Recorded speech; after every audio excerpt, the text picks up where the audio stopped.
The sound of hooves shattered the tranquility of the small town. A squad of knights galloped through the empty streets. The leading knight, cloaked and hooded, had a gaze as sharp as a blade. He abruptly pulled the reins. His mount neighed and stopped. The knights dismounted and rushed into an inn. The innkeeper was startled by the commotion. Lambda and his knights loudly demanded, "Have you seen a silver-haired man and a brown-haired woman?" They are around 30 years old. The innkeeper's eyes widened in horror as a cold blade was pressed against his throat. "I don't know." He shook his head desperately. "I really haven't seen them in the inn, but there are always a lot of guests." A knight leaned in close to Lambda. "Captain, it doesn't seem to be here. Let's investigate elsewhere." Lambda remained silent, his gaze sweeping the surroundings. "No." He looked down at the ground. There were some marks there. "This is the place. Gates." Lambda cursed in a low voice. He violently swung his sword, severing the chains in front of him. Blood splattered. He turned to face the panicked crowd and issued an order. "They are heading to the train station. Follow them." Lambda used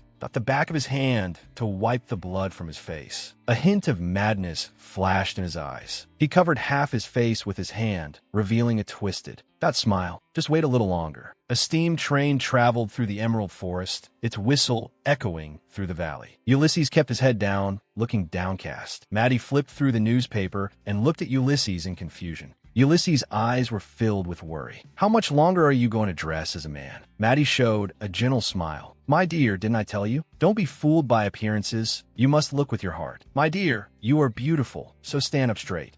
And be confident." He snatched the newspaper from Maddie's hands and used it to cover his own face. "Stop talking. Hurry up." Ulysses was stunned when he saw the contents of the newspaper. The wedding of the Grand Duke of Laundermel. A love that transcends class. Grand Duke Ulysses von Laundermel fell in love with a woman from the slums. Disregarding the opposition of those around him, he eventually married her. The bride, Maddie, became the Grand Duchess, but at the wedding, she didn't wear a wedding dress. Discussions filled the train carriage. So the Grand Duke really married that commoner? Calling her a commoner is being polite. She's from the slums of Kendrick. They say she used to be. The passengers in the carriage whispered, "My friend lives in the Laundermel territory. I heard they're deeply in love, but that woman is said to be a bit abnormal." So the Mad Duke married a mad woman. After meeting her, that Mad Duke has also changed a little bit. Ulysses used his hair to cover his face. "Maddie, how much longer until we arrive?" Maddie stood up. "We're getting off now." Ulysses. Dot looked up in confusion. "What?" Maddie neatly picked up her gear. "You'll be able to take off those clothes very soon." "Really?" Ulysses stood up in pleasant surprise. Maddie turned her head and affirmed, "Yes." "We're getting off." She opened the train door. The smile on Ulysses' face instantly froze. He looked at the scenery rapidly retreating outside the door. "Get off now. The train is still moving." Maddie looked at his terrified face. "What's with that expression? Haven't you ever jumped off a train before?" Ulysses asked in horror. "Of course not. Are you crazy?" Maddie didn't hesitate. "I'm going first. If you don't jump now, you won't get the chance." Ulysses shouted in panic. "Maddie, that's too dangerous." Maddie. Dot leaped without hesitation, jumping off the speeding train. Maddie traced an arc in the air and crashed heavily onto the grass, Dot rolling several times before coming to a stop. Maddie quickly got up. She patted the dust off her body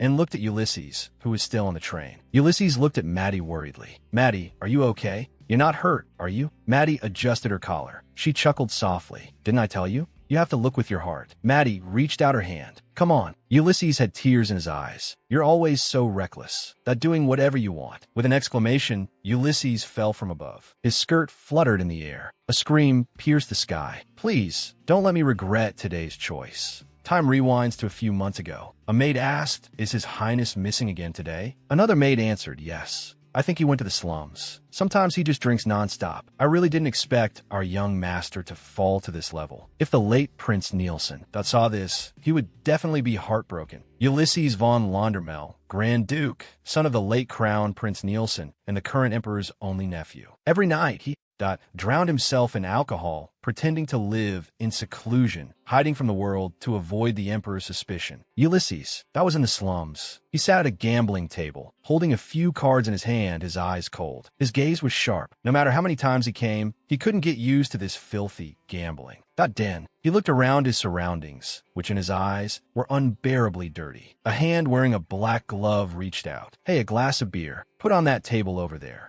The bartender poured the drink. "Are you using this drink to gamble?" Maddie smiled and waved her hand. I'm not drinking for free. Stop nagging. The bartender wiped a glass. Sigh. You girl, I'll be angered to death by you sooner or later. Maddie winked at the bartender. Thanks. The man next to Maddie asked, Maddie, are you out of jail again? Another person asked, how long did you stay this time? Maddie picked her ear. Just one day. I drank too much and blacked out. That person smiled and handed the poker cards to Maddie. I thought you got caught stealing a wallet again. Maddie revealed a sly smile. Come on, if that were the case, I wouldn't have been caught. The man asked, did you bring gambling money? That was your accommodation fee for last night. Maddie confidently pulled out a money pouch. Can a soldier go to the battlefield without bullets? I guess I'll still have to win everything back for you. Her gaze swept across the casino and finally landed on a silver-haired man. A new face. Looks like someone who doesn't know how to play cards. What wind blew you here? Ulysses, that noticed her gaze and frowned in disgust. A noisy woman. I'd better not get involved. He stood up abruptly. I'm not playing anymore. Ulysses slapped a handful of money on the table. Mind your own business. Keep playing. He turned and left. Maddie shouted at Ulysses, a noble of kindred gracing us with his presence. At least leave some money before you go. Maddie watched Ulysses leave. She seemed to have thought of something interesting and revealed a sly smile. Maddie stood up. I'm going home. She waved at the bartender. Thanks for the hospitality. The men at the card table started complaining. We just had a good hand. Maddie smiled and said, stop fussing. I stayed up all night yesterday. I need to get a good sleep. I'm leaving. Ulysses walked on a quiet street. Moonlight spilled across the rooftops. Maddie chased after him. Hey, wait. Ulysses didn't look back. If you're trying to con me out of money, I'm not interested. Sharper than I thought, Maddie's voice came from behind him. Oh my, why speak so harshly, especially for such an elegant gentleman? Ulysses turned around, his face full of disgust. I don't have time to play with a crazy woman. He looked at her, examining Maddie. Her clothes still carried the musty smell of prison. His pupils contracted, a despicable swindler. Suddenly, a man leaped high into the air to ambush Maddie. Maddie didn't notice at all that a man behind her was about to attack. Her face was flushed, and she cupped her cheeks with both hands. Don't look at me like that. It's embarrassing. The man raised a kitchen knife and swung it down fiercely but missed. Maddie dodged swiftly, not forgetting to let out a surprised cry. Whoa, that scared me. Maddie covered her head,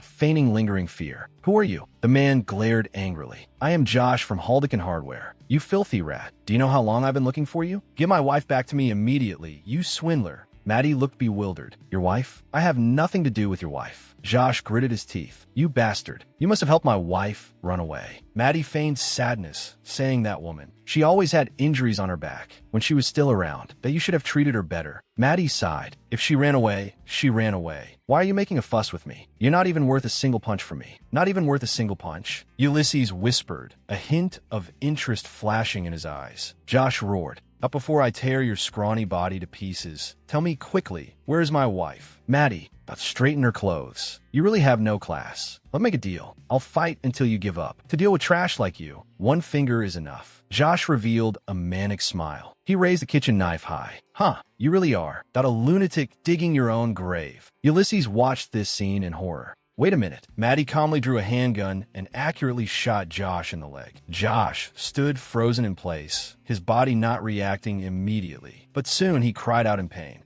My leg. Maddie held up the gun, the muzzle still smoking. Ulysses looked at Maddie in shock. Ulysses looked at her with complex eyes. This woman, who exactly is she? Maddie blew away the smoke from the muzzle. She turned her head and winked at Ulysses. Just like that, everything began. Maddie and my perfect yet reckless life. Josh clutched his leg, crying out in pain. My leg. You're cheating. Who the FCK carries a gun around with them? She looked at Josh innocently. I just used my cute little finger to gently pull the trigger. Just once. Maddie, that held the gun with feigned disgust. Just holding this thing makes me thirsty. She smiled. And looked at Ulysses. How about it? Want to find a place to grab a drink? Ulysses covered his ears with both hands, his face pale and his body trembling. Maddie asked, Hey, are you okay? Was the gunshot too loud? If you're hurt, I can. Ulysses abruptly swatted her hand away. Don't touch me. He looked at Maddie in disgust. Get lost. Don't follow me. I have no interest in people like you. Ulysses turned and left. Maddie stood there, watching his receding figure. Maddie waved her hand indifferently. All right, looks like I have no choice. Who wants a drink with me? My treat. She held up a brooch. The crowd erupted in cheers. Maddie, you're the best. Ulysses walked alone on the empty street, his footsteps echoing in the night. He stepped on the wet ground. He recalled that pale-faced woman. His mother spoke with difficulty. Ulysses, you must survive, no matter what happens. That you must stay alive. Ulysses listened to his mother's coughs, point one after another. You must stay alive. A voice echoed, in his head. He covered his ears in pain, trying to stop these voices from reverberating in his mind. Stay alive. And then what? He stood on the moonlit street, a solitary figure. He covered his face, panting in agony. No matter what, I cannot die like my father. 3 months after his father went missing, his corpse surfaced on the lake, swollen, rotting, and mutilated beyond recognition. The court ruled it a suicide, but he had no reason to end his own life. Family portrait sank to the bottom of the water. Our family was once perfect and harmonious. We were once happy. His mother's death, that was just as suspicious as his father's. She died of an unknown illness, passing away peacefully in her sleep. I couldn't catch the murderer, but I have my suspicions. Someone I don't even dare. To name. Rupert Paragon Laundermel, the man who replaced my father and ascended the throne. My father, the crown prince, is dead. The next one is me. It's only a matter of time. I must stay alive at all costs. I started playing the fool. A fool with no interest in politics whatsoever. A useless, playboy. I need a real trump card. Something that can make them suffer just like me. I need something more powerful. Something that can make them suffer just like me. Something that can drag them to hell. Let them also taste this kind of despair. Yes, exactly. This hatred. The people behind him. Took advantage of Ulysses' inattention and slipped a sack over his head. Ulysses cursed silently. Damn it, is it a robbery or an assassination? They beat Ulysses blow after blow. Ulysses secretly felt things were bad. There was actually more than one person. A rope strangled Ulysses' neck. He let out a stifled groan of suffocation. His consciousness gradually blurred, and scenes flashed before his eyes like a revolving lantern. Just then, Maddie kicked the group of people away. Ulysses, was thrown to the ground. As if reborn, he hastily took the sack off his head. His vision, became clear again. He breathed heavily. What caught his eye was the scene of Maddie fighting one against many. Maddie pulled out a strip of cloth from her body. While a man wasn't paying attention, she wrapped the cloth around his face and viciously slammed him to the ground. A man in black who was still standing roared in anger. You bastard. He violently grabbed Maddie by the collar. Do you know who you were messing with? The man in black's pupils suddenly contracted. Maddie neatly broke free from the man in black's grip and used her knee to fiercely strike the man in black's chin. She forcefully pinched the man in black's face and then quickly, she raised her leg and violently struck the man in black's nose. Maddie stood in place, her cold eyes scanning. Everyone present. There was no warmth in her eyes. Her hand raised high, holding a dagger, she finished off everyone on the scene. Maddie turned to leave. Ulysses quickly called out to her. Hey, wait a minute. He stared in astonishment at this woman full of hostility. First of all, she chased after me like a good friend at the beginning. I don't know what's going on. How could she, a commoner, have a gun? Those techniques were clean and precise. No wasted movements. Cold sweat seeped from Ulysses' forehead. Don't tell me. He watched Maddie holding the bloodstained dagger, step by step, not approaching him. Could she be someone sent by the emperor? Maddie looked at Ulysses with her green eyes. She suddenly became completely non-threatening and looked around. Oh, wait a minute. Ulysses looked at her in confusion. Maddie rummaged back and forth through the corpses. She muttered happily. Everyone's wallet is bulging. Maddie's back was about to break. Maddie handed a money pouch to Ulysses. Here you go. This is the money for the brooch. Ulysses held the money pouch, his face full of confusion. What brooch? Maddie looked shocked. Good heavens, don't tell me you didn't. No? She smiled and said, this won't do. At this rate, you'll be robbed clean before you even leave the slums. Ulysses was surprised. Wait a minute, did you really steal my brooch? Maddie explained, the one that was on your chest. You didn't drink with me, and that was very sad. So I stole the exquisite one. If you had played poker with me earlier, I would have definitely stripped you naked from head to toe. The price of one brooch is already very cheap. Ulysses was puzzled. Are you praising me, or insulting me? Maddie suddenly leaned closer and reached out her hand. I'm just a little crazy. So, can I hold your hand? Ulysses turned his head away. Maddie wasn't annoyed either. Anyway,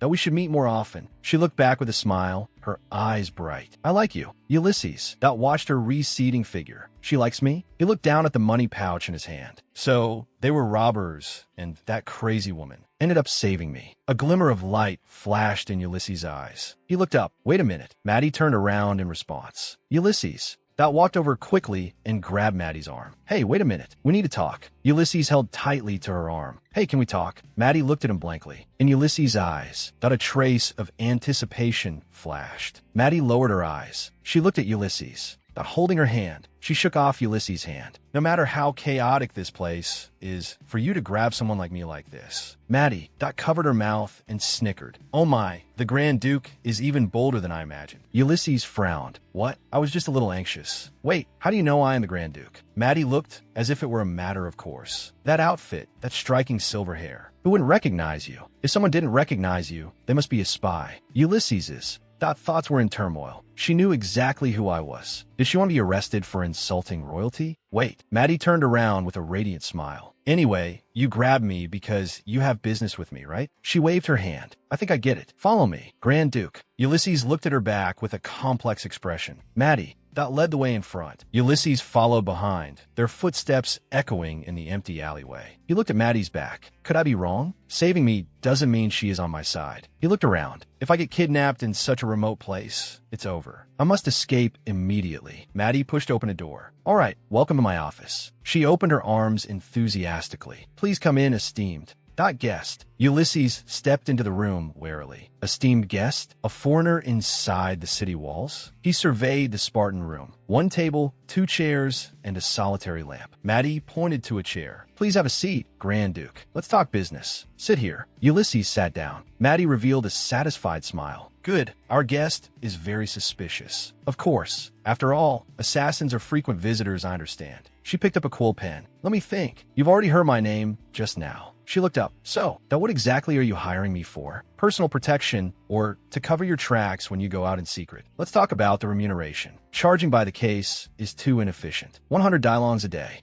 That should be fine. Ulysses interrupted her. Before that, his gaze was sharp. Are you loyal to this country? Maddie looked weary. This client is starting to get annoying. She answered impatiently. Come on. Wanderers have no motherland. Wherever I sleep is my home. Whoever pays is my master. Whether it's being a bodyguard or that's something else. Ulysses pressed his hand on the paper. I need to confirm a few things. He enunciated every word clearly. Are you a spy? And do you have the ability to protect me? Maddie's hands fumbled around her body. Ulysses' heart tightened. Is she hiding weapons? Ulysses thought to himself, no wonder she wears so many layers. It turns out she's hiding a gun and a dagger. Truly well prepared. Maddie let out a coquettish cry. Oh my. Where are you looking? Ulysses looked at this scene in shock. A centipede that was deeply pinned by the blade. That centipede was just under the table a moment ago. Maddie rested her chin on her hand and looked at him with a smile. Oh my, I'm most afraid of bugs. I didn't dare catch it with my hands. Ulysses had a complex expression. Your skills are indeed not bad. Maddie suddenly became serious. Also, you seem to be asking me if I was sent by the Emperor. She crossed her arms over her chest. Listen closely, dear client. I that have professional ethics. I can even offer you my absolute loyalty. Although I have no idea where loyalty comes from, as long as the client pays, I am just that loyal of a person. Ulysses's. That gaze was like a torch. How do I know you're not lying? Maddie suddenly pointed behind him at that centipede. Why do you think it only brushed past you? She smiled brightly. Because you're going to be my client. Ulysses was speechless. All right. Ulysses muttered softly. If she really was the Emperor's person, she would have killed me upon entering this secret room. She was interested in me from the very beginning. Could it be because I need a bodyguard? Maddie looked confused.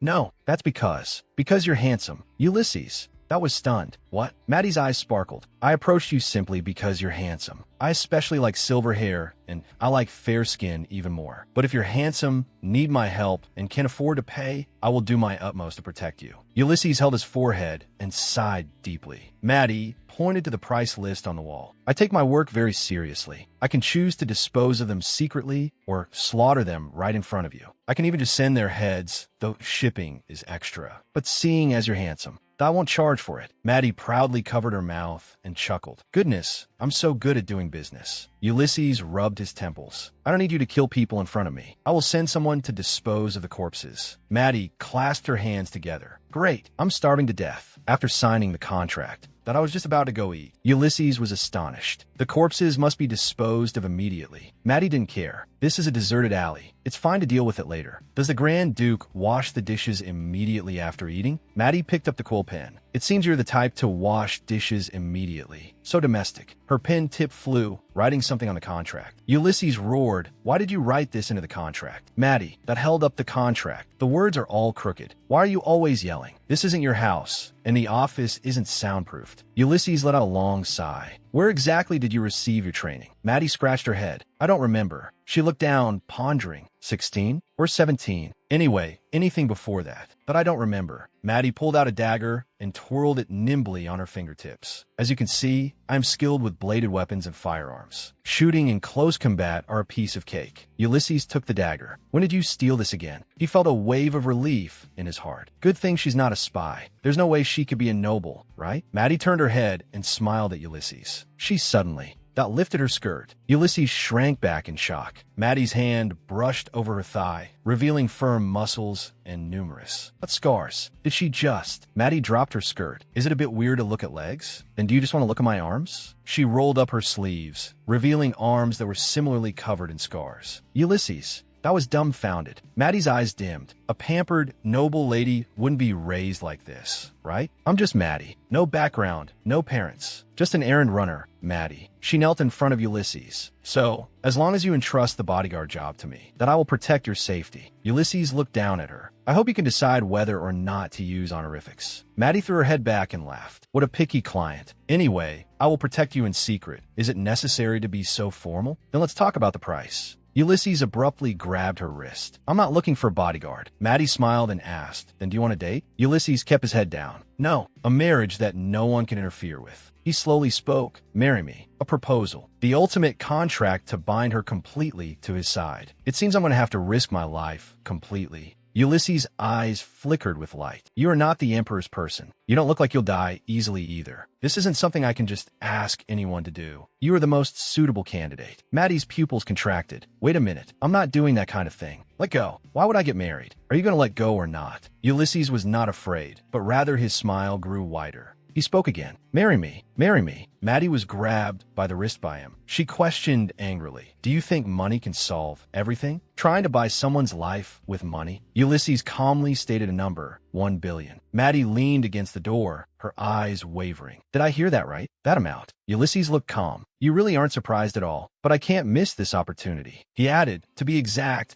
it's 1 billion in alimony for a divorce after 3 years. If you want to leave this country, I will also prepare exile funds. You just need to pretend to be my spouse. I don't like physical contact either. What do you think, Maddie? Maddie's breath hitched for a moment. She suddenly grabbed Ulysses' hand, her eyes shining. Darling, where have you been? Don't worry. This is a pre-agreed fraudulent marriage. First, hold the most luxurious wedding. Second, show off our affection in front of others. Ulysses looked disgusted. Do we have to use the word show off? There are clearly better ways to say it. Maddie disagreed. Showing off is showing off. What else can you call it? By the way, Your Grace the Grand Duke, your background is astonishing. Third, we must continuously engage in immoral and senseless behavior. Fourth, immediately after the wedding, pay Maddie in advance of 100 million and provide ample living expenses. After 3 years, pay 1 billion as the final settlement. Fifth, prohibit any physical contact unless under special circumstances when being watched by others. Sixth, the above contract conditions are only valid if both Ulysses and Maddie safely survive until the end of the 3-year term. Maddie will do her best to protect Ulysses. If you think carefully about these conditions, they are actually very strange. Continuously engaging in immoral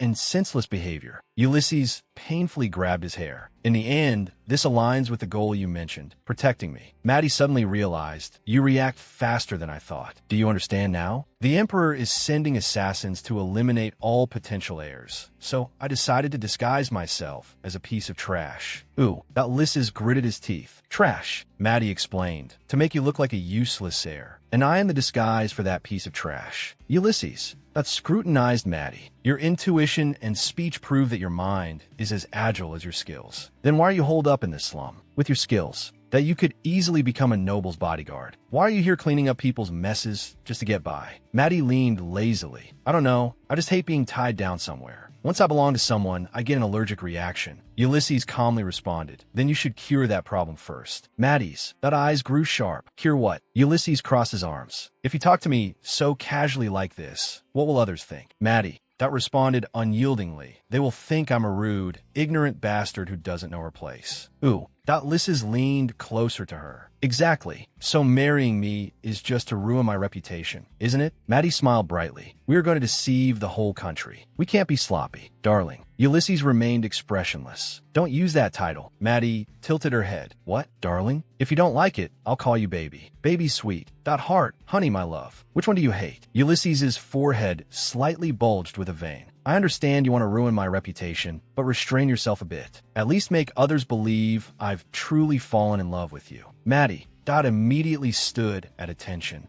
Understood. Dear Mr. Client, are you satisfied? Ulysses sighed. Mr. Client. Maddie patted the contract in satisfaction. All right, then let's sign. Ulysses suddenly spoke. Add one more clause. He picked up a quill and filled in the contract. Maddie leaned over to look. Let me see. 7th, both parties will strive to survive during the contract period. 8th, no matter what insults or threats are faced, neither shall run away. If the contract is not fulfilled, Ulysses, I will collect 10 times the penalty. Maddie grinned. What a sweet request. Stay by my side. Don't die, but it sounds so scary. I also want to safely get through these 3 years. If you're worried, write that clause in too. Maddie picked up the quill and signed her name at the end of the contract. Mel. Dysprosium. After signing, she looked up. So, when is the wedding? Ulysses pondered for a moment. First, we start with the proposal. It needs to be as grand and flashy as possible. A few days later, at the Grand Duke's estate. The Grand Duke's estate fell into chaos due to a sudden commotion. The head maid of the Grand Duke's estate anxiously directed, that jacket, and bring those shoes over too. Hurry up.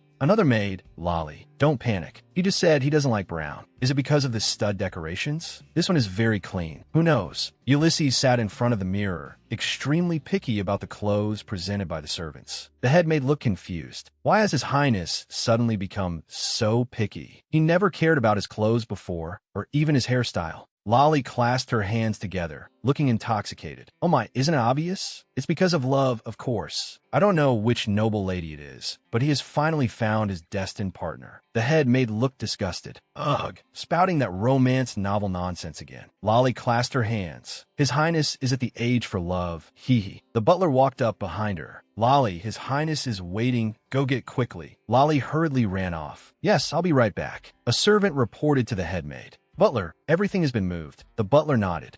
Good. Thank you for your hard work. Be careful on the way. The servant watched all this. That Highness who only goes out at night to gamble is actually dressing up like this. Is he really going on a date with someone? A clear sky with fluffy white clouds. A meticulously planned proposal is about to take place. The carriage stopped in front of Maddie's residence. Ulysses adjusted his tie. Your Highness, we have arrived. He stepped out of the carriage, his leather shoes landing on the ground. Ulysses held a large bouquet of blue and white flowers. Maddie, holding a small knife, excitedly whispered in his ear. The whole country is watching. We can't be sloppy. You have to put on a look of falling in love. He turned around holding the bouquet, his face showing a carefully rehearsed deep affection. Ulysses muttered to himself downstairs. First, when I see Maddie, I will hand her the flowers and say, Maddie, from the moment I saw you, I've dreamed of spending the future with you. Since she is my fiancée, it will be better to use polite language. I must act as deeply affectionate as possible. Ulysses looked around. But seriously, we agreed to meet at the entrance of this alley. Where is she? He looked around, his expression growing increasingly uneasy. Did something happen? A voice suddenly rang out. Darling. Ulysses was startled. Maddie ran out from the alley with a bright smile. It's still early. Why are you here? She opened her arms and threw herself at Ulysses. I missed you so much. Ulysses. Froze completely. Darling? His mind went blank. What is this situation? Ulysses stopped and turned his head, looking toward the end of the street. This call of darling made him frown slightly. Maddie lifted her skirt and ran through the early morning streets. It's still very early. Why are you here? I missed you, darling. Ulysses stood frozen in place. Have you forgotten the limits of acting outrageously? Don't you know when to stop? Maddie panted heavily. Ulysses, did you come over specially today, too? Maddie raised her face, her fingertips brushing past the loose hair by her ear. You always come over, so today I want to take the initiative to see you. Ulysses held his breath, his body completely stiff. What exactly is going on? Why has the atmosphere changed so much? Ulysses recalled earlier. I think it's because you said you like my face. Could be you've really started to like me? Maddie's eyes fell on the blue and white bouquet. Oh my god, did you buy this for me? Ulysses offered the bouquet, responding softly. Ah, yes. Maddie took the blue and white bouquet and buried her face in it, smelling the petals. Thank you. It's my first time receiving such a large, fresh bouquet. Because of you, Your Grace the Grand Duke, I've experienced many new things. Thank you. Ooh. Ulysses stared at the woman in front of him, a violent heartbeat echoing in his chest. No, my heart is beating too fast. This is bad. I must calm down. Ulysses created a visual illusion to make it look like they were kissing. Hey, you haven't forgotten that this is all an act, right? Snap out of it. Maddie lowered her voice and complained. So many people are watching. What are you talking about? I can't stand this. Ulysses. That felt like he took 10,000 points of critical damage. Maddie smiled, but her eyes turned sharp. Your Grace, you really are something. You snap out of it too. Maddie lowered her eyelashes, pressing her fingertips to her lips. Is all of this really just an act? Your acting is too clumsy, Your Grace. Shall we change places to continue? Or do you want to directly face the Emperor's wrath right here? Ulysses's pupils contracted, cold sweat seeping from his forehead. Damn it, I need to calm down. I have to settle this right here. Ulysses's gaze fell on her face. Maddie, I know this isn't the place to talk, but I can't hold it in anymore. Maddie stood stunned. What did you say? Receiving such a big bouquet, I'm already very grateful, but has he really gone mad? Should I continue to provoke him? Ulysses's black-gloved hand covered the back of Maddie's hand. Mel.dy, marry me. Maddie suddenly looked up, her pupils trembling slightly. I'm sorry. I think I misheard just now. What did you just say? Ulysses. Leaned in softly again, his voice echoing in her ear. Marry me, Maddie. Ulysses. Held her wrist and whispered the invitation. Let's live together. I don't need anything else. From now on, let's be together forever. Maddie covered her mouth. Her eyes widened. The surrounding neighbors erupted in cheers. Maddie, congratulations. Wow, Maddie, you did it. Look, your face is completely red. Ulysses gazed at her face. Maddie suddenly pulled her hand back. I'm sorry, darling. She turned and dashed deep into the street. Ulysses stood frozen, letting out a gasp. Maddie, looking at the fleeing figure. This was not in the plan. Running so fast. How am I supposed to catch up? Maddie lifted her skirt and sprinted through the narrow alleys, capturing a man's heart with just one move. Truly an amazing woman. Ulysses. Reached out and grabbed Maddie's wrist, pulling her forcefully back in front of him. Why did you run away? Maddie? Maddie stared at the ground, her voice barely audible. I don't want to get married. Ulysses froze, his pupils contracting sharply. What? Ulysses pressed both hands on her shoulders and shook her firmly. No, we. I must get married. Maddie abruptly looked up, her eyes red. Why? Why on earth? What do you think others will say about me? They'll say I'm just after the Grand Duke's title. Maddie shook off his hands and took a step back. I never thought about getting married, nor did I expect things to escalate to this point. I simply can't bear it. Maddie clutched her chest, her voice trembling. Why do you keep bringing me happiness? Now, this is already too much, so much that it's overflowing. Ulysses opened his mouth, his throat tight. So, what should I say? We've never discussed this. Maddie.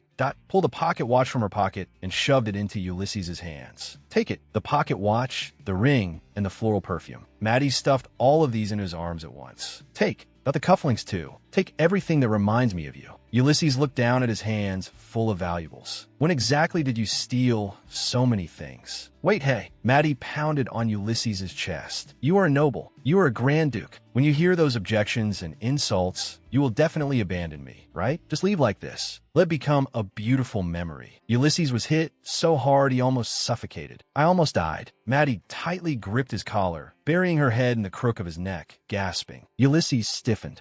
His body, letting her clutch his suit. Hold me tight, Maddie murmured softly. Ulysses slowly reached out and wrapped his arms around her back. Under the watchful eyes of the crowd, he hugged her tightly, the tip of his nose brushing past her hair. Full of floral scent. Maddie whispered a demand. Say you love me. Say you will never give up on me. Ulysses wrapped his arms around her waist, gazing into those green eyes. I love you, Maddie. I love you, and I will never give. Not up on you. Maddie leaned close to his ear. Touch my lips. Ulysses stood frozen, blinking, and let out a soft sound of confusion. Ulysses. Looked at Maddie's lips, struggling internally. Ulysses mustered his courage and directly kissed her lips. Maddie closed her eyes. The two embraced in front of the flowers, and the surroundings erupted in cheers. The neighbors clapped and cheered. Congratulations, Maddie. Sunlight bathed the embracing couple, and this moment completely froze in time. Ulysses stood in the center of the crowd. That guy is such a romantic. The chatter of the onlookers rose and fell. Maddie suddenly waved her arm and loudly scolded the surrounding crowd. Everyone be quiet. Can I be in love? What law says that I can't get married? Ulysses watched her side profile. This acting is almost like the real thing. If this woman fell in love, she would probably look like this. I found it. Ulysses softly called out, Maddie. Since I met you, my life has completely turned into another world. The future will surely be the same. Ulysses lifted her hand and slid the ring onto her finger. Maddie looked at the silver gleam on her hand. Your Grace, are you really okay with this? Being with someone like me? If this is just a play, then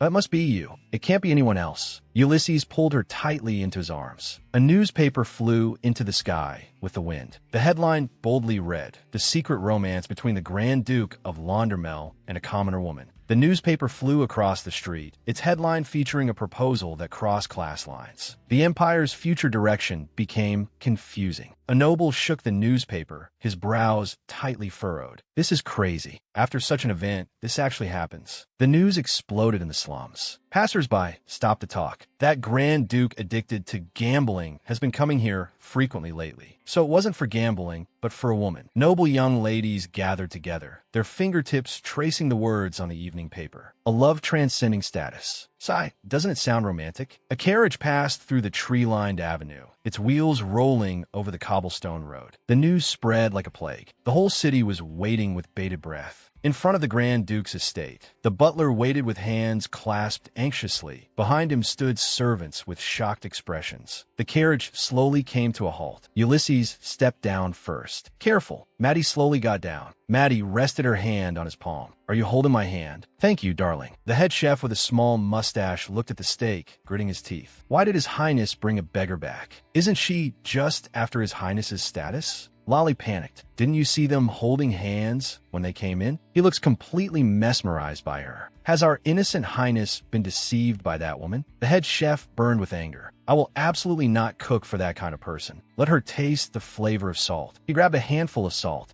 and sprinkled it fiercely on the steak. An older butler spoke up to stop him. Be quiet. This is His Highness's decision. We must comply. He grew up all alone, and there's a void in his heart that we cannot fill. Perhaps that woman can. Ulysses and Maddie sat at one end of the long table. The butler and servants stood respectfully at the other end. Maddie looked at the cut steak. Wow, it looks really delicious. Thank you for cutting it for me, darling. She forked a piece of meat.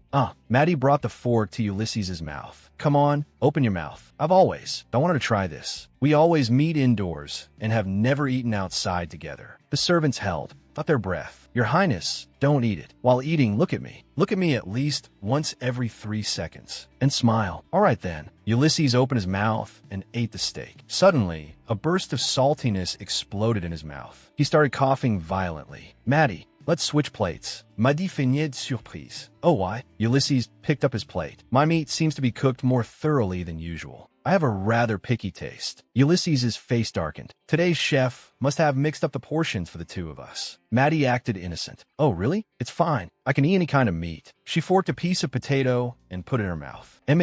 Maddie forked the steak from Ulysses' plate and swapped it over. Is there any problem, Maddie? Maddie ate happily. The butter on this sweet potato is so silky. It seems like honey was added too. Ulysses looked at the head chef. Is that so? The head chef broke out in a cold sweat. Why, yes. Top-grade butter and high-quality honey were used. It's something a commoner couldn't even dream of. Maddie looked pleasantly surprised. No wonder it's so delicious. Then can you give me your sweet potato, too? Ulysses smiled and handed over the plate. Haha, of course. Ulysses held Maddie's hand. Everything is finished. Let's go. Maddie's gaze swept over the plate. She responded softly. Okay. In the dead of night, the kitchen door was quietly pushed open. The man wearing a hat from before the wedding slipped in. He fumbled at his chest and let out a sigh of relief. He walked toward the plate of switch steak. Picking up a small bottle of green liquid, he dripped the poison onto the sweet potato. Maddie grabbed the man by the scruff of his neck. The man began to suffocate, his eyes rolling back. Maddie leaned in close to the man and whispered in his ear, "It was you, wasn't it?" the one who poisoned the sweet potato. The night enveloped the Grand Duke's estate. The man had a white cloth strip covering his mouth and nose. He wanted to call for help, but couldn't make a sound. He struggled, trying to get up, only to find himself tied to a bed, his mouth gagged. Maddie's voice came from his side. "You're awake." The man felt terrified inside. This voice, it's the woman who knocked me out. Maddie looked at the tied-up man. "Oh, don't move around. The thing in your mouth is the poison you brought." The man struggled in horror. MMPH, MMPH. Maddie pointed at the cloth strip on the man's face. "It's not a syringe. It's that fist-sized poison bottle from your pocket. I pulled out the stopper and replaced it with cloth stuffed inside. So don't drool too much. The wetter the cloth gets, the faster the poison seeps out. So might have already leaked out." Maddie leaned closer to him. "Now, can you tell me who sent you?" The man trembled all over. "And no, if I know I spoke, my family will all be killed. I can't say anything." Maddie looked confused. "Oh, really? That's too bad. This is an abandoned warehouse. No one ever comes here. It'll take a long time for anyone to find you." She turned and left, dropping the phrase, "Take care." The door slammed shut, and the warehouse fell into a dead silence. The man struggled desperately, letting out whimpering sounds. He twisted his body, trying to break free from the restraints. The poison began to seep from the cloth, dripping down the corner of his mouth. He suddenly convulsed, his body gradually going numb. Is the poison taking effect? A poison that slowly paralyzes the nervous system. The person had said, "It won't kill you immediately. Just sprinkle it in the Grand Duke's food." I knew I should have run away when I heard that order. He said it wouldn't be immediately fatal, but with such a large dose, I might die paralyzed. The warehouse door was suddenly smashed open, the chains snapping forcefully. The man looked up in shock. "What?" Ulysses rushed into the warehouse. "Are you all right?" The man recognized the voice. Duke of Laundermel. Maddie spoke up to warn him. "Your Grace, don't touch that man. He is the culprit who poisoned you."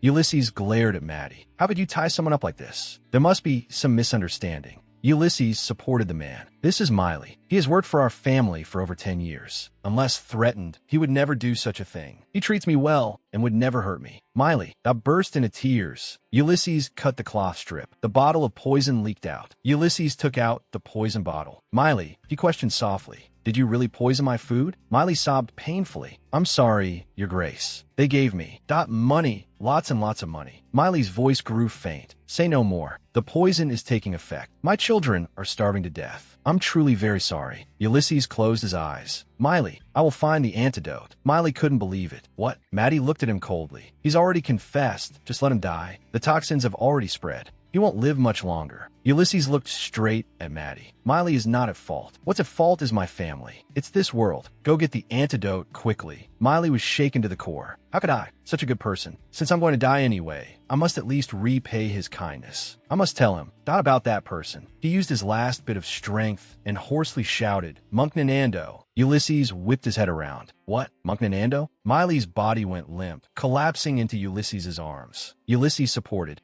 "Him. Stop talking. I will definitely get the antidote. When you wake up, leave here immediately." The carriage sped through the night. "So stupid." Maddie looked down at the carriage. "You should have suspected why we only untied his mouth, but didn't take off his blindfold. Why not just poison them directly?" Maddie jumped down. "He wanted to kill you. An eye for an eye. What's wrong with that? If it were me, I would have acted long ago." Ulysses was helpless. "I said no using poison." Maddie looked up at him. "However, your plan was brilliant. If I had interrogated him directly, he wouldn't have said anything. Good thing I didn't stuff the poison bottle in his mouth, nor beat him have to.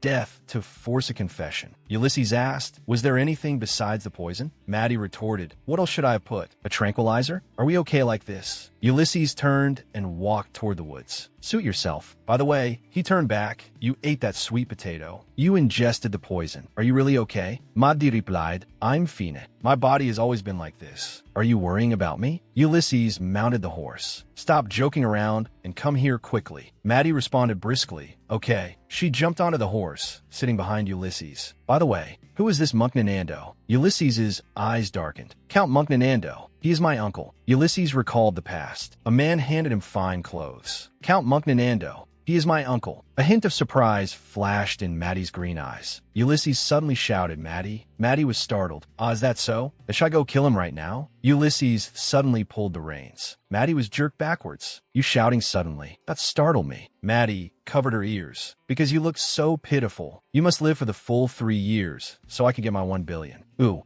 Ulysses comforted her. Don't worry, I will survive no matter what. He turned his head, his side profile looking resolute in the moonlight. And today, thanks to you, I dodged death once again. Thank you. Maddie suddenly pulled the reins. Ulysses exclaimed, wait, you can obviously mount a horse. Why can't you ride? And you're sitting in front of me. Maddie laughed triumphantly. I never learned. If you teach me, I should be able to learn very quickly. I'll learn things very quickly. Her tone abruptly shifted. But why don't you have a bodyguard? With your status, that you should have one. Ulysses's voice became distant. I had them when I was little, but they either died or ran away. Now, even if I post, a bodyguard commission, no one is willing to take it. Maddie looked thoughtful. But that's how it is. Perhaps. Ulysses thought to himself, this woman will fear death. It won't take 3 years, in less than 3 months. But she will run away. Maddie suddenly smiled brightly. Then I am a first bodyguard. Who won't run away. If you can survive. In Ulysses's eyes, a hint of suppression flashed by. The corners of Ulysses's mouth turned up slightly. He almost died today, yet he was smiling. Maddie patted her chest. She smiled and said, I told you I wouldn't die. Believe me, 1 billion, here I come. Maddie laughed out loud behind him. Ulysses thought to himself, I'm going crazy too, or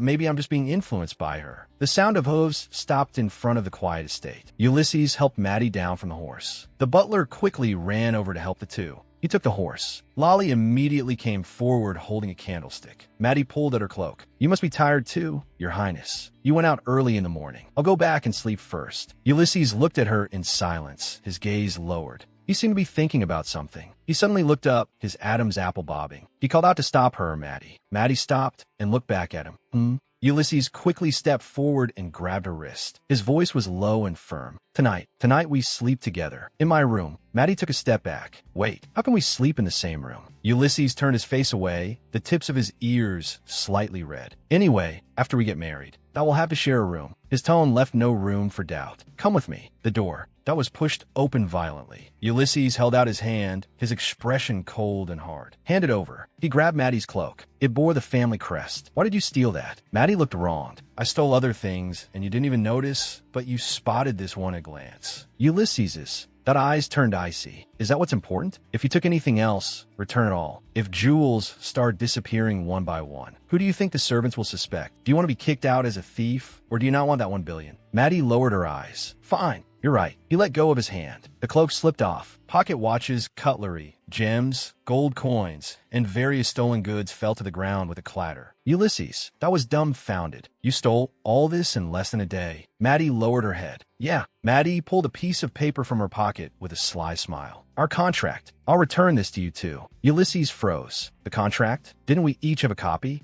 This one was originally yours. He instantly realized something. You stole my copy. Maddie stuffed the contract back into his breast pocket. Who put something so important in their breast pocket? What if someone reaches in and takes it? Ulysses's cheeks instantly flushed red. He covered his chest with his hands. Who would reach into? My chest. Maddie looked him up and down. With a body like that, wouldn't anyone want to? Your pecs are too big. They're too conspicuous. She reached out and poked his chest. Ulysses stiffened all over. He stopped Maddie. Enough. Ulysses crossed his arms. If you don't pull yourself together, the contract is meaningless. So follow the rules. He held up a finger. First, no more stealing randomly. Maddie reluctantly repeated, no more stealing randomly. Ulysses held up another finger. Second, no. Killing randomly. Maddie snapped her head up. Why not? What if I'm threatened? What if my life is in danger? Ulysses's eyes were firm. That's why I said no. Killing randomly. He paused. The last rule, no running away from me. For that 1 billion, I really have to do everything. Ulysses added, understood the contract. I really have done everything. Maddie revealed a smile. Oh my, how romantic. Ulysses's expression was cold. The corpses of the people you killed. The city guards have already received the alarm. They are searching. 4 witnesses and the culprit. Maddie's smile froze. Didn't you say you'd take care of the corpses? Ulysses had his back to her, his voice devoid of emotion. My way of taking care of it was to report it to the city guards. So as long as I turn you in, you will go to jail for murder. Maddie looked at him in disbelief. I saved your life, and you're going to put me in jail? Ulysses's eyes were icy. You only saved me for the money, didn't you? Fragments of memories flooded his mind. Ulysses being dragged into darkness by skeletal hands. Don't die. Ulysses, don't die in vain. Ulysses clenched his jaw. So don't run. This is the only way you can make money. And I can survive. Maddie turned around. Fine. Since our interests align, I will stick it out. A hint of surprise flashed across Ulysses's face. He looked at her, his eyes holding. An indescribable emotion. Wait, Ulysses suddenly spoke. He watched as Maddie's hand reached for her own clothes. Why are you taking off your clothes? Maddie untied the strings of her top. What are you talking about? You brought me into your room in the middle of the night. Don't we have business not to attend to? Ulysses took a sudden step back. Wait, I didn't call you here for that. He stammered to explain. Hey, this is our contract. I have no interest in sleeping with someone I don't care about. You don't have to do such meaningless things either. Maddie tilted her head. Why are you suddenly stuttering? Doesn't the contract say we wouldn't? Do that? She started counting on her fingers. Think about it. You brought me out of the slums like a lovesick fool, right? Ulysses admitted with difficulty, right? Maddie continued. Then, you publicly announced our relationship, right? Ulysses confirmed again, right? Maddie pressed on step by step. Now you brought me into your room in the middle of the night. Ulysses panicked. He stammered, Maddie yawned. I didn't say we really have to spend the night. Just put on an act. Ulysses leaned against the wall. She tapped the floor with her toe. Solid wood floors have terrible soundproofing. Maddie's hand rested on the door. Come on. She walked to the bed. Let's make the bed shake together. Ulysses's face flushed bright red. Oh, the bed. That made a creaking sound. Maddie lay on the bed and stretched. I'm exhausted. She wiped her forehead. I'm sweating buckets. I have to make sure he's really hooked. Maddie rolled over to Ulysses's side. Are you really asking for death? Ulysses looked confused. What did you say? Maddie explained. The maids are super sensitive to this kind of thing. Do you want to roll around with me? Ulysses's eyes widened. Do we really have to go that far? The two lay side by side on the bed, exhausted. Ulysses thought helplessly. Yes, even if the whole world wants me dead, this woman will protect me from money. I just want to play the fool, but I ended up bringing back a lunatic. He sighed. Forget it. Look on the bright side. Ulysses turned his head. Even if someone offers you double the commission, don't take it, understand? Maddie lay beside him. I know what you mean. There are always scumbags in this business, but I'm different. I have professional ethics. Ulysses looked at her. Not even for 5 times the price? Maddie scoffed disdainfully. Of course not. She rested her chin on her hand.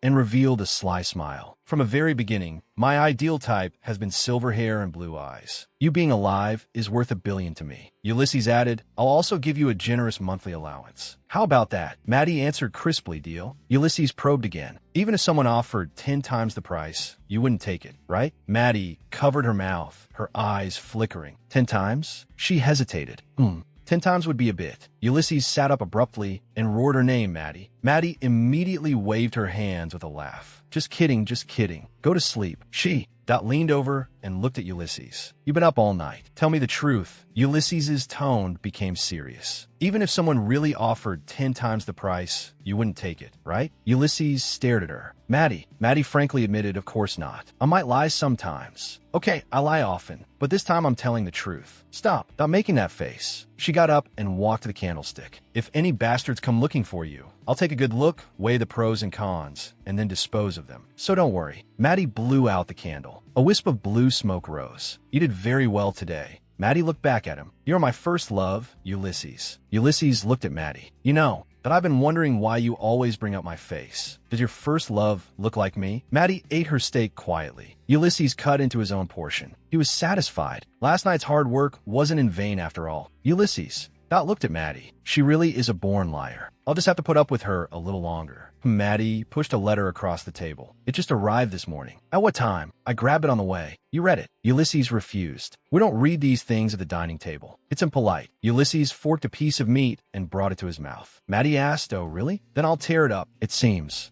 Someone is coming to visit. Ulysses snatched the letter. Maddie looked at him provocatively. Weren't you just talking about being polite? Ulysses's face turned red. Shut up. Maddie unfolded the letter. The letter read, For my beloved nephew, Grand Duke Ulysses. Marrying a woman of ill repute is completely unacceptable. If the late Crown Prince Helton were still alive, he would be heartbroken. I will come for lunch tomorrow. We need to talk. Ulysses stood up abruptly. He opened his pocket watch. 10 o'clock. He announced loudly, Maddie, get up immediately. We need to buy you some clothes. Maddie, with her mouth full of food, asked indistinctly, why? Do I really need to suck up to the person who might poison you? Ulysses explained, to get married, we need at least the approval of 3 family elders. Maddie's eyes turned serious. Ulysses continued, so if we want their permission, we must make a good impression first. Maddie sighed. Fine. Since that's the case, a greedy light flashed in Maddie's eyes. She leaned her hands on the table and announced loudly, "Darling, let's go empty your wallet." Ulysses walked ahead. "Maddie, whatever you want to buy, I'll buy it for you. Just don't steal anything." Maddie replied, "Why are you so serious? People who don't know,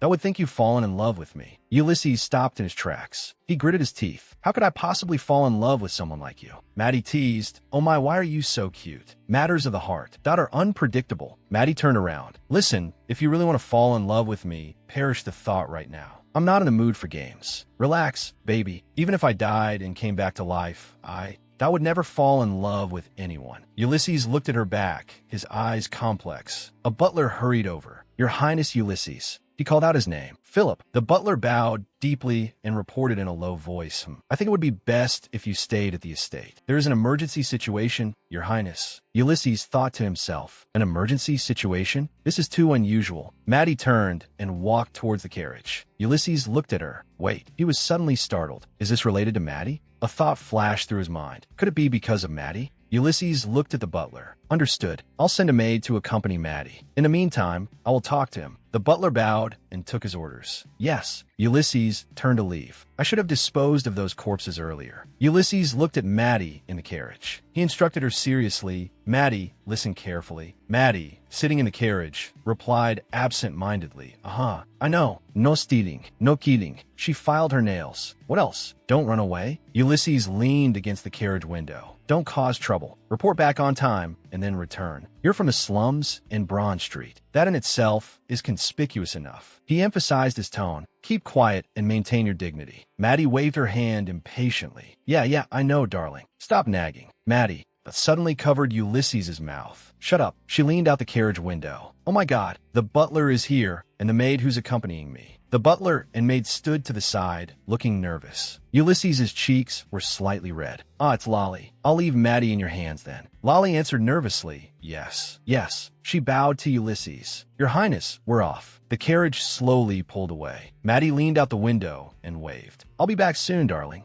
Ulysses watched the departing carriage. He asked the butler, "So what is it exactly?" The butler handed over a letter with both hands.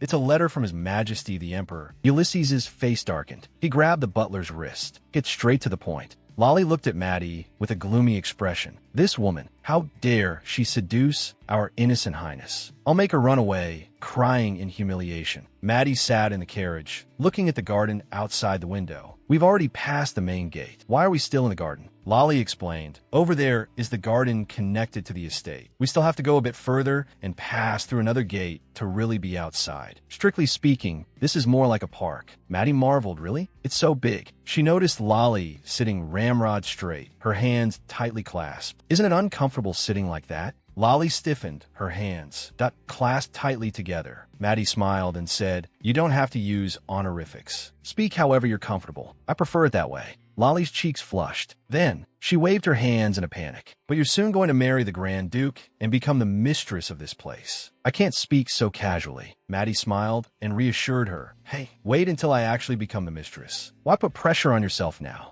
Lolly clenched her fists excitedly. "Really?" She leaned closer to Maddie. "You really love the Grand Duke, don't you? That's why you accepted his proposal." Maddie leaned back in her seat. "Of course, I love him." Maddie closed her eyes. "He is a kind and innocent man, but our statuses are vastly different. This is beyond my control. If his relatives object, he might give up. So I want to cherish every day we have right now." Lolly was stunned by what she heard. "What is this? I thought she was a fraud and a troublemaker, but she's a little different from what I thought." Lolly wrung her hands. "But the Grand Duke really loves you. He won't give up easily. Why are you thinking so negatively so early on?" Maddie opened her eyes. "Do you think getting married is easy? We're only engaged right now. Until we actually stand at the altar, everything is unknown." Lolly's eyes became complex. She looked at Maddie quietly. Maddie stroked her own hair. "I came from the slums. If you saw me outside, you wouldn't even talk to me." A blush crept up Lolly's cheeks. "I just feel like..." Maddie suddenly grabbed Lolly's hand. "Hey!" She leaned close to Lolly's face. "Are you helping me pick out clothes today?" Lolly was startled by the sudden closeness. "This is my first time. Not shopping with someone else." Maddie asked in surprise. "You have a lot of first times. Do you not have siblings or family?" Lolly gestured excitedly. "No, I've never had any, so I'm especially nervous right now." Maddie looked at her quietly. This woman, Maddie, clasped her hands together. That's really sad. Lolly looked at her. Maybe she's just a bit uncultured, but she might actually be a good person. Lolly made up her mind. Don't worry, I will pick out the most beautiful clothes for you. After all, it is the Grand Duke's order. Maddie looked at her in pleasant surprise. Wow, really? Thank you. She smiled and said, even if I get kicked out of the estate tonight, shopping with you, that will be a wonderful memory. Maddie suddenly asked, oh, right, what was your name again? My memory isn't very good. Lolly answered softly, my name is Lolly. Maddie held out her hand. Lolly, what a beautiful name. I'm Maddie. Just call me Maddie. She took Lolly's hand. Lolly, you can call me whatever you like. A pitiful and naive woman, Lolly thought to herself. Everyone will point fingers and call her a vixen who seduced the Grand Duke. She responded in a low voice.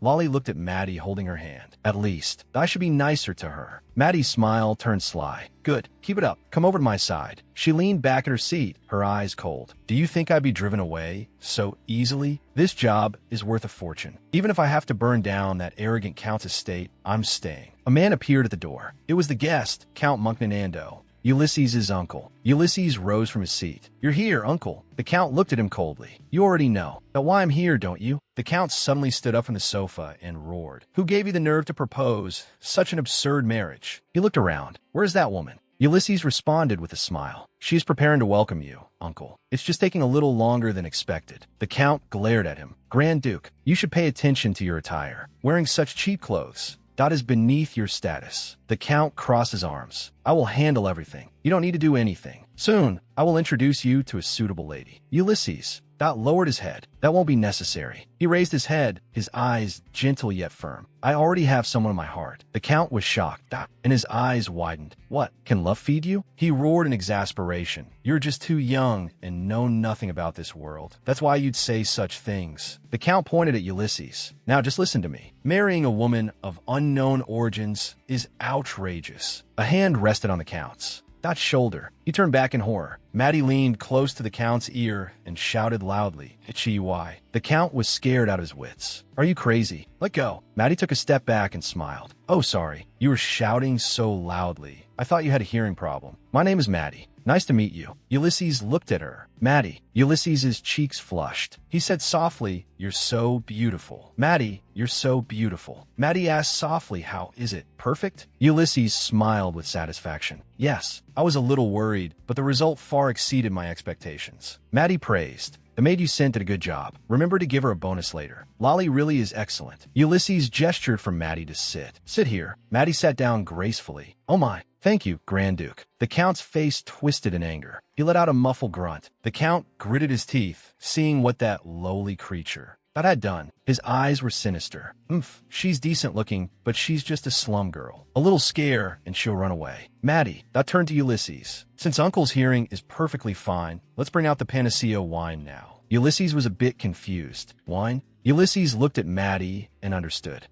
Maddie must have her own ideas. Okay, the count was also stunned. What did she say? Wine? Lolly walked over carrying a silver tray. On the tray were 3 glasses of a liquid glowing with a green light. Lolly smiled and offered the tray. Yes, this is specially prepared for you. Count. She placed the tray steadily on the table. The emerald green liquid swayed in the glasses. It's absinthe. The count's face instantly darkened. He muttered to himself, Isn't absinthe dangerous if you drink too much? Maddie's smile deepened. Count, you are absolutely right. If you drink too much at once, you will drop dead on the spot. She picked up a glass. But isn't it beautiful? The count's cold sweat dripped down. Could it be this woman knows about the poison? No, impossible. If she knew, how could that fool still be smiling? Maddie raised her glass. Count. The count looked up in horror. Sweat soaked his temples. Maddie raised her glass. Please drink. Come on. The emerald green liquor reflected the count's terrified face. He took the glass tremblingly. Maddie tilted her head.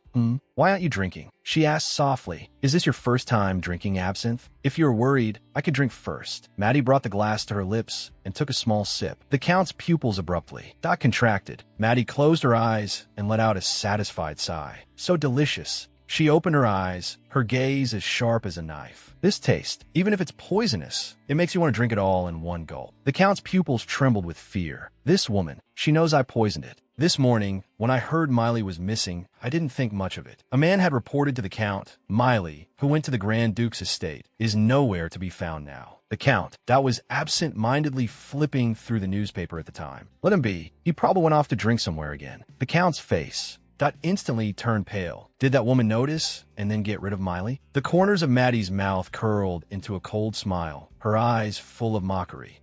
And victory. The Count's heart shook. So, Ulysses also knows about the poison? Maddie turned to the Count. Uncle, you will congratulate me on my marriage, won't you? The Count roared internally. This fool, in this situation, does she still only thinking about getting married? Maddie took a small vial out of her sleeve. The vial contained a liquid the same color as the absinthe. The Count looked at it in horror. That thing, why is it here? Ulysses was also confused. Maddie, did you bring extra wine? Maddie explained gracefully. Pouring it out little by little from a small glass vial like this is the best way to taste absinthe. Ulysses suddenly understood. I see. Then let's drink a little less. Drinking too much is bad for the body. Maddie aimed the mouth of the vial at her own glass. She replied softly, yes. Maddie poured all the liquid from the small vial into her glass and downed it in one gulp. The Count stood up in shock. Ulysses asked, Uncle, what's wrong? He looked at Maddie, who was still alive and kicking. Impossible. But the next second, Maddie grabbed her own throat in horror. Her body went limp and she collapsed. The Count was terrified. He pointed at Maddie. Hey! Ulysses shook Maddie anxiously. Spit it out. Spit it out. I told you that you can't drink that much at once. The Count's mind completely collapsed. She really drank it. She drank all the poison. The Count shouted in panic if she drank it all at once. Call a doctor quickly. Maddie suddenly burst out laughing. She sat up straight. Did I scare you? Count, you look very nervous. So I played a little joke. Ulysses breathed a sigh of relief. So that's it. My heart almost stopped. I can't handle your jokes. The Count slumped in his chair, trembling all over. He looked at Maddie with a dull gaze. The empty vial rolled off the table. Only endless fear remained on the Count's face. The Count fled in a panic. I need to think about it. I'll come back later. Maddie and Ulysses waved goodbye on steps. Come again next time, Uncle Count. I'll be waiting for you too. The Count's carriage sped away, leaving behind a cloud of dust. Ulysses smiled and scolded. How could you drink poison right in front of me? Are you crazy? Maddie explained. Of course I switched it with real wine. Were you worried I'd die? Darling? Maddie linked arms with Ulysses and walked down the steps. Do you really think you can threaten Uncle like that? That was just a warning. We'll eventually get his permission. Ulysses followed behind her, puffing his cheeks. He ran away in disgust. How exactly do you plan to get his permission? But Maddie stopped in her tracks. He's not dead yet, nor is he buried in a coffin. Why would I get his permission? You are too pessimistic. She turned around. Dear Maddie, smile brightly. From now on, anyone who wants to kill you, I will deal with them without leaving a trace. So if you want to live, trust me. Ulysses looked at her silently with complex eyes. Maddie turned to leave. Ulysses pursued. Wait, where are you going? Your room is over there. Maddie replied, I still have things to do. Ulysses stopped in his tracks. Give me the poison you took from Miley. Don't run around with it. Maddie stopped and looked back playfully. Oh, darling, it seems what I just drank really was poison. Oops. Maddie made a mistake. Ulysses' face darkened. He looked at her in shock. Ulysses' mind went blank. She drank poison. He looked at Maddie. Then will Maddie die too? Ulysses suddenly woke up. He staggered to his feet. Damn it, I should have known. After an unknown amount of time, he grabbed Maddie. I'll call a doctor. Don't go away. Stay here. Maddie reached out her hands in black gloves and hugged him. Sure, it's okay. I won't die. Even if I drink poison, I won't die. My body is just like this. I am alive, and I will keep living. Ulysses was still in shock. Sweat soaked his forehead. Maddie warned him, so don't easily expose your weakness in front of others. That will make you look very fragile. Someone is watching, understand? Maddie let go of her hands. I will come back safely. Ulysses stood stunned. In place. Someone is watching. Now, who is watching where? Ulysses stared at Maddie. Was she smiling so beautifully because there were servants present? That must be it. He blew a kiss to Maddie. All right, it's cold outside. Remember to wear a coat when you go out. Take care, Maddie. Ulysses turned around. Then I'm leaving. Maddie was stunned. What? Does he have no friends? Why suddenly blow a kiss when saying goodbye? Dusk enveloped the town. The lights of thousands of homes began to light up. A man stood behind the door, looking nervous. Maddie, wearing a cloak, stood outside the door. Maddie, the man hesitated for a moment. Come in. Maddie walked into the house. The man closed the door. Why didn't you say anything? I thought it was some drunkard again. Someone was following me. If my whereabouts are leaked, it will be very troublesome. The man exclaimed, someone was following you? You could have easily shaken him off, but you deliberately let them follow? Maddie calmly explained, if I suddenly disappear, it will arouse suspicion. It's better to let them relax their guard. The man looked excited. But sister, when I saw the newspaper, almost fainted from shock. Engaged to the Grand Duke. Sister, are you planning to scam a Grand Duke? Is that really okay? Won't you be hunted down for the rest of your life? Are you sure about this? Maddie waved her hand helplessly. Oops, I haven't had time to explain to Knox yet. This man is Knox, a scrawny 15-year-old refugee boy I met on the street 7 years ago. At that time, he stole my wallet. I should have broken his dirty little hands, but he became my only family. Knox roared, "You're also a thief. Why are you only scolding me?" Maddie pointed to the back of a man in the distance. That person just wanted to buy a birthday present for his daughter. Look at his shabby appearance. Obviously, he saved money for a long time for this special day. Knox retorted unconvincingly, "What does that have to do with me? They are lucky to be able to celebrate birthdays." Maddie grabbed Knox's cheek. "You kid, you have a tough mouth. If you want to steal, steal from the rich, not from this kind of person who can only whistle after losing his wallet." Since then, I taught him stealing and scamming. He learned all kinds of tricks. Knox came back from his memories. "Sister, are you really planning to scam the Grand Duke alone? Why not find someone to cooperate with this time?" Maddie slumped into the chair. "The scammers I know are all dead." Maddie sighed. "Among scammers, my acting skills, insight, and these hands are the most useful." Knox shook Maddie.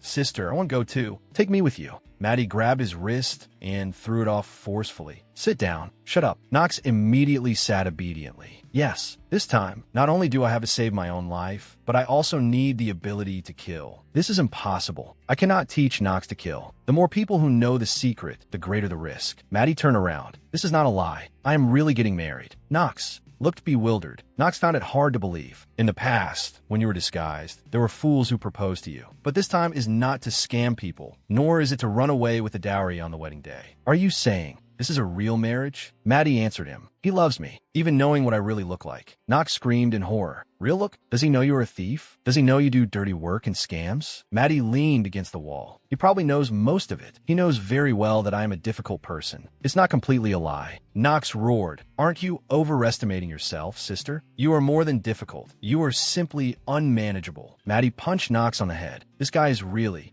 Knox covered his head and slumped in the chair. "Sister, I was so shocked when I saw the engagement news. I even did some investigation. I thought you were going to scam the Grand Duke's family again. Ulysses Kuhn Laundermel, the only son of the former crown prince, is also the only heir to the surname Kuhn. This surname is only passed down to the legal heir. Logically speaking, the throne should have been his. But after he lost his parents one after another, the throne was taken away by his father's younger brother, Lapidith Paragon Laundermel. Since then, he has often frequented the slums. But other than that, he has no bad rumors, no women, and no illegitimate children. He is just a pitiful and kind good person." Knox looked earnestly. "Maddie, don't marry him. He is too pitiful." Veins popped on Maddie's forehead. She kicked Knox to the ground. Knox struggled to get up and asked angrily, "What are you doing? You villain who ruins the lives of innocent men." Maddie picked up a bottle of wine. "I am really getting married. Stop talking nonsense. Go investigate Count Monknando." She tilted her head back and took a gulp of wine. "Find out everything about the Count, his wife, his children." Knox asked in confusion. "Count Monknando? Who is that?" Maddie smashed the wine bottle heavily on the table. "My fiancé's uncle." Knox was even more puzzled. "He is the Grand Duke's uncle. Shouldn't we be trying to please him?" Maddie's eyes turned icy. "That guy messed with the Grand Duke. How dare he touch my things? It's time to teach him a lesson." Knox looked at her in horror. "Oh no." Knox's expression instantly froze. "Oh no, someone is crazy. I have to clean up the mess before things get out of hand." "I understand. Since he touched my sister's man then, he does deserve to be taught a lesson. But sister, how are you going to deal with the Count? I need to know the direction." Maddie spoke. "No matter what we do, investigation is the first step." Knox pursued. "Are you going to squeeze him dry? The uprooting kind?" Maddie's eyes were sharp. "Not uprooting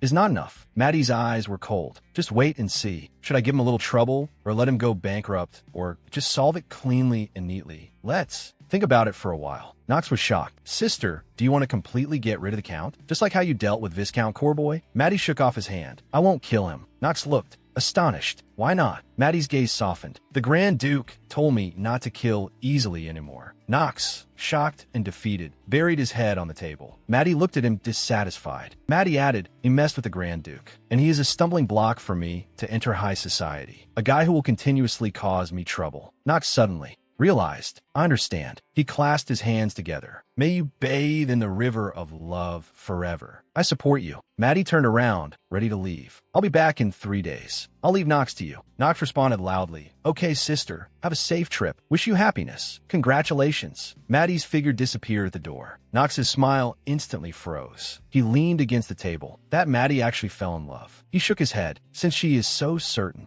it must be true. Find out about the Count's wife and children within 3 days. Knox groped for the hidden door and pulled it open. Time is tight. We have to act fast. The sound of horse hooves rang out in the distance. Ulysses stood on the balcony, holding a letter in his hand. A voice came, a letter from His Majesty. He requests you to reply as soon as possible. Ulysses looked at the wax seal on the envelope. He wants me to reply. To Ulysses, I will replace your late father to decide a spouse for you. Ulysses's fingers gripped the letter paper tightly. He dares to play the role of my father. That father he killed with his own hands. For him to decide my marriage. It's truly ridiculous. If it was just to inform me, he could have just said it directly. He wants to see me submit. Ulysses let go of his hand, letting the letter paper flutter down and fall into the flames of the fireplace. The letter paper turned to ashes in the raging fire. He recalled the scene of his mother's death again. His mother coughed in the empty room, one after another. Damn it, this is unbearable. Enough. Stop it quickly. I'm trying my best to live. Just like Mother said, my life depends on the hands of others. This is too painful. Please, leave me alone. He waved his hand fiercely, knocking over the medicine bottle on the table. The potion spilled all over the floor. I will live on. Even if I have to crawl like a dog, I will live on. Ulysses supported himself on the table, panting, unable to take revenge on the murderer who killed my parents. A bottle rolled to the ground, making a crisp sound. Wow, this house is really a mess. I hate husbands with violent tendencies the most. Ulysses turned his head abruptly. Maddie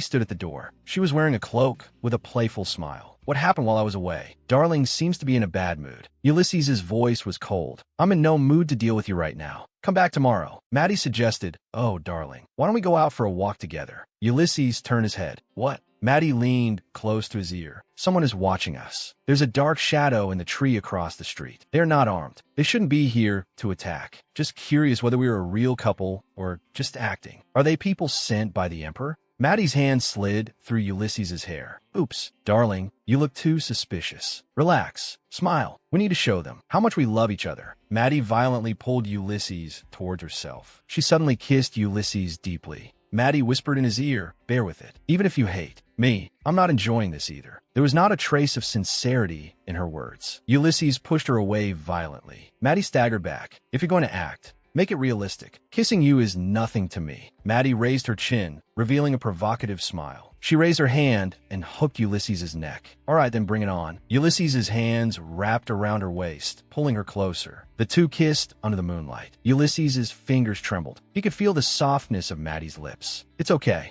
I won't die. I'm still alive. I will keep living. This felt like an illusion. Ulysses hugged Maddie tightly, as if hugging a lifesaver. Maddie's voice echoed in his ears. From now on, those who want to kill you, I will deal with them silently. So if you want to live, trust me. Ulysses's heart beat violently, like his mother's coughing, one after another. The coughing stopped. A voice echoed in his memory. Then I'm the first guard who didn't run away. The space was filled with the heavy thuds of heartbeats. Ulysses suddenly opened his eyes. If Maddie found out, he realized he was being hugged tightly by Maddie, his head resting on her shoulder. Is he still there? Ulysses asked softly. Maddie's hand stroked his back. Let's act a little longer. Calm down, Ulysses. Maddie and I are just fulfilling a contract. Ulysses's fingers lightly touched Maddie's clothes. Where's your coat? Didn't I tell you to wear it when you left? No, I wore it, but I gave it to the coachman. Maddie explained lightly. His eyes were too dirty. I will be seeing him for the next 3 years. I don't want to cower in front of him. A cold smile hooked on Ulysses's lips. It seems you're very confident that you can live that long. Maddie's gaze turned to the window again. Anyway, the guy just won't leave. This won't do. Grand Duke, please take off your clothes. Ulysses looked at her in disbelief. Here, in front of that bastard? Maddie's tone was relaxed. Anyway, I'm wearing a white petticoat inside. It's not like I'm naked. What's the big deal? Luca looked at her in shock. No then. Maddie leaned close to him. That bastard hasn't left yet. We have to act more realistic. Make him completely give up. Fortunately, I just put away the pearls and gold coins on the table, he thought. Ulysses's heart beat wildly. He looked at Maddie. Ulysses couldn't suppress his inner anxiety and pressed Maddie down. His heartbeat roared in his ears. one after another. Before he even got close, Maddie violently pushed him away. Maddie got up from the table. She looked out the window. He left. Damn it. He kept staring at me. I was still hesitating. How long to kiss? Come here, Grand Duke. Tonight we won't kiss. We'll change it to shaking the bed and pushing the table for 30 minutes. Ulysses wiped his lips with the back of his hand, his cheeks flushed. The morning sun shone into the room. It was empty, only the marks of the bed and table. Being moved, Ulysses woke up with a start. He was lying on the sofa, covered with something. It was very warm. What is this? Wait, why is there a blanket here? Yesterday in the office. This is Maddie's dress. He sat up in a panic. Why? We obviously slept separately. Could it be that when I fell asleep, something happened? He looked around. He only saw that green dress lying quietly on the sofa. Just a dress. Ulysses picked up the dress. Then where did Maddie go? He looked towards the study and saw Maddie curled up on the floor. Luca held the dress, his tone carrying a hint of confusion. She should have covered herself. Why give it to me? He stood up. Hey, wake up. Maddie was sleeping soundly. Ulysses looked at her sleeping profile, feeling speechless. God, I'm really laughing from anger. He bent down. That smile is really beautiful. No, this is just right. Maddie's eyes suddenly opened, flashing with golden light. I will give you a special allowance. She suddenly sat up, full of energy. You look very cute. Just go open the door like this. But don't open the door too wide. Ulysses was stunned. Maddie pointed to the door. Look, you should have listened to me. If the butler comes, then our hard work shaking the table last night would be worth it. Ulysses sighed helplessly. The door creaked open. Butler Philip stood at the door. He cleared his throat. Grand Duke. Ulysses looked at him with disheveled clothes. What is it so early in the morning? Philip answered respectfully. Grand Duke, you need to prepare to go to the reception room. Sir Venier has arrived. Ulysses's expression instantly froze. Venier also heard about the engagement? I have to. Introduce them sooner or later. He stepped towards his room. But I can't let him. See me like this. Maddie will prepare well, right? He couldn't help but think. Crockton sat in the reception room, waiting for Ulysses. Crockton. A voice came from the door. Crockton. Look towards the door. Crockton Venier. Ulysses' his friend and also his knight. Ulysses spoke. Crockton, isn't it too impolite to barge into someone else's house so early in the morning? Crockton walked over quickly. Sorry, I was in too much of a hurry. I heard you getting married. Ulysses looked at Crockton. He's my only friend, a person who stands by my side in any situation. When my father died, when my uncle became the emperor, the only one standing by my side was Crockton. He completed his knight training, passed the exam, and obtained a title, yet he still returned to my side. But I never appointed him as a personal knight. I couldn't drag him into that shadow of death following me. We don't meet often, but we have no secrets. This is the friendship between me and Crockton, at least before the engagement news was announced. A polite smile hung on Ulysses's face. Yes, I plan to get married. Crockton was surprised. God, you really? Such a big deal. How could you keep it from me? He questioned Ulysses in disbelief. What kind of person did you propose to?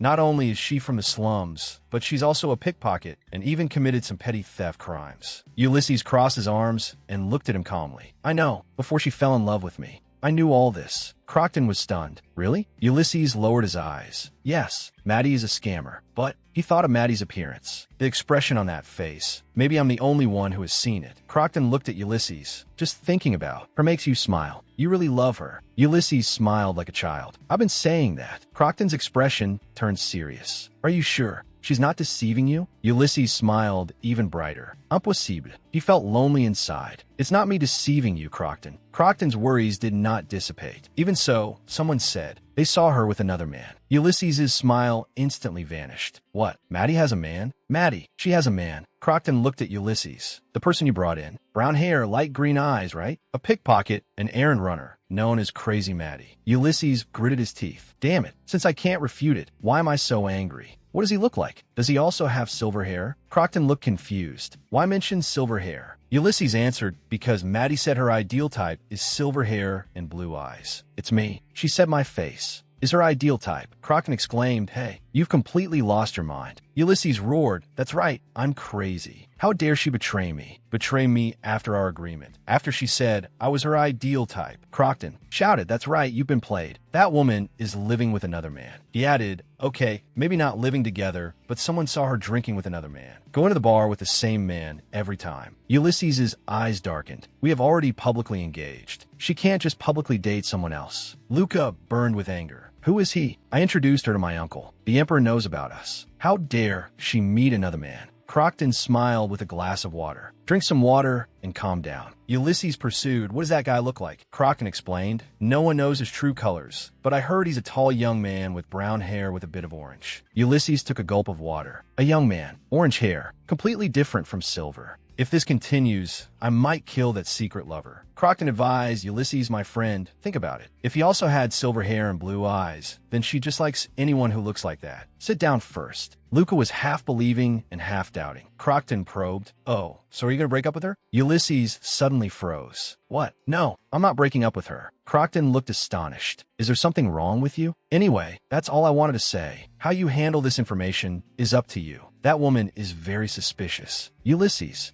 looked at his reflection in the water glass. I love her, so I believe her. Crockton retorted, even if she has another man? Ulysses replied, Maddie will choose me, at least on the surface. Crockton pursued, then what about Astrid? Did you tell her? Ulysses violently smashed the water glass on the table. Crockton Venier, I told you not to mention that name. Crockton insisted, this is very important. You can't escape forever. No matter who you marry, you have to tell her eventually. Ulysses interrupted him enough. She is an existence that must absolutely not be known to the world. The name of the Laundermel family will end with me. It's best if no one finds out. Crockton retorted, so you're just going to let me like this? She only has you. Don't forget this. She misses you very much. Ulysses fell silent. Tell her I'll visit her soon. He got up and left, leaving the red-haired man sitting alone at the table. Maddie stood at the door, her arms crossed. Ulysses's expression was complex. Maddie, an image flashed in Ulysses's mind. She and an orange-haired man were embracing intimately. Ulysses smiled and waved. Why are you standing there? Aren't you coming in? Maddie explained, I saw you and your friends seemed to be talking about something important, so I waited outside. His expression stiffened, recalling the previous conversation. What about Astrid? Did she hear about Astrid? That would be terrible. Ulysses forced himself to remain calm. He introduced to Crockton, Crockton, this is Maddie. As you know, she's my fiancée.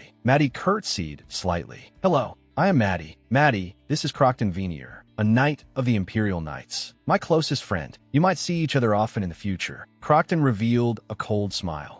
That's not certain. If she's smart, she better not meddle in my affairs. Maddie chuckled. What kind of friend are you? To completely ignore true love. Is friendship more important than love? She looked at Crockton provocatively. Can you kiss the Grand Duke? I have kissed him. Crockton glared at her. Maddie, is it? I see you really lack upbringing and have no manners. Maddie showed no weakness. That's right. Maybe if I was born in a noble family, I could also become a knight. Just swinging a sword a few times a day and calling it done. Crockton's anger was ignited. Do you think anyone can become a knight? Maddie retorted, sarcastically. Isn't it just swinging a sword well? Maddie drew the sword from Crockton's waist, the tip pointing at his throat. She smiled contemptuously. Just like this. Very simple, isn't it? Ulysses rushed forward in shock. Maddie put the sword down. Maddie was unwavering. You always scold me first. He was the one who was rude to me first. Ulysses grabbed her wrist. Put the sword down. We need to talk. Sorry, Crockton. Please wait a moment. Ulysses turned and left with Maddie. Crockton remained in place. The sound of footsteps faded away. He watched the direction the two left, his expression solemn. I didn't even see her draw the sword. I didn't even feel the sword leave the scabbard. That woman, she might not just be a pickpocket. If she is Ulysses's bodyguard, that might interfere with our plan. He tightly gripped the hilt of his sword, his eyes turning cold. Maddie looked innocent. I just wanted to help you. Help you get rid of that annoying friend. Ulysses's voice sounded exhausted. Maddie, you don't understand Crockton at all. Maddie retorted. Of course I understand. He's just an arrogant jerk. Ulysses interrupted her. Enough. Stop talking. You have no idea what you're doing. You almost ruined everything. What is wrong with you? I told you he is my friend, my only true friend. Even if you don't like others, can't you at least get along with Crockton? Maddie? Sneering, she said, would a trustworthy friend come to visit carrying a sword? Ulysses tried to explain, he is a knight. Don't misunderstand. Maddie crossed her arms. Would a knight skip morning training just to come here, carrying a sword but not wearing a uniform? Find a better excuse. You are hopelessly naive. Ulysses looked at her and said word by word, not everyone in the world lives on lies like you do. Dot and deceit. Maddie's body stiffened. She forced a twisted smile. Ouch, that hurts. Maddie admitted frankly. You're right, I'm a liar. She strode away. Ulysses called out in a low voice, "Sort out your private life. You must live as the Grand Duchess for 3 years. I don't care if you have a lover, just don't get caught." Maddie froze. That guy with the orange hair. He is definitely not my lover. A hint of shock flashed in Ulysses' eyes. Are there more than one? Maddie's smile became sly. She punched Ulysses in the chest. "You idiot." Ulysses was knocked back a step. He clutched his chest and yelled, "What are you doing? How am I an idiot? Hey, wait, where are you going?" This crazy woman. Maddie took the reins from the coachman and neatly mounted the horse. She lied again. Ulysses looked at her receding back, a huge wave rising in his heart. She actually knows how to ride a horse. Maddie leaned, got forward against the horse's back, her eyes flashing with a dangerous and excited light. She gently stroked the horse's mane, her voice gentle yet cold. "All right, just as my darling wishes." Maddie galloped away, the sound of hooves echoing through the woods. She leaned close to the horse's back, the wind blowing her long hair. In my entire life, he is the only person I have allowed myself to follow. They might have gone to the slums to ask around, but those people would never say Knox and I are lovers. So the conclusion is that Crockton Venier very likely distorted the intelligence, or the person who sent the stalker. That is him. Regardless, the most suspicious person is him. Maddie tossed a coin to the coachman. "Take this money and deliver a message back to the Grand Duke's estate. You know the consequences of changing your mind halfway, right?" The coachman smiled and took the money. Muddy. "Of course I won't do that." Crockton's voice echoed in her mind. "What do you plan to do about Astrid? Did you tell her?" Ulysses' voice was resolute. "The name of the Laundermel family will end with me. It is best that no one ever finds out about Astrid." Maddie's fingers lightly traced her chest, a trace of unease. Dot flitting across her heart. "Before fulfilling your wish, how about I uncover all the secrets of you and your friend first?" 2 days later, sunlight Dot spilled over the town. Maddie leaned out from the corner of a wall, looking at a bruised and battered man in the distance. As expected, that guy is no ordinary knight. He's an imperial knight, but often skips morning training. On weekdays, 3 bottles of milk are delivered, but on weekends, only 2. This means that there must be a high-ranking figure behind Crockton, allowing him to evade morning training. Moreover, always goes out on weekends. He even changes carriages to hide his destination. Crockton walked into a building. Maddie's eyes were cold. He went in. Crockton suddenly turned around. Maddie immediately grabbed a group of people, and started singing and dancing. A hint of disdain flashed in Crockton's eyes. "What is this? Gypsies?" Crockton turned and walked down the narrow alley. A man pulled Maddie back. "Miss, that place doesn't serve food." Maddie pouted. "Really? That's too bad. I'm so hungry right now." The man explained, she's a single mother raising a child alone. Life is very tight for her. He pointed in another direction. "If you want to eat, go to another neighborhood. They're more generous." Maddie handed a coin to the man. "This is your reward. Go buy a blanket." The man waved gratefully. "Thank you." Maddie's gaze deepened. It seems the hidden secret is not just an ordinary single mother. My client is hiding some dirty secrets. Astrid, only she possesses the last name of Laundermel. This means she is of the Grand Duke's bloodline, an unregistered illegitimate. Daughter, why did he hide this from me? He had already confessed that his life is being threatened by the Emperor. As Ulysses' guard, I must prepare for all variables. If Astrid is the Grand Duke's weakness, then it's even more necessary. Maddie's gaze locked onto the restaurant. Now I should go confirm if the person in the house is really Astrid. Night fell over the Grand Duke's estate under the starry sky. It's already the 3rd day, isn't it? When do you think Maddie will come back? A man sat at the table. "Yeah, I thought she would be back soon. After all, I gave her cover." "Oh, speaking of which, this morning the Grand Duke asked me if Maddie took anything when she left." Lolly's eyes widened. "Maddie would never do that. Last time we went to the boutique, Lolly asked, 'How many dresses do you plan to buy?' Maddie looked a bit confused. Am I only buying one dress for today's guests?" Lolly excitedly waved her arms. "What do you mean only buying one? You need dresses for receiving guests, attending parties, going to the palace with the Grand Duke, and everyday casual wear. You can never have too many clothes." Maddie smiled awkwardly. "Is that so?" "Sorry, I've never bought new clothes before." Lolly excitedly continued. She actually only wanted to buy one dress. Not only does she lack ambition, but she was even worried about buying too much. Lolly clutched her head. How could he doubt Maddie? "I'm so disappointed in the Grand Duke." The butler snorted coldly. "How can you say such things about the Grand Duke? Someone who disappears for 3 days without a word is obviously suspicious." However, that woman, Lolly defended her. Her tone might be a bit blunt, but I don't think she's a bad person. The butler recalled, "Last time she asked me to take her to the slums. That's so I drove her there. At that time, the butler shuddered. What? Maddie looked at his wrist. The dandelion bracelet on your wrist is really beautiful. The butler looked at his wrist in shock. That was a gift from his daughter. Maddie's gaze fell on the butler's thumb. Did your daughter draw a flower on your nail? It seems she really loves you. The butler quickly pulled his hand back. When did you? Maddie revealed a faint smile. She took something out of her pocket.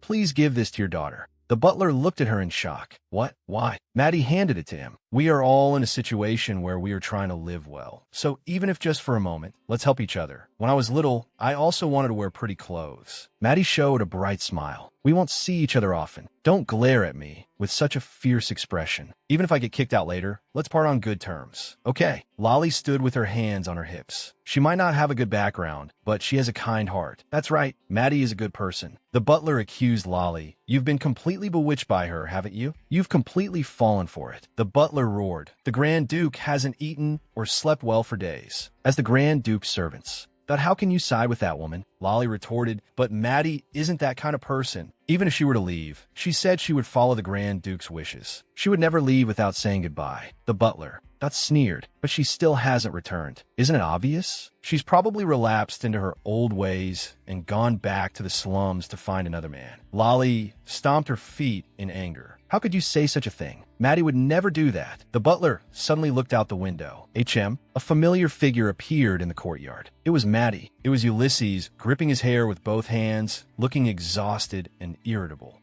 Disappearing for over 2 days without a word. You should have at least told me. That where you were going. Ulysses's eyes were cold. You said you wouldn't let me die. You didn't even want me to experience a near-death crisis, right? Or is it that not everyone is like you? That living by deceiving others? Was she hurt? Ulysses furrowed his brows. No, maybe it's something not in the contract. She might be angry because I made her drive away those men. He slammed his fist on the table. Damn it. As long as she wasn't discovered, what does it matter? Whether discovered by me or someone else. As long as it could be kept secret, why did she have to disappear without a word? Ulysses leaned back in his chair and looked up at the ceiling. But she still left $1 billion. Is there someone she cares about that much? A knock on the door sounded. Ulysses looked up. The butler pushed the door open and entered. Your Grace. She's back. Ulysses stood up abruptly. But her condition. What? Maddie stood there, in rags, with scratches on her face. What happened? Maddie hugged her arms tightly, looking, that wretched. Ulysses clenched his jaw. You disappeared without a word and never came back. Ulysses grabbed Maddie's arms. Did you go secretly meet someone else? Why are you in such a sorry state? Maddie tried to soothe him. Your Highness, let's go inside and talk. Ulysses was burning with anger. Did you spend 3 days with that person? Who is he? Were you that angry just because of what I asked you to do? Maddie coldly interrupted him. Shut up. Be quiet, Ulysses. Ulysses's body stiffened. I gave you everything. Maddie stood frozen in place. Ulysses roared, I said I would give you everything. Ulysses tightly gripped her shoulders. You promised me. You promised you would stay by my side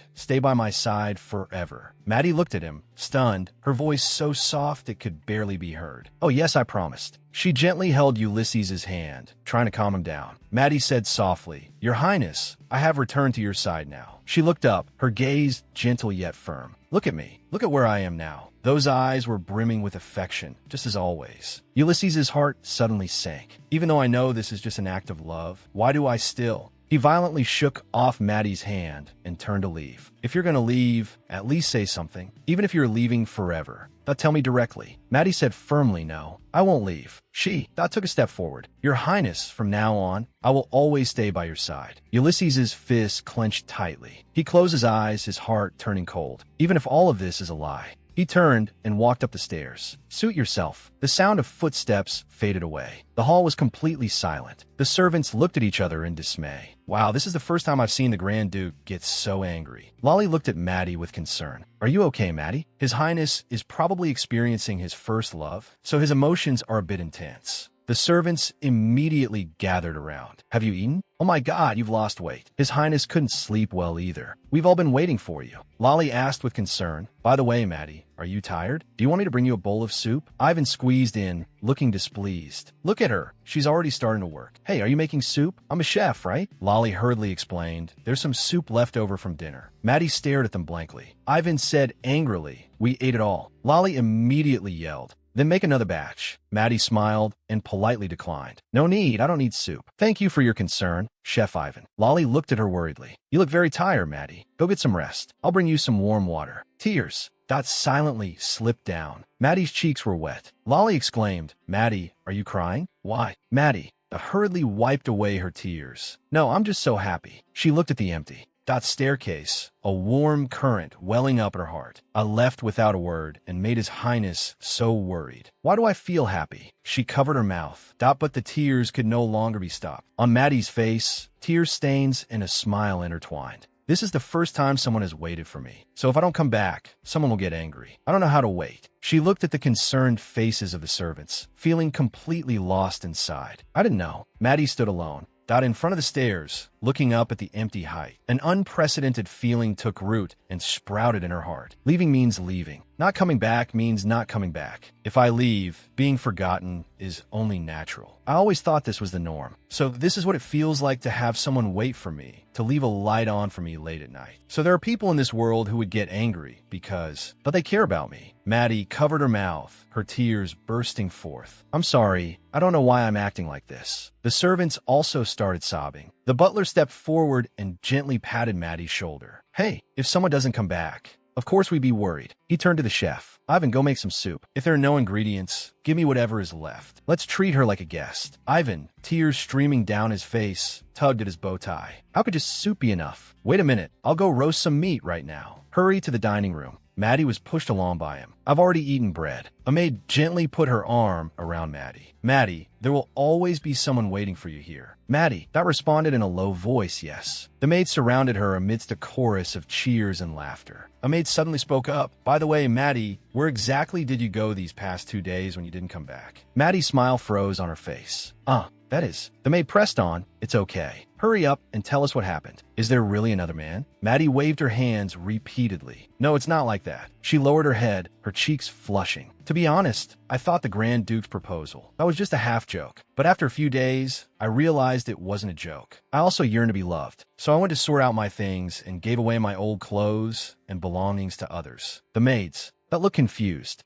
Maddie smiled shyly. Even if I were kicked out, it would be weird to stay in this village. I'm a wanderer by nature. If I left here, I would naturally leave the village too. The servants, that with tears in their eyes, tightly held her hands. The butler scolded, Hey, why did you think about leaving first? Didn't you see how worried His Highness was about you? A maid quickly intervened. The master was so strict with Maddie. She has never been loved and isn't used to being loved, so she was preparing to leave. Ivan, Dot poked his head out from the doorway. What are you all standing around for? Are we eating or not? He announced loudly, Let's eat first. The maids pulled Maddie to sit down. Come on, sit down. We don't like eating alone either. Let's eat together. The maids explained, We don't usually eat in the dining room. This is a place for entertaining guests. A maid loudly refuted, No, Maddie, you're not a guest. You are family. Ivan carried a dish of food, smiling brightly. You can come back anytime. We will always wait for you, okay? The butler suggested, Shall we bring out some wine? Do you want a drink? Ivan raised his arm high. Yes. Maddie watched the servants fill their wine glasses, a happy smile on her face. Okay, the wine glasses. Dot clinked gently, making a crisp sound. Maddie thought smugly, plan successful. Successfully won over the servants' hearts. The next day, a magnificent carriage stopped at the estate. A man looked at Salome beside him. Are you really okay by yourself? Salome straightened her back. Of course. I'm also a proud member of the Bartolas family. She turned and Dot took firm steps forward. I must execute the Emperor's orders personally. The main doors slowly opened. Salome's figure appeared in the gap of the doors. She wore a faint smile. Grand Duke, it is an honor to meet you for the first time. Ulysses paused slightly, looking at her with a complex expression. Salome spoke, revealing a sharp smile. I am Salome of the Bartolas family. His Majesty has ordered me to attend the royal ball with you, Grand Duke. Ulysses looked at the letter. On the letter, that was Maddie's handwriting. Even if I were kicked out, it would be weird to stay in this village. He suddenly crumpled the letter tightly. Salome smiled and said, I am Salome of the Bartolas family. She continued to announce, His Majesty has ordered me to attend the royal ball with you, Grand Duke. Ulysses' expression turned grave. The Count Bartolas family. The Count, that is a close confidant of the Emperor's loyal hound. There is no doubt that my father's death is inextricably linked to them. That That hypocritical face flashed in his mind. His nails dug deep into his palms. The scent of blood and the fury of revenge. Yet they dare to send their daughter to me without a single word. Salome smiled slightly, as if everything was under her control. Attending the royal ball with her is tantamount to announcing our engagement. The Emperor's will. Invisible threads pulling all the strings. Your will is meaningless. Live the rest of your life as my puppet. A cold smirk curled on Ulysses' lips. So this is His Majesty's decree. Salome looked around. My room, the maid's quarters, plus 3 or 4 empty rooms will be enough. She turned to look at Ulysses. Could you introduce me to the servants who will be assisting me? Ulysses stared at her coldly. Did I ever ask you to be my partner for the ball? You are completely devoid of manners. I have no intention of attending the ball with you. Please leave. Surprise flashed in Salame's eyes. Ulysses turned and walked away, completely ignoring the person behind him. Look at their shocked expressions. How delightful. Maddie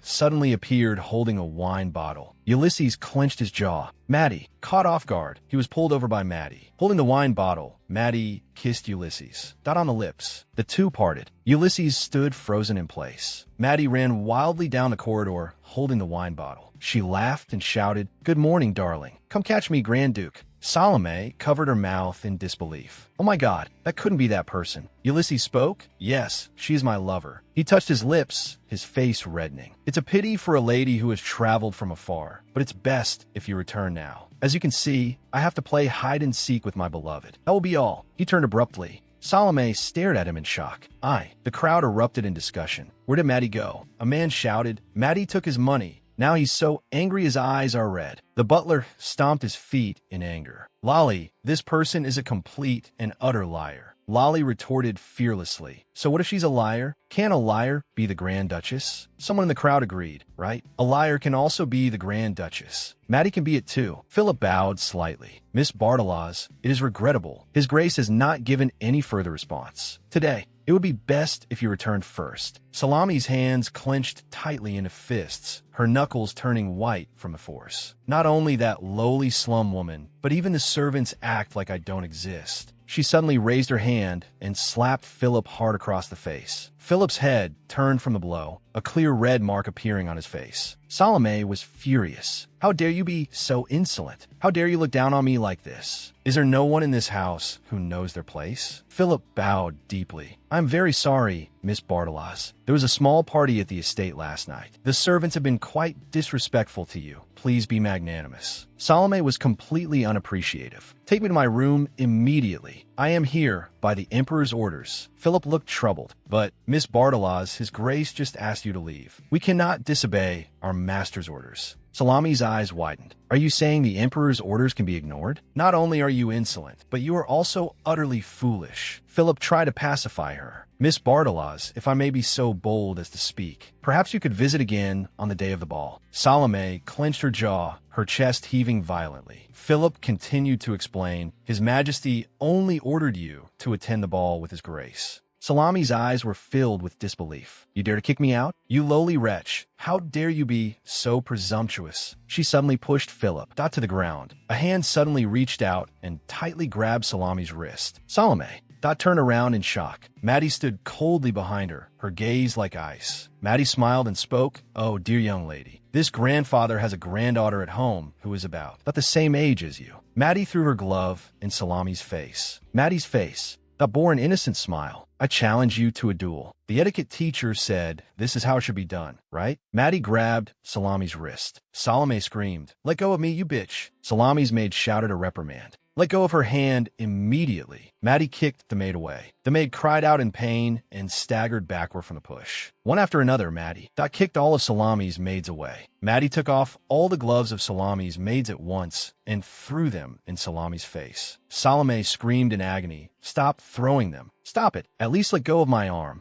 It hurts, Maddie shouted with teary eyes. Why won't you accept my challenge to a duel? My heart hurts too. Uncle Philip, can't women duel? Philip wiped his glasses. Although rare, it is not unheard of. Maddie questioned loudly. Then why won't you accept? Just because I'm not a noble? Just because I'm not a lady? Salome, finally unable to bear the harassment, screamed in compromise. Fine, I accept. Now let go of me. Maddie instantly let go, her eyes lighting up. Really? Salome climbed up from the ground. Sunlight shone on her messy hair and clothes. She raised her hand and looked at the red marks on her wrist caused by Maddie's grip. She trembled all over, raging fury igniting in her eyes. You lowly wench. She suddenly slapped Maddie across the face. Maddie's head turned, the corners of her mouth curling into a cold smirk. Ulysses was furious. Maddie, he questioned, how dare you do this? Tears shimmered in Salame's eyes, but a brilliant smile bloomed on her face. Wonderful. The Grand Duke is finally witnessing this lowly wench's depraved behavior with his own eyes. Ulysses looked at her in shock. You, how dare you? What do you think you're doing? Salome looked up, her eyes flashing with anticipation. She spoke softly, She raised her wrist to show Ulysses. Your Grace, look at my hand. This lowly wench, she. Salame's words came to an abrupt halt. Ulysses brushed past her. Ulysses asked Maddie with a face full of concern, are you badly hurt? Maddie leaned into Ulysses's embrace, her voice laced with tears. It hurts so much. That lady wouldn't accept the duel and even hit Mr. Philip. My heart hurts so much. Salame's face twisted. Your Grace, this woman is crazy. Not only did she grab my wrist and drag me everywhere, but she also injured my subordinates. Ulysses's voice was piercingly cold. So you harmed the butler I treat like family and my one and only true love. Salome hurriedly defended herself. That's because he told me to leave and unreasonably blocked my path. Ulysses's hand rested gently on Maddie's shoulder. He retorted coldly, and what is wrong with that? I said you were not allowed to step foot in my estate. My butler was following my wishes. By so cruelly beating my lover, are you not blatantly defying me? Ulysses issued an order to expel her. Get out. I won't say it a second time. Your Grace, she roared unwillingly. How can you drive me away like this? This is His Majesty's order. And what about my father? Ulysses's eyes were filled with contempt. It seems you've forgotten that I am a Grand Duke. If you want to tend the ball so badly, then wait in front of the palace tonight. Maddie interrupted him.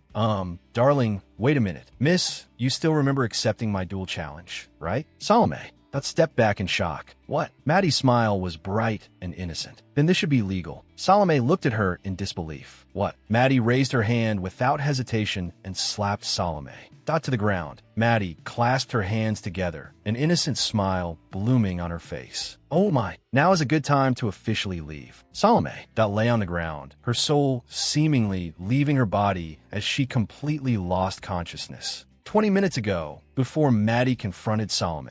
Ulysses, looking around, where did she go? Ulysses's cheeks reddened slightly as he recalled the scene just now. This is too much, suddenly pushing me down and forcibly kissing me, and in front of a stranger no less. No, I must tell her that she is not allowed to kiss me again. It wasn't even a critical moment. There was no need for such unnecessary contact. Ulysses was muttering to himself when he was suddenly spun around. He widened his eyes in shock. Maddie? Placed her index finger on her lips and whispered softly, I'm going to tease that cute little thing. When the time is right, Your Grace, you have to step up and help me. Like a prince, got it? Ooh. Ulysses's face turned entirely red. What? He suddenly snapped back to reality. Wait, about yesterday, that I still haven't gotten an explanation. A sly smile appeared on Maddie's face. Oh my goodness. Is my lord still angry about me not coming home all night? Ulysses flushed red. Not coming home isn't the issue. The issue is that you left without a word. This is a matter of trust. Disappearing suddenly like that. How could I be sure that you hadn't run away? Maddie's expression turned serious. Yes, you're right, but I can't report to you every single time. Ulysses objected. You should report to me. If possible, at least tell me the reason for leaving. Maddie smiled slightly. All right, this method could work. If I ever disappear one day and you find that I've left my valuables behind, then you can rest assured because that means that I didn't run away, nor did I leave you. Ulysses furrowed his brows tightly. What are you talking about? Maddie smiled like a child. If I were really going to run away, now would I leave my valuables behind? Of course not. I would take everything with me. Ulysses suddenly understood. Then what should I do? Should I report it?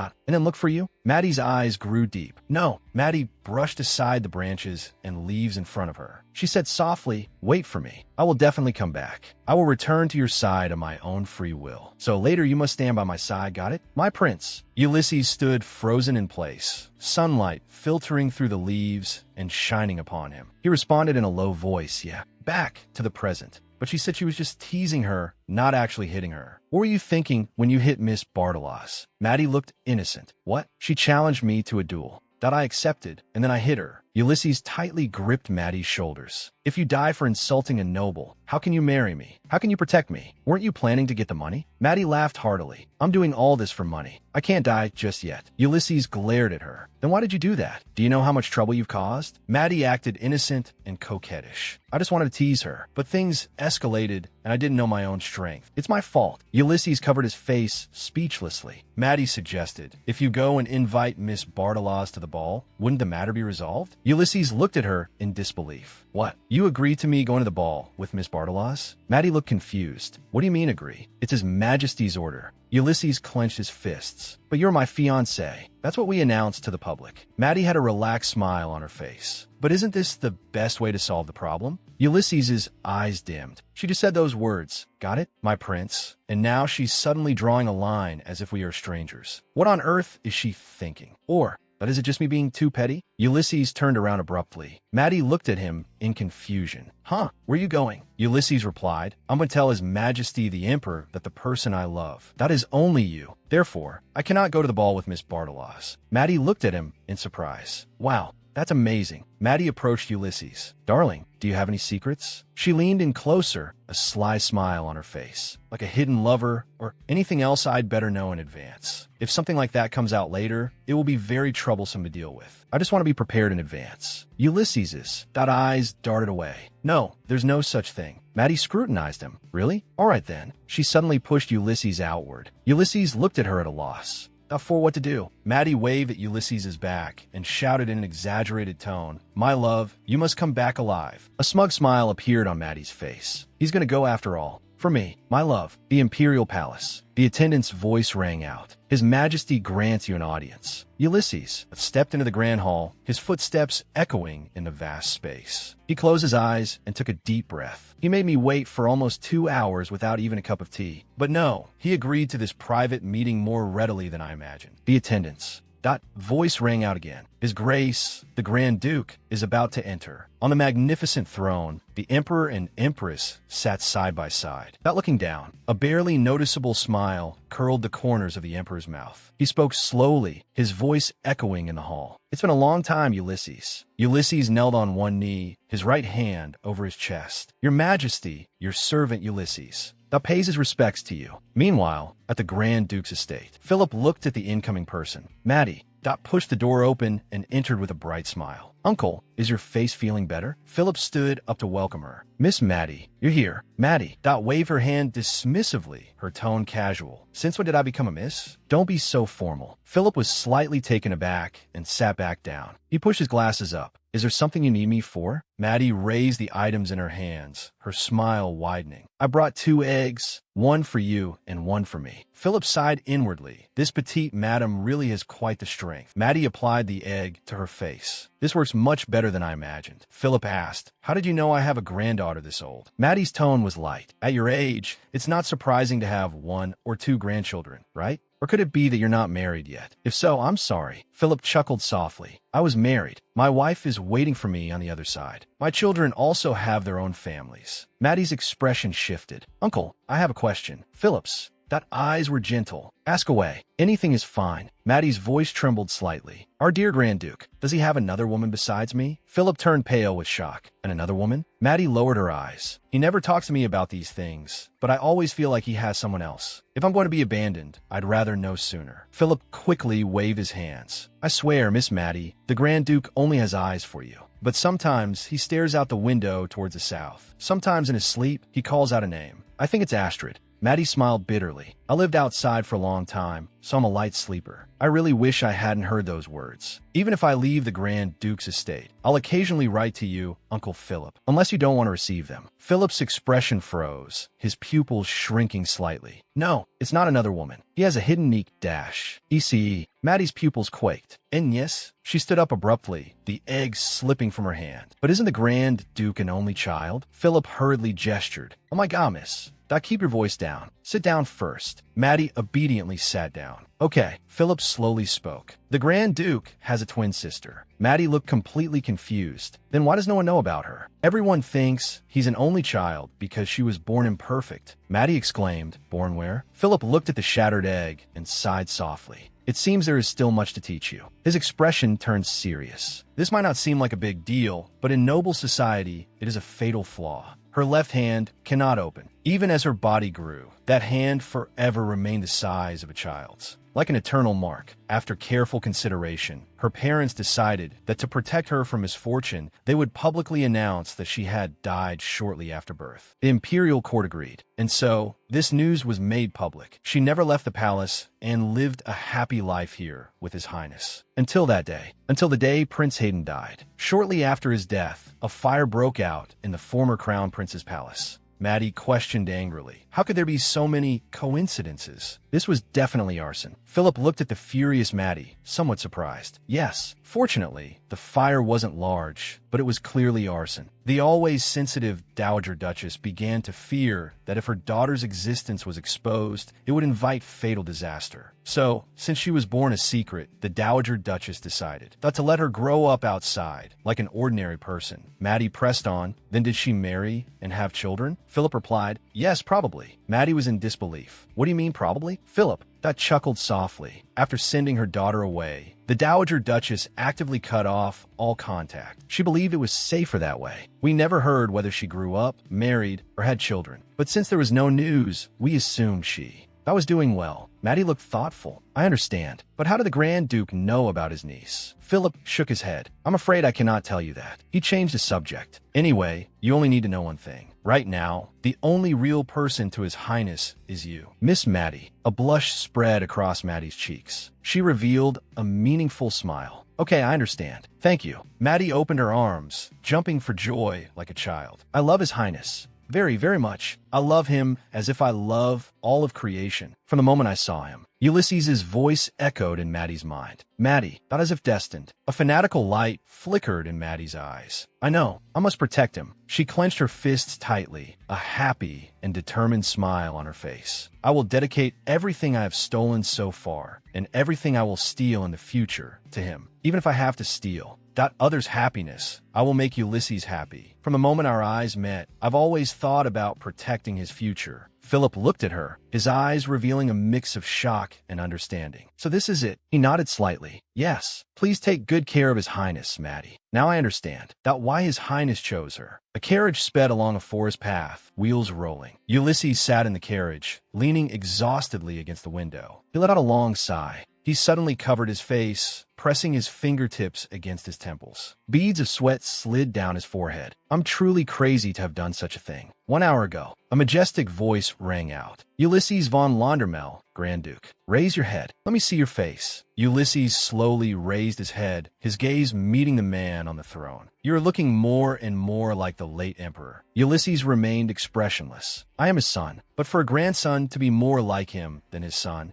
that would make people laugh. Ulysses bowed his head slightly. I'm deeply grateful that your majesty views me this way. As soon as he ascended the throne, he executed everyone who said he didn't resemble the late emperor. And yet, the first thing he says to me is so intense. Lapidate Paragon Londermel. Unlike my brother, he inherited his mother's looks. He has always been the focus of the empire's women. Perhaps out of that sense of inferiority, as soon as he ascended the throne, he ruthlessly purged all his opponents. Even his own mother, the Empress Dowager, an elderly woman who couldn't even walk alone in the palace, suddenly hanging herself. This is more than just a suspicious murder. I heard that your majesty is hosting a ball. A smile tugged at the corners of the emperor's mouth. Ah, yes. To celebrate my daughter, Princess Meal's 14th birthday. As her cousin, you will come too, right? Ulysses' voice was firm and resolute. Of course, your majesty. However, he raised his head, a hint of pleading in his eyes. I already have someone I love. Therefore, I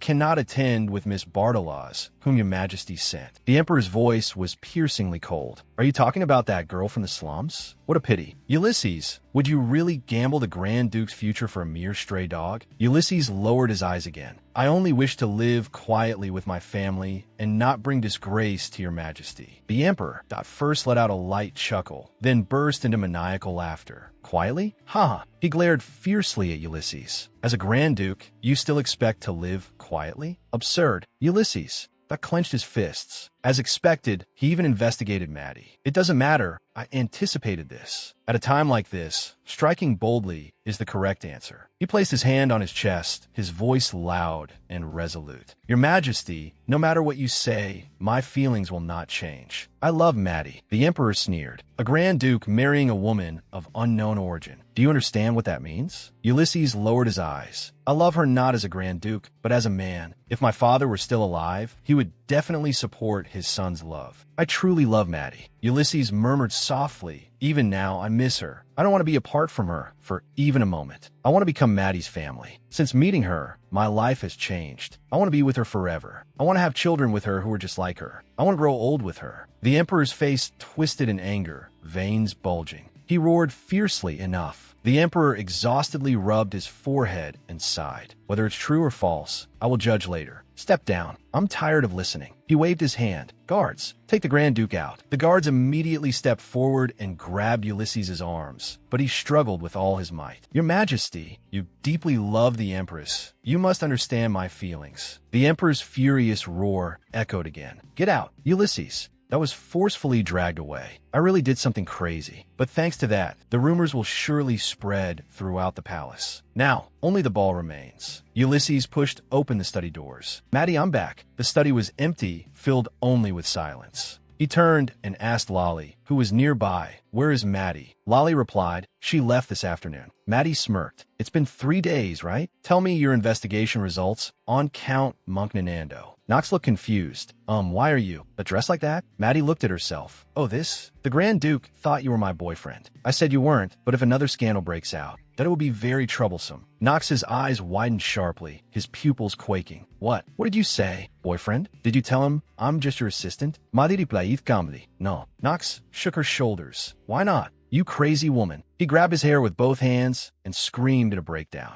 Maddie looked innocent. We're not related by blood. How could I say you're my brother? At best, you're just my assistant. Maddie looked puzzled. Why are you so angry? I've already dealt with the rumors. No one will bring it up again. Knox took a step back in horror. Wait, have you ever actually had a boyfriend before? Impossible. Maddie smugly raised her chin. That's not the point. I found the people spreading the rumors and dealt with them. Besides, it's better if that guy doesn't know. Knox looked bewildered. Doesn't know what? That super simple love life. A sly glint flashed in Maddie's eyes. The Grand Duke. He's a bit clumsy with everything. Not knowing the truth actually makes it feel more real. Knox completely collapsed. Isn't that the stupidest reason? He completely misunderstood. I really don't like you, Maddie. You're the worst. So annoying. Maddie tapped the table with her fan. So what are the investigation results on Count Munknanando? Knox slapped his forehead. Right, Count Munknanando is one of the few relatives who maintained contact with Grand Duke Ulysses. But after the former crown prince and his wife passed away, everyone cut ties with the Grand Duke. After all, the emperor opposed him. But Count Munknanando stayed by his side out of sympathy. Exactly. So I investigated a bit. That family was practically bankrupt. The count lost money on horse racing and the countess's spending. That was too high. But suddenly one day, they regained their vitality. People say the countess's mother passed away and left them an inheritance. Knox's eyes grew sharp. Everyone thought that the son-in-law was very good to his mother-in-law. But the count is fooling around with a girl from the racetrack, and the countess is messing around with her bodyguard. It's impossible for them to. They'll have a close relationship with the wife's family. I accidentally heard him bragging a few times about sleeping with a noblewoman. I didn't pay attention then, but thinking about it now, it makes sense. But the real question is, who paid off the count's debts? Exactly. Knox carefully flipped through the documents. Yeah, but I can't find the source of the funds no matter what. Maddie's gaze turned sharp. If you can't find the source, that must be hidden very well. And the person hiding the money has the capability. People who can pay off such a massive debt are few and far between in this country. It must be someone close to the emperor. Maddie put on, "Hiahat, we will force the countess to talk about that money, and then separately pressure the count. I'll start spreading rumors about the countess's affair. Make sure the emperor thinks they're disposable. Once they are discarded, they won't be able to oppose this marriage." Knox looked at her in disbelief. You're doing all this to get the marriage approved? You must really love the Grand Duke. Maddie tossed a gold coin into the air. Of course I love him. Knox asked. Then what should I do? Maddie caught the gold coin. Dress up as a noble from head to toe. Go to the racetrack and keep winning money until the count notices you. Knox understood. Oh, what if he takes the bait? Maddie instructed him, then befriend him. Teach him how to pick horses, let him win a few times, and then bring him into a more secretive gambling ring. Knox was a bit uneasy. Will he follow? Maddie, that revealed a smile. Once people taste the thrill of gambling, they can never quit unless you chop off their hands. A wicked smile curled on Knox's lips. It's been a long time since I swindled money from nobles. 2 days later, guests gathered in front of a magnificent church. Salome impatiently shook off the butler's hand. How much longer do I have to wait? Move aside, I'll walk him myself. I was supposed to be the Grand Duke's partner, but he left without even saying a word. How dare he ignore His Majesty's orders like this? Even my brother, who was supposed to be the bait, is late because of work. My brother and that woman are both too arrogant. But if I meet him in front of the palace, I can still go in with him. A luxurious carriage stopped. Joy bloomed on her face. Grand Duke. Her smile instantly froze. It was Maddie stepping down from the carriage, wearing a deep blue evening gown. She elegantly lifted her skirt. That woman actually followed all the way here, all by herself, wearing blue high heels. She stepped out of the carriage and landed steadily. Salami's gaze froze. That woman. Maddie's figure appeared at the entrance. She raised her head, her gaze calm and resolute. She actually followed all the way here. Maddie elegantly placed her hand on Ulysses's. Oh my God. Darling, I want to run away right now. How much did this cost? Ulysses whispered in her ear, if you dare to run, I'll immediately issue a nationwide wanted poster. Maddie forced a stiff smile. Oh, you're joking, right? Ulysses's voice was icy. If it sounds like a joke, you can try it. Salome looked at them in shock. She clenched her hands tightly, her nails almost digging into her flesh. At the ball, where the princess is the main character, dressing so extravagantly is simply foolish. But right now, entering with the Duke is the top priority. She stepped forward quickly, a perfect smile on her face. Your Grace, you're here. The timing is perfect. Let's go in together. Ulysses looked at her expressionlessly. Were you waiting for me? I never agreed to this. Salame's pupils suddenly contracted, the smile on her face. Collapsing instantly. Ulysses held Maddie's hand. My partner is you. Maddie, let's go in. Salame's voice was sharp and desperate. Your Grace, His Majesty ordered me to enter with you. Ulysses turned his face, his gaze as cold as frost. True, but my partner is Maddie. He paused. If you insist, you can walk beside us. Salame's reason completely snapped. You actually want me to enter side by side with that woman from the slums. Your Grace, insulting me like this is insulting the Bartolaz Count family. Not to mention she hit me. If I make this public, don't think you'll escape unscathed. A cold smirk curled on Ulysses's lips. Count Bartolaz, I am a Grand Duke, the Emperor's only nephew. A cold glint flashed in his eyes. Do you think a mere Count's daughter can be disrespectful to me and walk away unscathed? If you don't want to disobey His Majesty's orders, follow behind us. This is the most I will allow. Salome was stung by his words. She looked up abruptly, staring at him in disbelief. Ulysses ignored her, taking Maddie's hand, turned, and walked into the brightly lit banquet hall, leaving Salome alone in her spot. The guard expressionlessly stopped them. Only those who have received an invitation may enter. Ulysses's face darkened. Even if she is my lover, is it not allowed either? Maddie gently pulled his sleeve, a helpless smile on her face. It's okay, Your Grace. I'll just wait alone in the carriage. Ulysses looked at her, his eyes full of struggle. But, Maddie forced a smile. Have a good time, Your Grace. Ulysses reached out, wanted to stop her. Maddie covered her mouth. So this is the barrier of status. An insurmountable, high wall. Maddie's tears burst forth. Your Grace, we love each other so much, yet between us lies an insurmountable wall of status. I will wait here only for you, even if you abandon me. Ulysses's voice was firm and gentle. Maddie, how could I abandon you? I never will. No matter what happens, we will always be together. Even if you let go first, I will hold on to you tightly until the end. Maddie looked at him affectionately. Your Grace. Ulysses gently kissed her lips, softly calling Maddie. Salome couldn't bear to watch. Grand Duke Laundermel, you're going too far. Please go in right now. Ulysses looked back reluctantly. Maddie, wait for me. I'll be back soon. I absolutely won't look at anyone else. Maddie, the guests whispered among themselves. Who is that woman standing alone? Oh, isn't that the slum girl who is going to marry the Grand Duke? Maddie's figure appeared exceptionally small under the gaze of the nobles. She's actually quite pretty. A poor girl from the slums and the lonely Grand Duke. How romantic. A triumphant smile curled on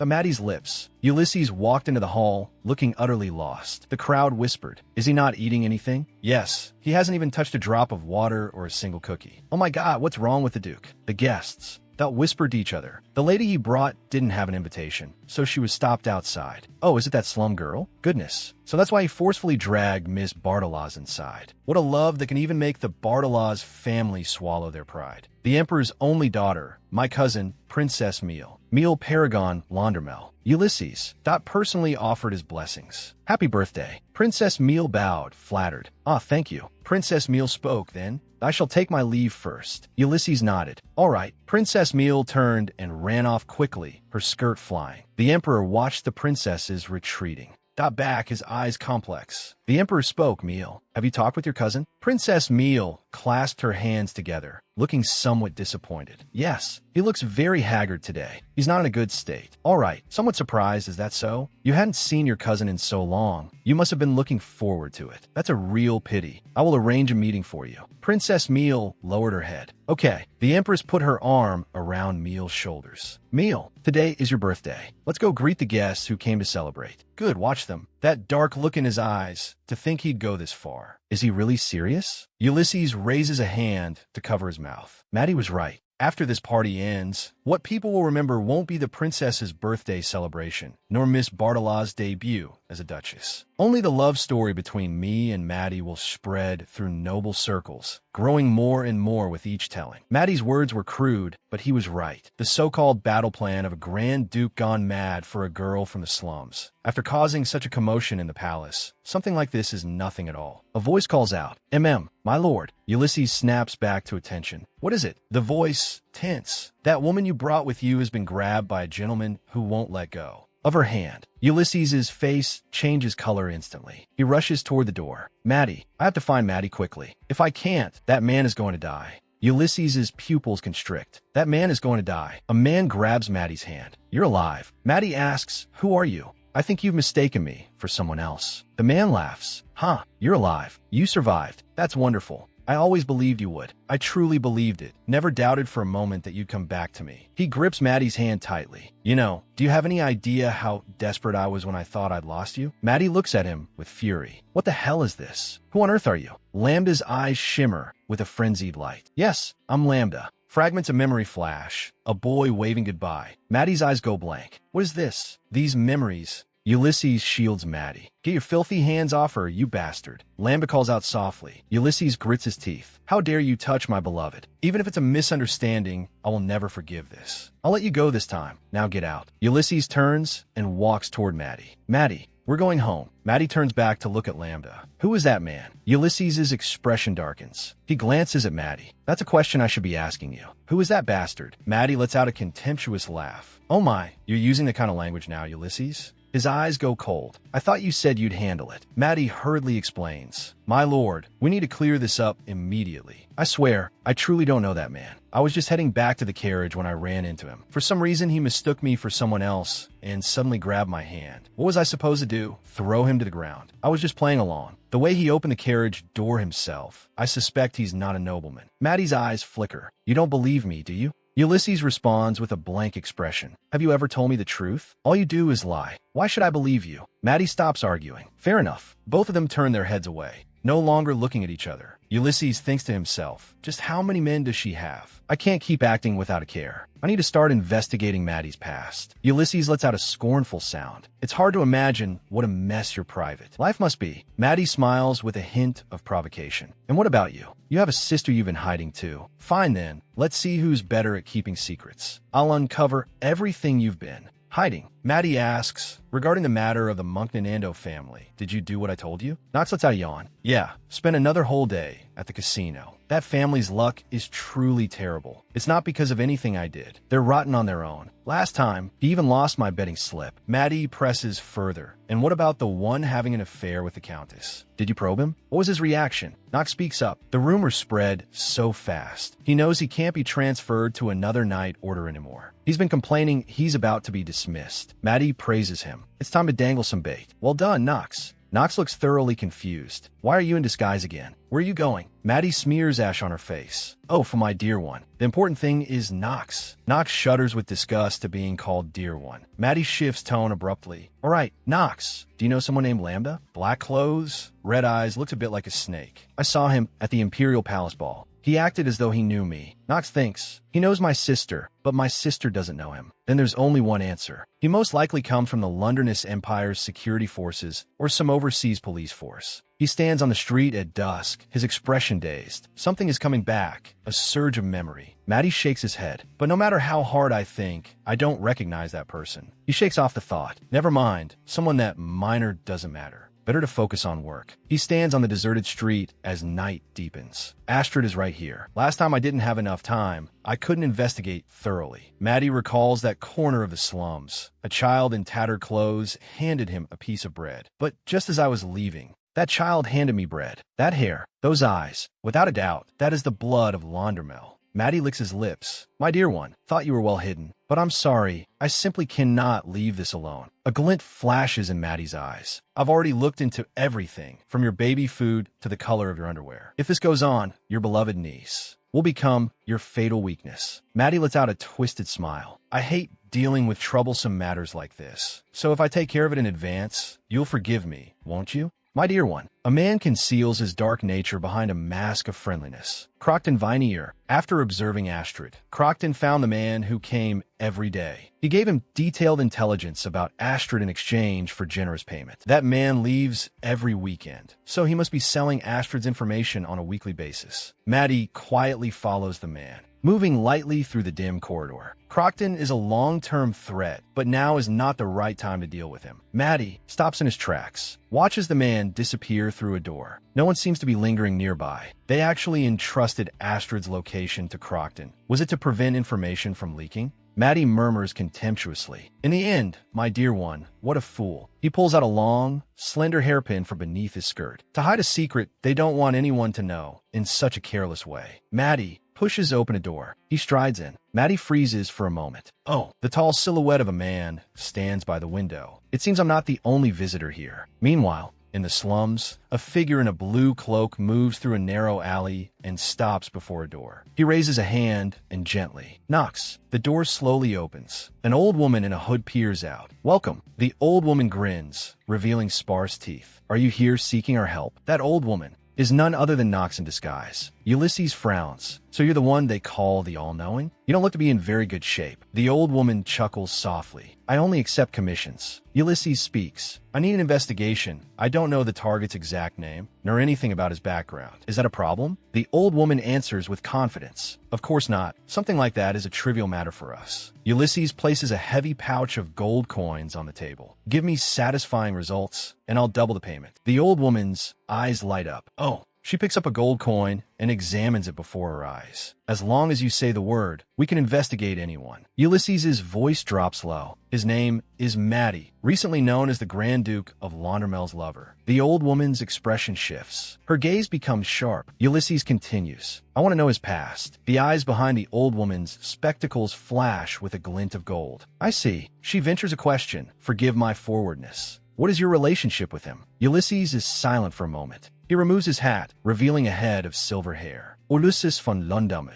I am his fiancé. Even as a lover, one cannot truly know the other's past. So I have no choice but to resort to this regrettable method. I hope you understand. The old woman is suddenly struck as though by lightning. She stares at Ulysses in alarm. Ulysses asks, "Are you all right?" The old woman adjusts her glasses. But my lord, I still have some concerns. What if this woman named Maddie turns out to be a thief or a thug, addicted to money and drink, with a character rotten to the core? Would you break off the engagement afterward? Ulysses looks puzzled. The old woman continues her analysis. Being greedy for money means she is resourceful. Being agile means she reacts quickly. Being addicted to drink means her liver is robust. If you can tame her, she might prove very useful, but you'll need to understand her deeply. Very deeply. The old woman suddenly slaps the table. That is no easy feat. So what I mean is, she folds her hands together, her expression pleading, if you learn everything about his past, would you still break off the engagement? Ulysses' eyes narrow. Only a fool would fail to see that this man disguised as an old woman is someone Maddie knows. Ulysses.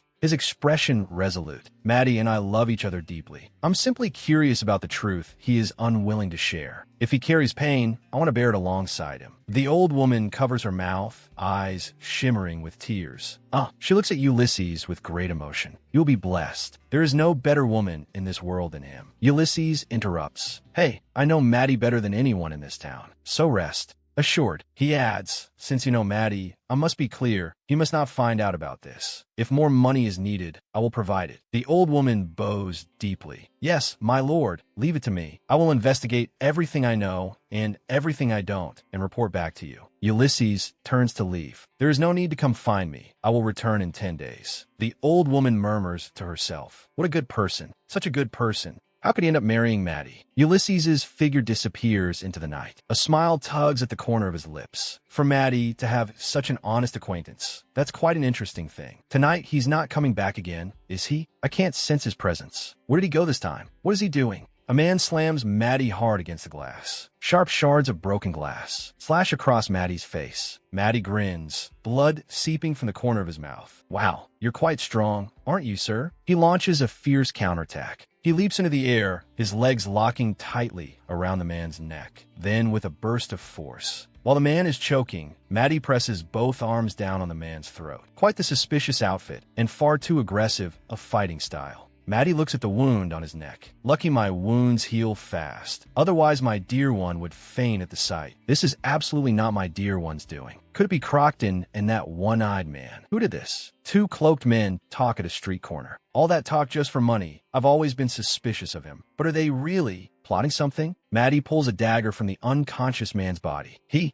absent-mindedly grips the blade. Honestly, this is already annoying enough. His eyes sharpen as he spins around abruptly. He dodges the assassin's sneak attack and strikes back hard. Honestly, I said it already, this is such a pain. Maddie looks at the assassins. They really did make the first move. He stands with hands on hips, looking thoroughly displeased. What is this? This one is even weaker than the first. If you're going to send someone, at least send someone stronger. How disappointing. Maddie picks up a shard, stands up, and turns to leave. Maddie's figure is strikingly elegant. The two men turn back in alarm, drawing in a sharp breath. Who's there? Maddie, his face streaked with blood, watches them calmly. We finally meet Astrid. Maddie shrieks in feigned terror. Who's there? He covers his face with both hands and lets out a brief startled cry. One of the men speaks at the same time. I was about to say that. You stole my line. Is this woman insane? The two masked men look at each other in bewilderment. One of them whispers, could this be a double cross? The other man chimes in, we're the ones who've been played. They only told us to kill the woman and destroy the place. Then leave. No one was supposed to get in our way. Maddie's face is smeared with blood. He looks at them coldly. I knew I shouldn't have trusted that one-eyed bastard. Something was definitely off. A wealthy man kneels on the ground, hands clasped tightly, his expression filled with grief. A little girl's hand gently tugs at the wealthy man's coat. Maddie looks at those small hands. Her hands look unharmed. It seems I was wrong. I had been torn between sending away Ulysses's sister's daughter or helping them forge new identities. But the sister is already dead. When did that happen? A child who has lost both parents. I can't just send her away like this. If I personally smuggle her out, it might provoke whoever is behind all this. And if Ulysses loses his last remaining family member, he will be completely destroyed. He may never recover. He appears strong on the outside, but inside he is fragile and lonely. Maddie rests his chin in his hand, lost in thought. But inside he is fragile and lonely. Maddie rests his chin in his hand, lost in thought. Maddie breaks into a brilliant smile. Don't be afraid, little one. I'm not a bad person. He reaches out toward the little girl. Come here. I'll be your new mother. Between husband and wife, we're supposed to help each other. Isn't that right? If Ulysses loses the will to live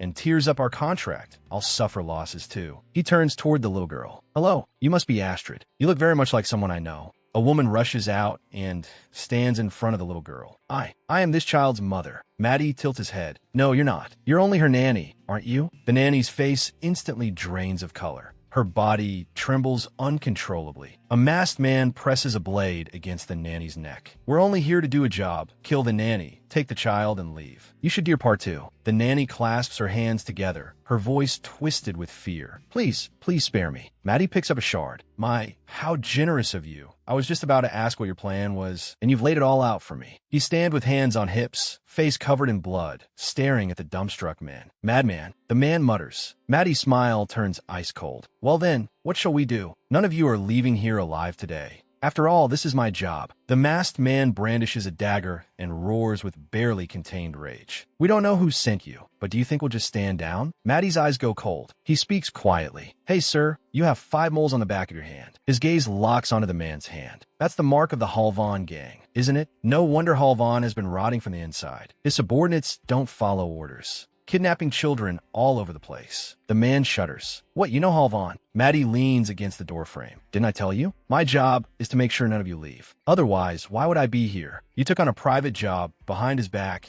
and pulled this off. An unauthorized deal, wasn't it? Maddie's figure flickers past like a ghost. He grips the shard and strikes decisively. Maddie orders the nanny in a low voice. Cover the child's eyes and run that way. The nanny stares at him in horror, but immediately does as told, clutching the little girl tightly. The nanny immediately scoops up the girl. Maddie takes it upon himself to hold off everyone. Maddie unleashes a sweeping leg kick, sending the man before him flying. Another masked man attacks from behind. Maddie grabs the ambusher and hurls him aside. Maddie wipes the blood from his hands. All right, close your eyes for a moment. He lets out a long breath. Okay, let's go. The little girl slowly opens her eyes. She sees an unfamiliar figure from behind. The nanny cries out in surprise. Are those clothes? Maddie speaks up. Relax. I got my clothes dirty, so I changed. I was sent by the master. I've been ordered to protect you and ensure nothing goes wrong. The nanny looks utterly confused. What? She ventures a question. Why didn't Lord Crocton come himself? Not Ulysses, but Crocton. He is the master. No wonder something fell off. Maddie looks at the nanny. So he just abandoned the child like that. It turns out even the nanny is his person. I knew that room felt wrong. And now that I think about it, so did the child. So he turns to the nanny. You were simply here to make sure the plan went smoothly before Lord Crocton arrived, just as before. The nanny nods in confirmation. Yes, that's right. So he had even anticipated the assassin's attack. The only variable he hadn't accounted for was his own death. The nanny suddenly grows agitated. Hey, what kind of failure is this? My orders were simply that no matter what happens, I must not leave the manor. Maddie's eyes sharpen. No matter what happens. That's strange. Shouldn't the nanny put the child first? Maddie's tone turns icy. Not only were there bandits, there were assassins too. And yet you couldn't leave. Abusing the child wasn't enough. Now assassins have come and you're still begging for your own life? Will your master come to save you? This is simply... He delivers a swift chop to the back of the nanny's neck. The nanny collapses instantly. Unconscious. Maddie looks at the unconscious nanny. Your master really does have patience. Looks like she's exhausted, already passed out. After rescuing Astrid, they will likely make a grand show of it, moving her to a safer location. They want to plant a sense of crisis in Ulysses' heart, to leave him with no choice but to hide Astrid. Even deeper, they even want to hide her somewhere Ulysses himself cannot find, to grip him by the throat. But Maddie's gaze suddenly tightens. He looks at the scene before him. A masked man presses a blade against the nanny's neck. The man shouts, "We're only here to finish the job and go. Kill the nanny, take the child, and leave. You should do your part." They were truly planning to kill the nanny, a woman the child had known for years, right in front of this little girl. Are they insane? They want to plant fear in Astrid's heart, and then use that fear to control her. Maddie gently sits down beside the girl. Fear is the simplest emotion for forcing obedience. Maddie suddenly shudders. What was that just now? What a strange memory. Maddie's eyes go cold. A bunch of bastards. How could they do something like this to such a small child? The little girl trembles all over, hands clasped tightly to her chest, tears brimming in her eyes. Maddie reaches out a hand and calls softly, "Astrid, I'm here to save you." Maddie extends his hand to the little girl, a gentle smile on his face. "Shall we leave this place? Astrid, shall we go?" The little girl takes a frightened step back, hands pressed tightly to her chest. Maddie looks at this, the blood on his face still not yet dry. He asks softly, "Astrid, how old are you? Are you 5? The little girl shakes her head. She holds up one palm and then 2 more fingers.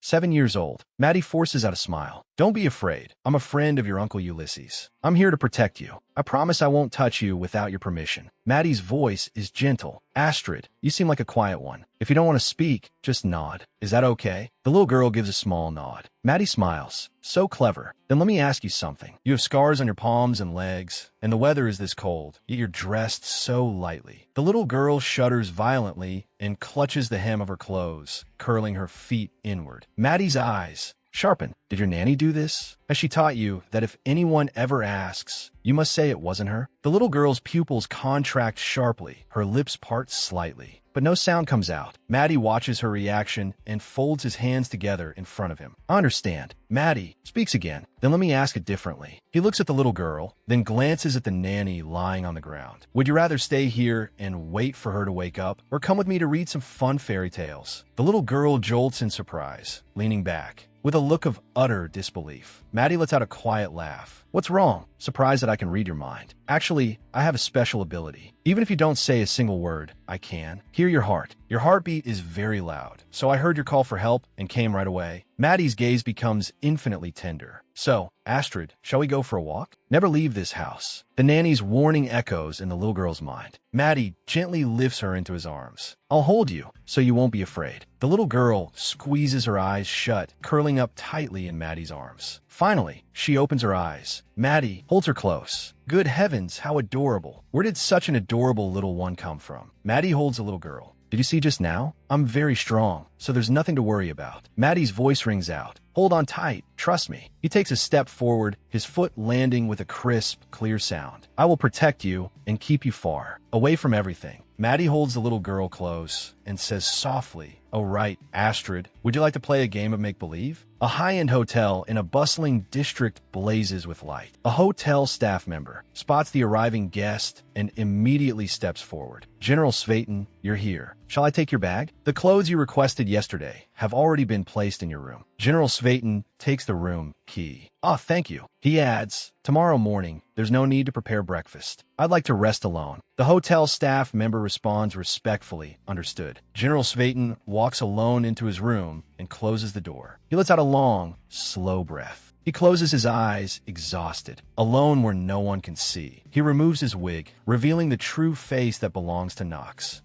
What a nuisance. But Count Munknanando has finally taken a bait. I pretended to accidentally drop the betting slip, but he didn't show up at the racetrack for an entire week. It really made me nervous. Today he finally came back. I was so happy I nearly swept him up and spun him around. I quietly told him, today bet an order on leader, Bam, and Bass. You should be able to win at least 1,000 ducats. Judging by his reaction, he'll definitely follow through. He must have already lost everything. The 1,000 ducats brought in by my betting slip. Perhaps that's why he's been avoiding me. But in the end, he still listened to my advice and won the money. That thrill is hard to forget. This is truly. Count Munknanando spins around sharply. Hey, at least tell me your name. I am the Count of Black Mountain. And you? Knox turns around. Pardon the late introduction. I am Marquis Svetin. Marquis Svetin. Count Munknanando furrows his brow, thinking, I've never heard that name before. Knox smiles faintly. I come from overseas, from Persia. No wonder you don't recognize me. Count Munknanando's expression clears. Persia. Yes, I know Persia. He looks Knox over, a bespoke suit of fine fabric. Just as I thought, I wasn't wrong about him. A wealthy man who knows how to enjoy life. Knox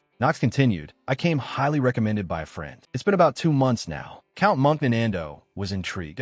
It's interesting for a young man like you to like horse racing. Knox confessed, rather than the horse racing itself, I prefer gambling. He sighed softly, by the way, I left my betting ticket on the seat last time. Did you see it? Count Munknanando's face froze instantly, his eyes dodging. Betting ticket. That. I left right after you, so. He screamed frantically in his heart. I must deny it. My wife forced me to spend the money on our daughter's birthday party, and I can't even go back. Knox smiled knowingly. I see. It's no big deal. Anyway, it wasn't a lot of money. 1,000 dirhams. Although it's not much, it's enough to buy a nice vacation. That cabin. Whoever took it will probably put a good use. For someone like me, it's nothing. Count Munknanando repeated in shock, right? Not for someone like you. Knox's lips curled up. Someone who always wins. Now, the Count would go to his mistress, a racetrack employee, to ask for information about me. Count Monk Nanando sat with his mistress. He asked eagerly, who is that guy named Svetan? He had no idea I knew about their affair. I only showed up when his mistress was on duty, and I won money every time. I bribed the jockeys and manipulated the horses to control the race results. Looking at his expression, he already believed half of it. Once he collected enough rumors about Svetan, he would trust me even more. It was time to prepare for the bigger game, Addy. Dot mentioned. Knox hummed a little tune. In a good mood. He suddenly stopped. A figure blocked his path. What? Maddie stood at the door, holding a child in her arms. Why does this child look exactly like the Grand Duke?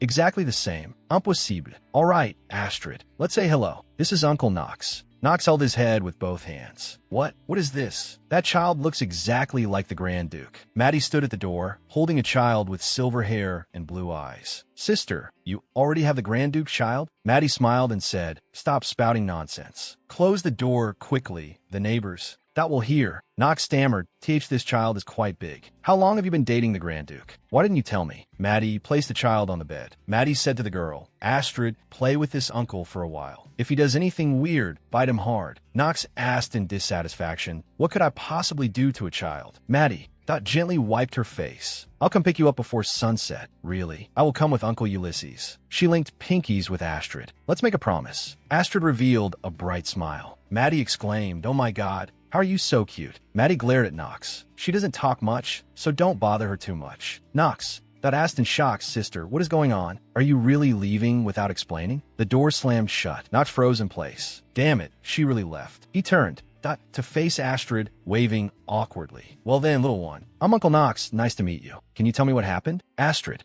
Dot just looked at him quietly. Ulysses sat at his desk, rubbing his temples. These past few weeks, because of fooling around with Maddie, my work, that has piled up like a mountain. Maddie said that if I wanted to pretend to be carefree, I should quit my job first and starve the citizens like an incompetent ruler. In Ulysses's memory, his father's voice echoed, we are royalty not because we have accumulated virtue, but to do good. We must take responsibility for any lies. Ulysses, that recalled his childhood. His father asked him, all lives? What if it's too heavy, father? Even a puppy is too heavy for me. His father's hand gently stroked his head. Yes, life is heavy. It is true for a puppy, and it is true for humans. All lives that have equal weight. Ulysses asked, then what is your job, father? Does being the crown prince count as a job? Of course. Since I was appointed, it is a job. Your grandfather and I have the responsibility to lead this country. We have the responsibility to protect others.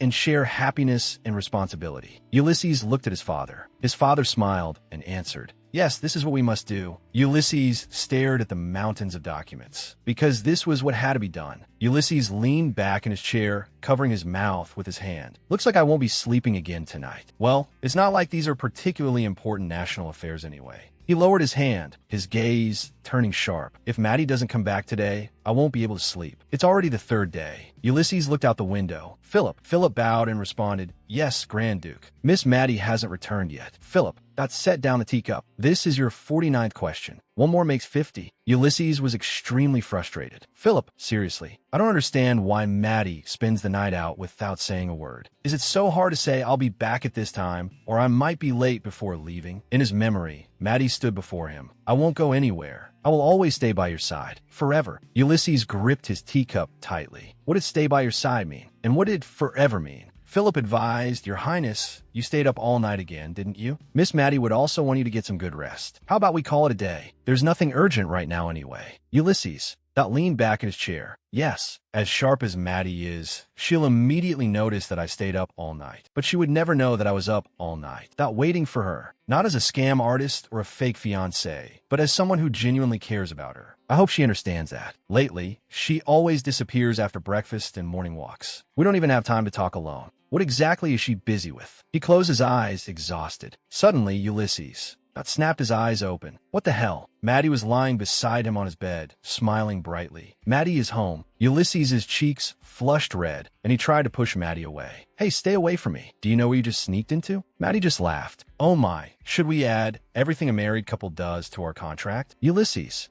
Accused. You came back late without saying a word, and now you're crawling into my bed. Ulysses blushed deeply. Stop spouting nonsense. Go back to your room and sleep. Do you know what date is today? Maddie looked innocent. You make it sound like if I came back. Earlier, we would have done something. She leaned in closer, a sly smile on her face. Ulysses's heart skipped a beat. Maddie, this is bad. Maddie blinked. What's bad? Ulysses covered his mouth, his heartbeat out of control. I feel an irregular heartbeat. What is going on? Why is my heart beating so fast? Maddie looked at him. What are you talking about? Are you Hercules? Who is that? Why are you diagnosing yourself? Ulysses retorted, not Hercules, Hippocrates. And that's not the point right now. Ulysses comforted himself. Okay, this is post-traumatic stress disorder. I saw Maddie kill someone, so it must be post-traumatic stress disorder. That's why my heart pounds crazily every time I see Maddie. Maddie looked confused. Forget hippo or Herco. I have something to say. Are you impotent? Ulysses's face turned bright red. Why are you bringing up impotence here? Maddie covered her mouth and giggled. Why are you so sensitive? I didn't say it was you. He recalled last time, the bed rocked 4 times. Do empty carts make the loudest noise? Ulysses flushed red. What nonsense are you talking about? Wait, I can't even refute it. Maddie laughed uproariously. Do empty carts make the loudest noise? Clatter, clatter. Ulysses couldn't help but let his lips curl up. Honestly, making me so worried.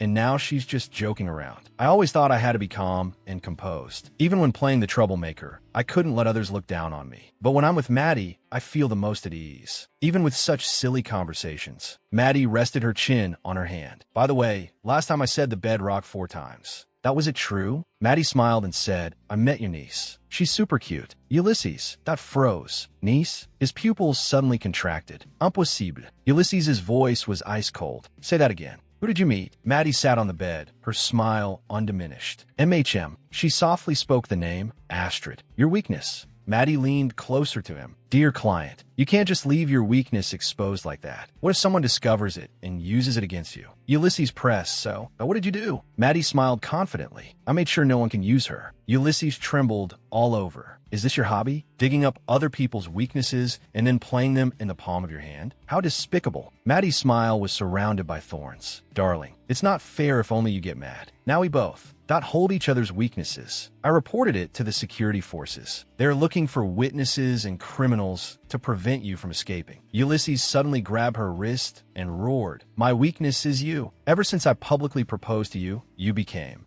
my biggest weakness. Maddie gently brushed his hand away. No, darling, it's not like that. Maddie leaned in close. We signed a life and death contract, so there should be no secrets between us. How could you hide your niece from your fiancé? Cold sweat slid down Ulysses's face. Stop joking. Even if you were really my fiancé, do you think I'd tell you about Astrid? I'm not stupid enough to introduce my niece. To a scammer. Maddie retorted, is that so? Then why did you leave her home completely defenseless? Anyone who wanted to go in could go in. Ulysses's pupils dilated in shock. What? He violently grabbed Maddie's hand. Did you touch her? Do you know what she's been through? Do you know how much effort I put into protecting her? How dare you? Ulysses. Pushed Maddie down onto the bed. I just didn't want her to be like me, running forever under the shadow of death. I wanted to protect her. Maddie lay on her back, asking calmly, are you going to kill me? I hit her. Maddie sat up, smiling. I knew you didn't spend all that money for revenge. Or survival. Your real goal was to protect your niece, right? Ulysses asked in disbelief. Did you investigate me just to figure this out and then use her to test me? Maddie spoke up. That's right. I was just curious why you wanted to hide her. Ulysses sneered. Is this how you do things? Suspect others. Dig up dirt, find weaknesses, and then probe with questions? Maddie rested her hands behind her head. Yes, this is my method. I don't trust anyone. Even if they cry in front of me, who knows what they'll do behind my back? I have to investigate everything myself to ensure nothing goes wrong. This is how I do business. Ulysses repeated in a low voice, business. To Maddie, everything. That was just business. Maddie's hand stroked his chest. So, darling, if you want to see your niece, get ready quickly. For someone like you, who has been protected some truths can be quite shocking. Ulysses rode his horse through the cold forest. He pulled the reins. So, Astrid was being abused? Maddie answered, yes. In such cold weather, she was only wearing a thin dress. Her hands and legs were covered in scars. They must have put on a good act every time the royal messenger visited. They beat her with thin sticks. That's so the marks wouldn't be too obvious. Ulysses clenched his jaw, his fists turning white. How dare they? They turned the early warning system meant for security into a tool for abuse. That's right, but the abuse wasn't the worst part. When I arrived, there were already guests at the manor. Those guests took the nanny and Astrid as that hostages. Maddie laughed out loud. I dealt with him quickly. Astrid didn't notice a thing, so you don't have to worry. Ulysses was furious. Do you think talking about killing people is funny? Maddie answered matter-of-factly. Of course I succeeded. Maddie turned around with a bright smile. I protected your weakness. Even if you hit her, I found her and protected her. I completed the mission perfectly. I did such a great job. I'm really proud of myself. Ulysses spoke coldly. I never asked you to do that. You didn't have to interfere. Maddie corrected him. Hey, a true expert finds the root of the problem and solves it, even if the client doesn't realize what they need. Her smile, that was radiant. That's why I'm a top in this business. See, I wasn't abandoned. Ulysses stopped his horse. Abandoned? What do you mean? Maddie asked back, HM, what are you talking about? Ulysses said, you said you weren't abandoned. Normal people don't use that word on themselves. Maddie turned her head, looking confused. I don't know what you're talking about. Ulysses's heart skipped a beat. Was that a slip of the tongue just now? But why would she say abandoned? He asked, what about the nanny? Did you bring Astrid and the nanny together? Maddie spoke, no, she's probably dead by now. Ulysses. Dot grabbed her collar in shock. What? You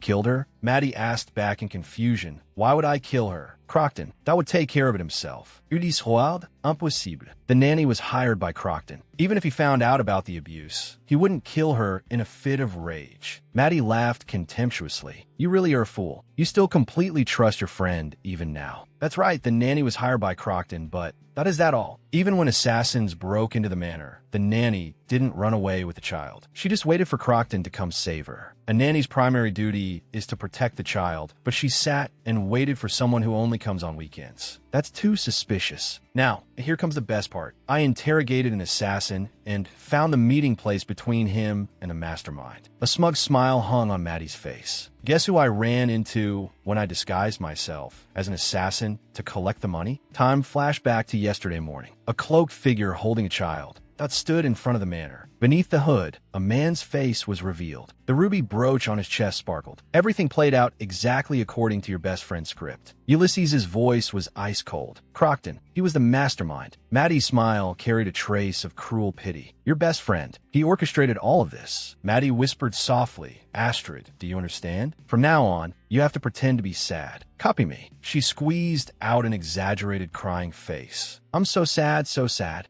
Astrid's little face tightened. She mimicked Maddie, pulling the corners of her mouth down, trying hard to make a sad expression. Maddie chuckled. Wow, you really are a natural-born actor. Let's do this line of work together in the future. All right, from now on, let's play a role-playing game. I'll play a super scary bad guy, and Astrid will play a very good kid. You were kidnapped by a scary bad guy, so you're very scared, got it? Maddie gently covered Astrid's eyes with her hand. First, cover your eyes. Start counting to 100 from the moment you are left alone. Okay? I will. I'll come pick you up soon. Maddie hid Astrid well and turned to face the captured assassin. Where's the person who sent you? Where's the final payment for the mission handed over? The assassin answered tremblingly at number 2 Avenue on Old Roan Street. Maddie knocked the assassin out, her figure disappearing into the alleyway. She arrived at the meeting location, her eyes under the hood sharp as an eagle's. All right, a man was already waiting there. She lowered her voice. Give me the final payment. Crockton saw the blindfolded child in Maddie's arms. This must be the child the nanny mentioned. He handed over a note that read, Client, if you want the child back, prepare 3 times the agreed amount and come alone to the designated location. The nanny clasped her hands tightly, trembling all over. Could it be that the people Mr. Crockton sent made him angry? Then it must be people from another organization. I heard the boss sent people to deal with those guys who took jobs without permission. The nanny's voice trembled. They lied to my face, claiming to be sent by Mr. Crockton. So, some bastard used the boss's name, took out Apollo, and then took Astrid to hog all the money for themselves. Crockton suddenly drew his sword, a flash of the blade, and it was all over. A dark figure fell. Crockton remained expressionless. Although I didn't want to dirty my hands, according to the plan, I can say the assassins killed the nanny. Ulysses won't notice anyway, whether you split the money or hog it all. But I don't care. Maddie held Astrid. No matter what method was used, we safely brought the child back, didn't we? I was worried she wouldn't talk because of her environment, but fortunately, she isn't hurt. Maddie softly called, Astrid. Come here. Astrid softly called out, Uncle Crockton. Maddie threw the money bag on the ground. Why aren't you picking it up? Didn't you say you wanted 3 times the amount? Judith. Dot looked coldly at the money bag on the ground. I was planning to wait until the client was ready before meeting, but Maddie's lips curled into a cold sneer. Let's go take a look. Crockton did not move. He raised his sword high. Crockton held Astrid, his eyes full of a fierce look. Astrid took off the blindfold. Is the role-playing game not over yet? Astrid saw Maddie lying on the ground, covered in blood. She was terrified. Crockton comforted her. It's okay, Astrid. The bad guy's been taken care of. That man is a bad guy, and Uncle Crockton is a good guy, understand? Astrid's eyes, that were filled with terror. Crockton comforted her. Don't be afraid, Astrid. He removed the covering from the assassin's face. A green-haired assassin lay on the ground.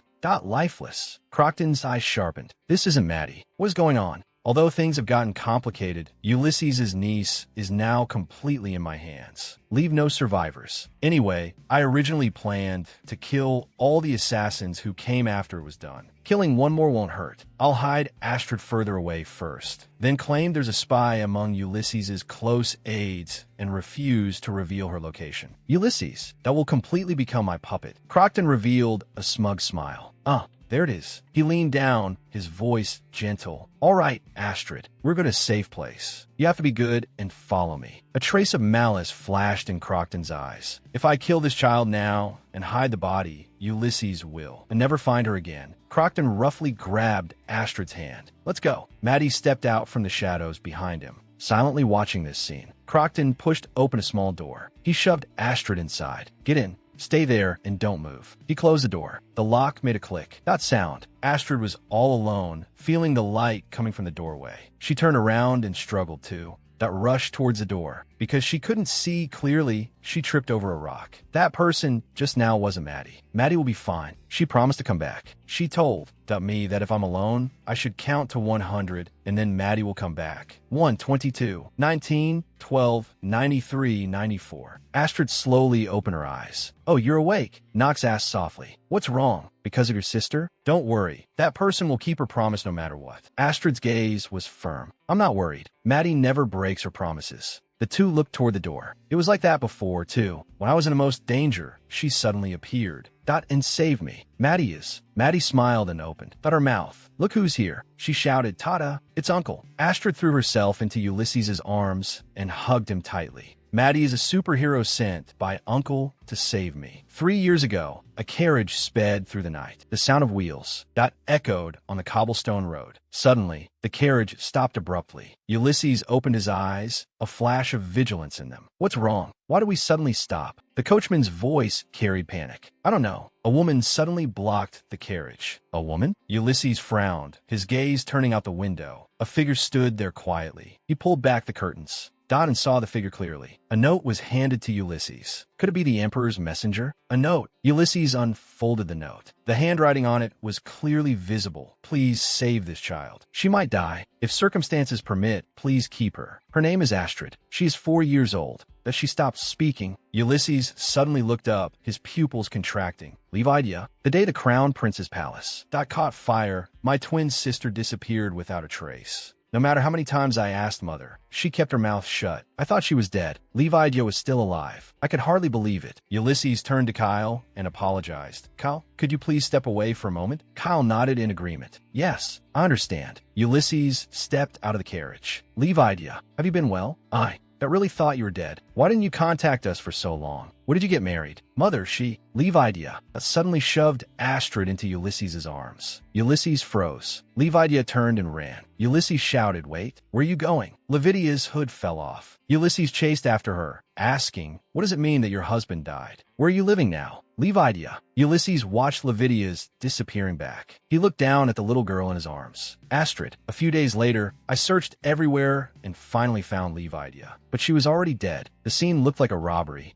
But who would rob a rundown house on the edge of the slums? Ulysses. Dot fell to his knees. "Levi, this doesn't make sense. Leave Idea. For you to suddenly appear after so many years and then just leave like this. This isn't right. Leave Idea." Ulysses tightly hugged his sister's cold body. Leave Idea must have known she was going to die. So she entrusted Astrid to me, disappeared as if being chased, and went to her death alone. Ulysses' hand stroked his sister's cheek, tears silently falling. To save her child, we held a quiet funeral. Because she had long been declared dead, she could not be buried with our parents. Astrid neither cried nor smiled. She only ate to survive. The aphasia caused by witnessing her father's tragic death. That cannot be cured by any doctor. Facing Astrid, who looked so much like Leave Idea, was a torture for me. Leave Idea. They died because of me. I took away Astrid's parents. Leave Idea died in my place. If I died suddenly, the nobles who support me would strongly rebel. This is a warning for me to give up and stay silent, to not interfere. Ulysses tilted his head back,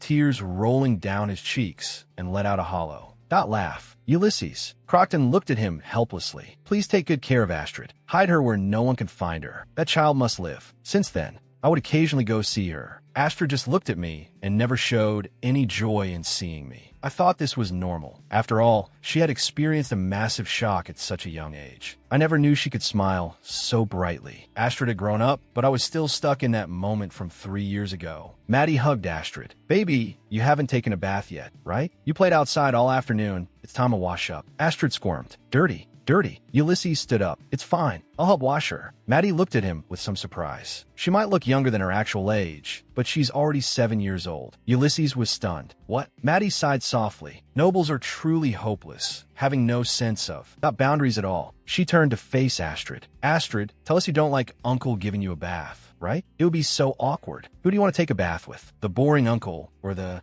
cool and magic-using sister?" Astrid threw herself into Maddie's arms, shouting loudly, "Sister, I love you." Ulysses froze in place, his back feeling as if struck by lightning. Maddie smiled and picked Astrid up. "That uncle is so funny. No matter how pretty Astrid is, he still wants to personally bathe a 7-year-old girl. Let's go, Astrid." Ulysses reached out his hand. "Wait." Maddie shut the door in his face. Ulysses stared at the closed door. "She just went in like that." Knox asked, "Sir, what's wrong?" "My sister is very good at bathing children." Ulysses turned his head. "Who is, sir?" "That's not the point." He suddenly startled. "Wait." A thought flashed through Ulysses' mind. "Hey, could it be?" Knox smiled and asked back, "Did you guess it?" Ulysses' worldview began to collapse. "That old woman was you?" "Wait, then." "That orange-haired man who was on a date with Maddie. He wasn't her boyfriend?" Knox grabbed his hair with both hands and let out a miserable shriek. "What?" "Sir, you're not thinking what I think you're thinking, are you?" "Please." Just imagining people looking at me and my sister like that makes me want to throw up. Seeing his reaction, it seemed he didn't know about the contract yet, so the contract only existed between him and Maddie. Ulysses' lips curled up slightly. "It seems I don't have to worry too much about our relationship." "It doesn't matter. No matter what kind of person Maddie is, my feelings won't change." Knox hugged himself, shivering with disgust. "Wow, does just thinking about Maddie make you that happy? I really hope you two stay locked up in the Grand Duke's estate forever." Knox looked up. "But didn't you just say that wasn't the problem? Then what exactly is the problem?" Ulysses was momentarily speechless. This. Maddie screamed as she rushed out. Maddie was holding a naked Astrid. Her eyes were wide with shock. This child is a boy." Ulysses held his forehead. "I told you I should be the one to wash him." Knox was in disbelief. "Brother-in-law, I really didn't expect you to be this kind of person. You're such a freak." "Knox." Dot took Astrid and wrapped him in a towel. "How could you dress a boy up as a girl and raise him like that? This is too perverted." Astrid's little hand suddenly slapped Knox on the mouth. He let out a cry of pain. Knox covered his mouth. "Kid, what are you doing? Did you just hit me?" Maddie explained, "It's a habit. If someone says bad things, he won't hesitate to hit them. I've been hit a few times too." Maddie lowered her voice. "I'm guessing his previous nanny often took her anger out on him like that." Knox's face darkened. "What? That's terrible." "Knox." That cleared his throat. Anyway, a child who can't even leave the house basically has no choice in this matter. Maddie nodded in agreement. That's right. The Grand Duke being a pervert is something that needs to be treated at a hospital. Ulysses' face flushed red. It's not like that. The disguise is to protect him. If people find out he is a boy, the situation will be even more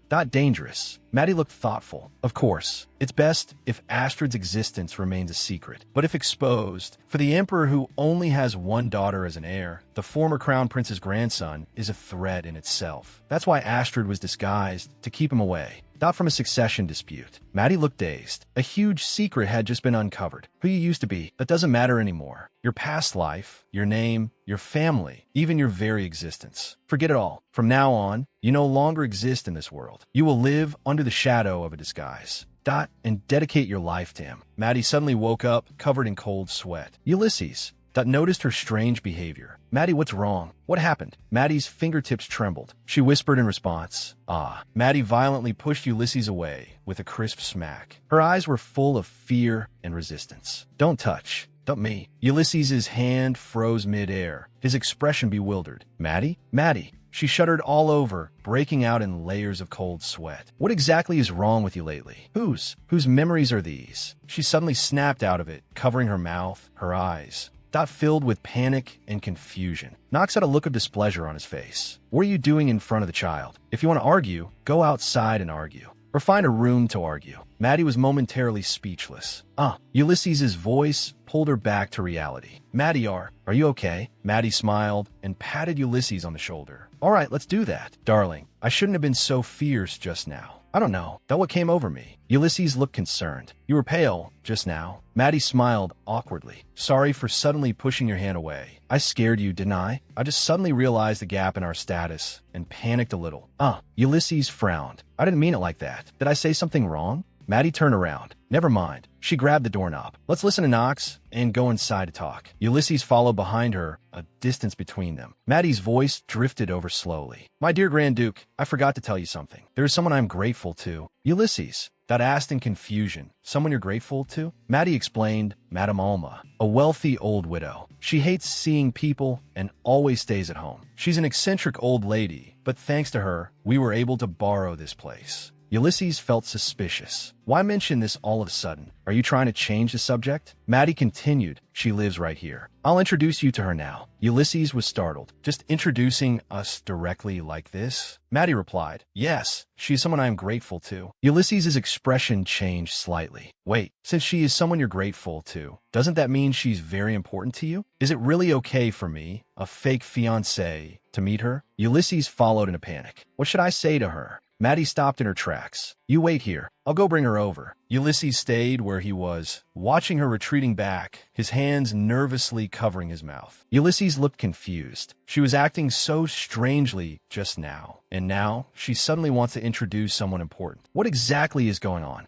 Is it really just to avoid the topic? Well, I expected this. Maddie wouldn't open her heart easily. He recalled Maddie's abnormal state just now, feeling a trace of unease. If there's a problem, I really hope she can tell me directly so I can help. Ulysses revealed a bitter smile. But maybe I'm overthinking it. After all, we only have a working relationship. But the fact that she's willing to introduce someone important might mean she's starting to trust me. Ulysses got straight in his collar. All right, an old woman appeared at the door. Her voice was hoarse. You're going to marry Maddie? Ulysses bowed respectfully. You must be Madame Alma. I am Ulysses, Grand Duke of Londermel. Thanks to Maddie, I have the honor of meeting you. The old woman's gaze was sharp. She stared straight at Ulysses. Do you love her? Ulysses was caught off guard. What? The old woman pressed on. Do you love Maddie? Why are you so surprised? Ulysses stammered WL. The old woman glared at him. You go around saying you're going to marry her, but you can't even answer such a simple question? Ulysses' cheeks felt hot. To be honest, how does Maddie manage to always say I love you so easily? In his mind, Maddie's figure appeared. She was smiling brightly, as if from the bottom of her heart. Come catch me. Ulysses' lips curled up unconsciously. He softly said the words he had practiced countless times. I love her. Ulysses' eyes were firm. From the first moment I saw her, I fell in love at first sight. The old woman pressed him tightly. Since when? Ulysses answered, it was love at first sight. The old woman asked in dissatisfaction. When exactly was that? Ulysses was momentarily speechless. Well, he recalled that moment. It was at a bar. We were playing poker at the time. The old woman looked baffled. You fell in love because of playing poker? That's absolutely absurd. Ulysses placed his hand over his chest. No, Madame Alma, you don't know how brilliant Maddie's skills are. How charming she looks when she wins money. His eyes sparkled. It's so admirable for someone to master a craft. That powerful mental strength of never backing down an inch. It's so cool.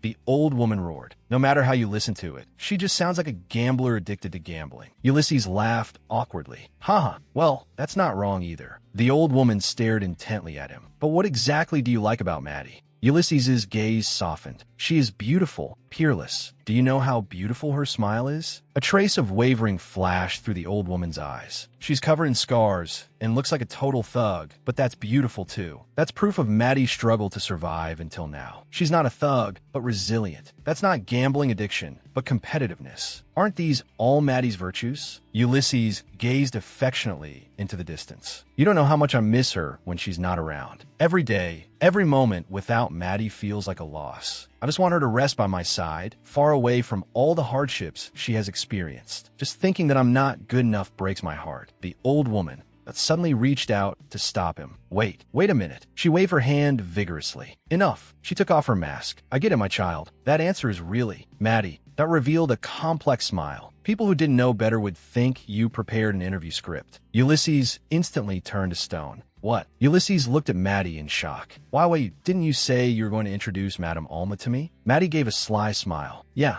I am Alma. Ulysses was completely dumbfounded. He had been tricked again. He froze in place, his mouth slightly open, unable to utter a single word. Ulysses walked in. No, this isn't an interview. What exactly is this place? Maddie pushed open a door. Tajda, this is Henderson's studio. Ulysses pondered. Henderson, that famous painter? His works can still fetch astronomical prices at auctions. Maddie chuckled. Oh, you know him. It seems he really is famous among noble collectors. It seems he really is famous. Ulysses frowned slightly. But didn't Henderson pass away a long time ago? Is this his former studio? Maddie's tone was calm. Actually, he didn't die. No, he never even existed. She turned to face Ulysses, a hint of slyness in her eyes. Henderson is a fictional character played by Knox. Ulysses was in disbelief. Wait, Knox is Henderson? Then all these paintings were drawn by Knox? Maddie proudly puffed out her chest. I painted them. Knox has absolutely no imagination. He can't paint things that don't exist. Ulysses held his forehead and closed his eyes in pain. Why do you have to go around scamming people? You're clearly very talented. If you just sold your paintings, you'd be famous in no time. He lowered his hand. More importantly, why are you suddenly telling me all this? One moment you're a widow named Alma, and the next. Maddie's figure switched between various identities. Sometimes she was the male baron of Diffa. Sometimes the hunchback flower girl No Fell on the street, and sometimes a gypsy traveling across the empire. Ulysses asked in confusion, so what? What does this have to do with pretending to be Madame Alma to trick me? Maddie, Dot answered, the point is, she untied her ponytail, and her long brown hair cascaded down like a waterfall. I can be anyone, not just Maddie. I'm a top-tier scammer, if you're willing. That I can let Astrid live in a place no one knows, under a completely new identity. As an outstanding scammer, I can't share all my methods. That's a trade secret. But she picked up a gorgeous mask to cover half her face. Dot laundering identities, clean and efficient. This happens to be my specialty too. How about it? Want to leave it to me? Whether you want him to be a merchant's daughter or a noble, I can give him the identity you want. If you want to send him abroad, that's no problem either. Until it's safe. That I'll keep him as a girl. I'll let him live a peaceful life, far away from the royal family's dirty struggles. Ulysses raised his hand to stop her. Wait. You did all this just to make me send Astrid. Dot away. Maddie smugly propped up her chin. If I just talked about it, would you believe me? Only by properly proving my strength will you be convinced. On my sales skills that are truly unmatched. Ulysses's profile darkened, falling into silence. Ulysses recalled Maddie's words. I've met your niece, Astrid. She's really cute. When he first heard this, Ulysses was shocked and angry. A person he thought was his only friend had actually tried to kidnap Astrid. But then he remembered the scene where Maddie saved him. He had genuinely felt,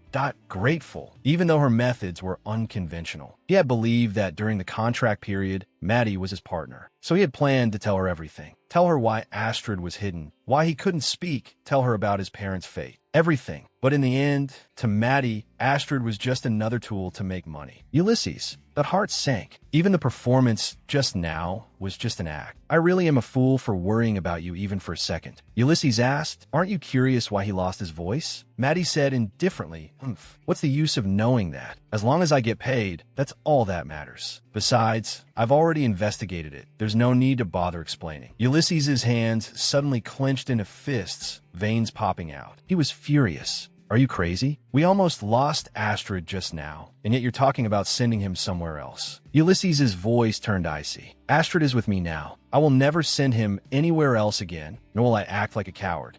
And hide him anymore. I never asked you to be his mother, but don't even think about shipping him off like a commodity. Maddie, that suddenly clapped her hands. Ulysses' eyes were sharp as knives. What are you doing all of a sudden? Maddie, however, broke into a bright smile. Ah, that's wonderful. That's exactly the answer I was hoping for. She took a step forward, leaning closer to Ulysses. Actually, Maddie excitedly raised her hand. Give me a high five. I actually want to live with Astrid too. Ulysses froze in place. He didn't know if he should high five her. What? Maddie withdrew her hand, smiling like a sly fox. A very good choice. Hiding is not a long-term solution. Only by keeping everything right under your nose can you feel at ease, right? Ulysses realized what was happening. Were you testing me just now? Maddie's sharp gaze saw right through him. Of course. I saw you hesitating, so I help you clear your thoughts. Ulysses's. Adam's apple bobbed as he suppressed his surging emotions. If you've done your homework, you should know what Astrid. That means to me. Ulysses's hands clenched again. But you're making a joke out of a child's life. Can't you just have a normal conversation for once? Maddie tilted her head with an innocent look. Talk about what? Ulysses couldn't bear it anymore. Why I have to hide my nephew? What will happen to him next? Can't you just ask like a normal person? Do you have to push people into a corner every time? Not like interrogating a criminal? He turned his face away, his jaw clenched tight, his chest heaved with anger. A look of understanding that appeared on Maddie's face. She reached out her hand. Darling, only when a gun is pointed at their temple will people tell the truth. That is the truest reaction. Ulysses asked back, so you don't trust me at all? Maddie said indifferently, so what? You don't trust me either. And this is the most foolproof method. That's right. You always say that to me. Past memories flooded back like a tide. Yes, this is my way, not trusting anyone. Even so, I once thought that maybe, just maybe, even after a contract ended, we could continue to be together in some other form like a real family. So, Ulysses' eyes dimmed. No matter what I say, Maddie will never understand me. You two are firmly bound by a contract, and I am the only fool who invested feelings into it. Ulysses asked, why did you bring me here? Why did you trick me into introducing Madame Alma, the person you said you wanted to thank? You could have clearly just brought up Astrid directly. Or did you want to see how terrible my intuition is, afraid I'd mess up and send you to prison? Ulysses covered his face in pain. Congratulations. I fell for it completely. Now you can leave at any time without any guilt. Even if we meet again after all this is over, I won't recognize you. I will walk away as if nothing happened. Ulysses turned his back to Maddie. Let's stop here. I was mixing personal and professional matters, being unreasonable. You're always so meticulous. As a so-called partner, this is actually very reassuring. Maddie, reached out in panic. Ulysses. He didn't look back and continued walking forward. If there's nothing else, I'll go upstairs first. I need a rest. Maddie's hand froze in midair. Watching his retreating back, her pupils contracted in shock. Ulysses, you bastard. Maddie's hand suddenly grabbed Ulysses' sleeve, stopping him from leaving. Why? Ulysses grasped her wrist, trying to break free. Maddie's voice carried a hint of trembling. No, Your Highness, I didn't bring you here. Not for this. Ulysses sighed helplessly. Yes, there must be another reason. Whatever you want to do, just do it. I will comply without a word of complaint. Maddie gave a sudden pull, and Ulysses was yanked over without any defense. Ulysses scolded, you're doing something dangerous. Maddie's voice trembled. Don't go. I just wanted to let you know what I'm good at. I'm good at deceiving people. Good at disappearing without a trace. Just like you said, as long as I make up my mind, I can change my face, my voice, everything. If I told you in advance, you would. Ulysses closed his eyes. Enough. Don't let Maddie affect your thoughts anymore. Ulysses lowered his eyes. So what? You must have really enjoyed playing me for a fool, spinning me around in circles. All right, I get it. You're an amazing scammer. You're really good at it. Now that I know, let's stop here. Maddie suddenly grabbed Ulysses by the collar. Ulysses looked at her in shock. Wait, what are you doing? Go. Maddie leaned into his ear. If I show you my true capabilities, even if I disappear tomorrow, you will believe that I am alive somewhere. You will feel that every passing stranger could be me. You will keep looking for me. You won't abandon me. You won't forget me. So, God promise me, don't leave me. Ulysses stared at her in a daze. Maddie, are you okay? Look at me. What are you talking about? Is she acting again? No, this doesn't feel like acting. Do you know who I am? Can you recognize me? Maddie's tears burst forth. I am Sora, Ulysses. Ulysses looked at her in astonishment. She gazed at me with those desperate, heavy eyes, as if begging me not to give up on her. Just like that, Ulysses pulled her into his embrace. Ulysses's voice softened. All right, stop crying. Maddie's tearful eyes were blurry. A Maddie I had never seen before was standing right in front of me at this moment. Maddie went entirely limp and fell backward. Ulysses cried out in panic, Maddie. He held Maddie tightly. What if I can't forget you? You said that after all this is over, you would disappear. But I will see your shadow in the face of every passing stranger. I will constantly guess if they are you. Even if you didn't ask me to do this, I will spend the rest of my life searching for you, waiting to reunite with you. Point one day, what should I do? If I can never go back to the way I was before I met you, how am I supposed to spend the rest of my life? Maddie woke up in bed. Sunlight streamed through the window. She blinked, her gaze focusing. In front of her was a firm chest. I am awake. Wait, whose chest is this? Why is it in my bed? Maddie sat up abruptly. Oh my God. Ulysses was startled awake, looking bewildered. Maddie was confused. Huh? When did he come up here? Where's Nox? Maddie asked in a panic. Nox and Astrid are in the next room, Ulysses answered. When he saw us, his expression was truly full of disgust. Nox was holding Astrid, looking at them in horror. So gross. No wonder you two stayed upstairs for so long. There's a child upstairs, you know. Honestly, Ulysses carried Maddie bridal style down the stairs. Udi sigzuded a sigsioha. She was flustered. No, it's not like that. You completely misunderstood. It's not like that. This is just a misunderstanding. Ulysses. That turned his face away, his eyes flickering. But before you fainted, you were still playing dumb, trying so desperately not to let me forget you. So what is the truth? What exactly do you want from me now? Maddie pointed at herself, looking totally confused. Huh? You fainted? Ulysses explained. You said it. You told me not to forget you. That even if you disappeared, I couldn't forget you. You said it yourself. Maddie's eyes widened in utter bewilderment. Ulysses's heart was conflicted. Does she really not remember? What is real and what is fake? Maddie spoke up. I don't know what you're talking about, but whatever I said, it was probably just sleep talking. Saying I'm still missing my ex sounds more believable. After all, I'm not married yet, but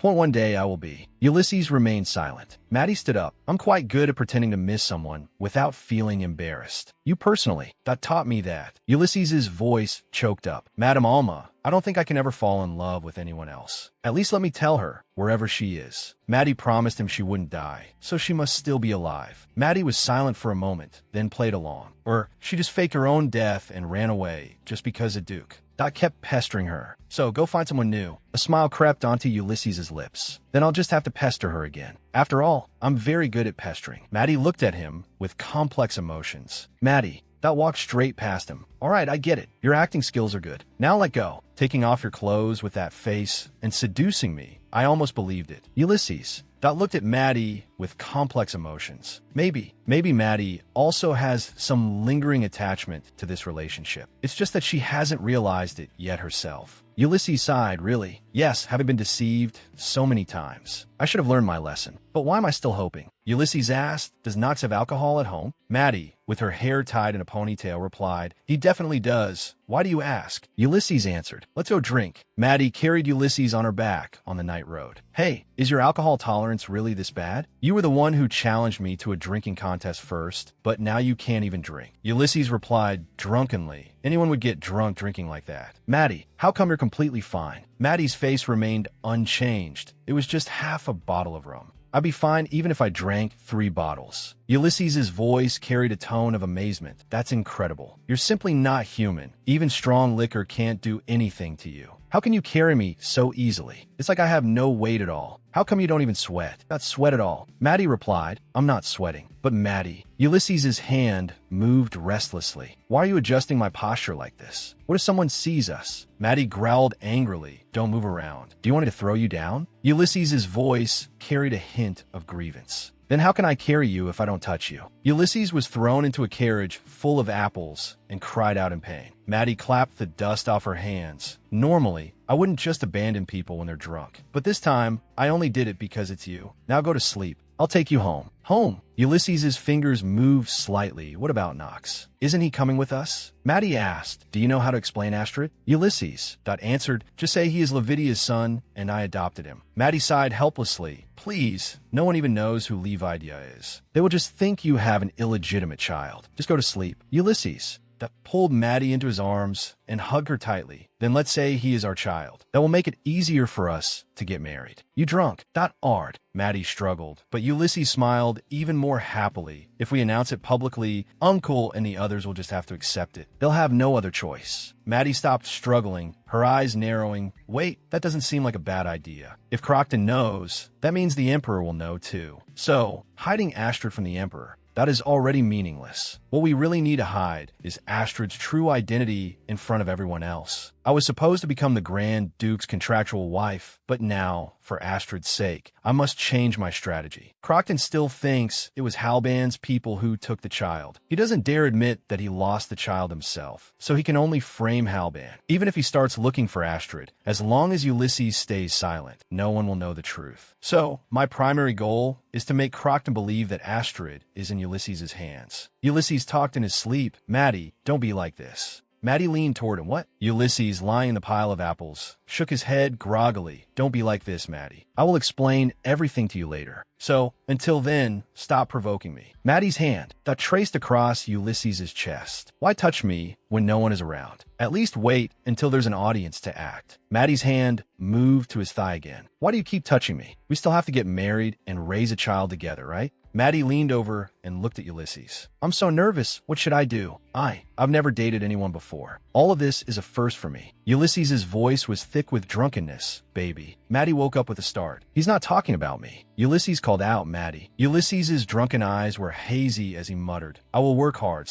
but don't bear all the pain alone. Don't act as if everything is over, as if you've resolved everything by yourself. Ulysses' voice carried a plea. What I mean is from now on, let's walk this path together. Ulysses pressed down on Maddie, preparing to kiss her. Before he could kiss her, Ulysses fell unconscious and lay to the side. Maddie's cheeks were burning, her heart pounding like a drum. Wait, do I have an irregular heartbeat like the Grand Duke too? 2 days later, a carriage bumped along a path through the woods. Inside the carriage, Crockton unfolded a letter. To my dearest friend, Crockton, our last meeting was too rushed, so I'm specially inviting you. Regarding my fiancée, I have something I want to tell you. Please be sure to come and hear me out. Crockton gritted his teeth. Unless you're crazy. This is nothing but a contractual marriage for a completely that useless low-class person. Making such a fuss. He turned abruptly and looked out the window. No, even if you gain nothing, you would definitely be interested in such a weakling. You always take care of weak and powerless things. Like a lost puppy, like a bird with a broken leg, like a withered rose. A young Crockton stood barefoot in the snow, his thin clothes unable to ward off the cold. A voice rang out, Hey you, why are you standing outside in such thin clothes? Aren't you coming in? It was a young Ulysses. Behind him was an attendant. The attendant hurriedly explained, Your Highness, this child is my scapegoat apprentice. Please don't mind him. Ulysses frowned. A scapegoat apprentice? Is this how Viscount Sobianka's family treats their servants? He took off his own cloak and draped it over Crockton's shoulders. Crockton looked up at him in astonishment. Ulysses' voice was gentle. You look about my age. Standing here must be cold and uncomfortable. He opened his arms and pulled Crockton into an embrace. Poor child. Crockton's cheeks flushed. He felt the warmth of the cloak and the embrace, but deep inside, there was only sickening disgust. Even though I was sold by my parents to become a scapegoat apprentice, I never resented this life. Viscount Sobianka kicked Crockton to the ground. You made our Sobianka family lose favor.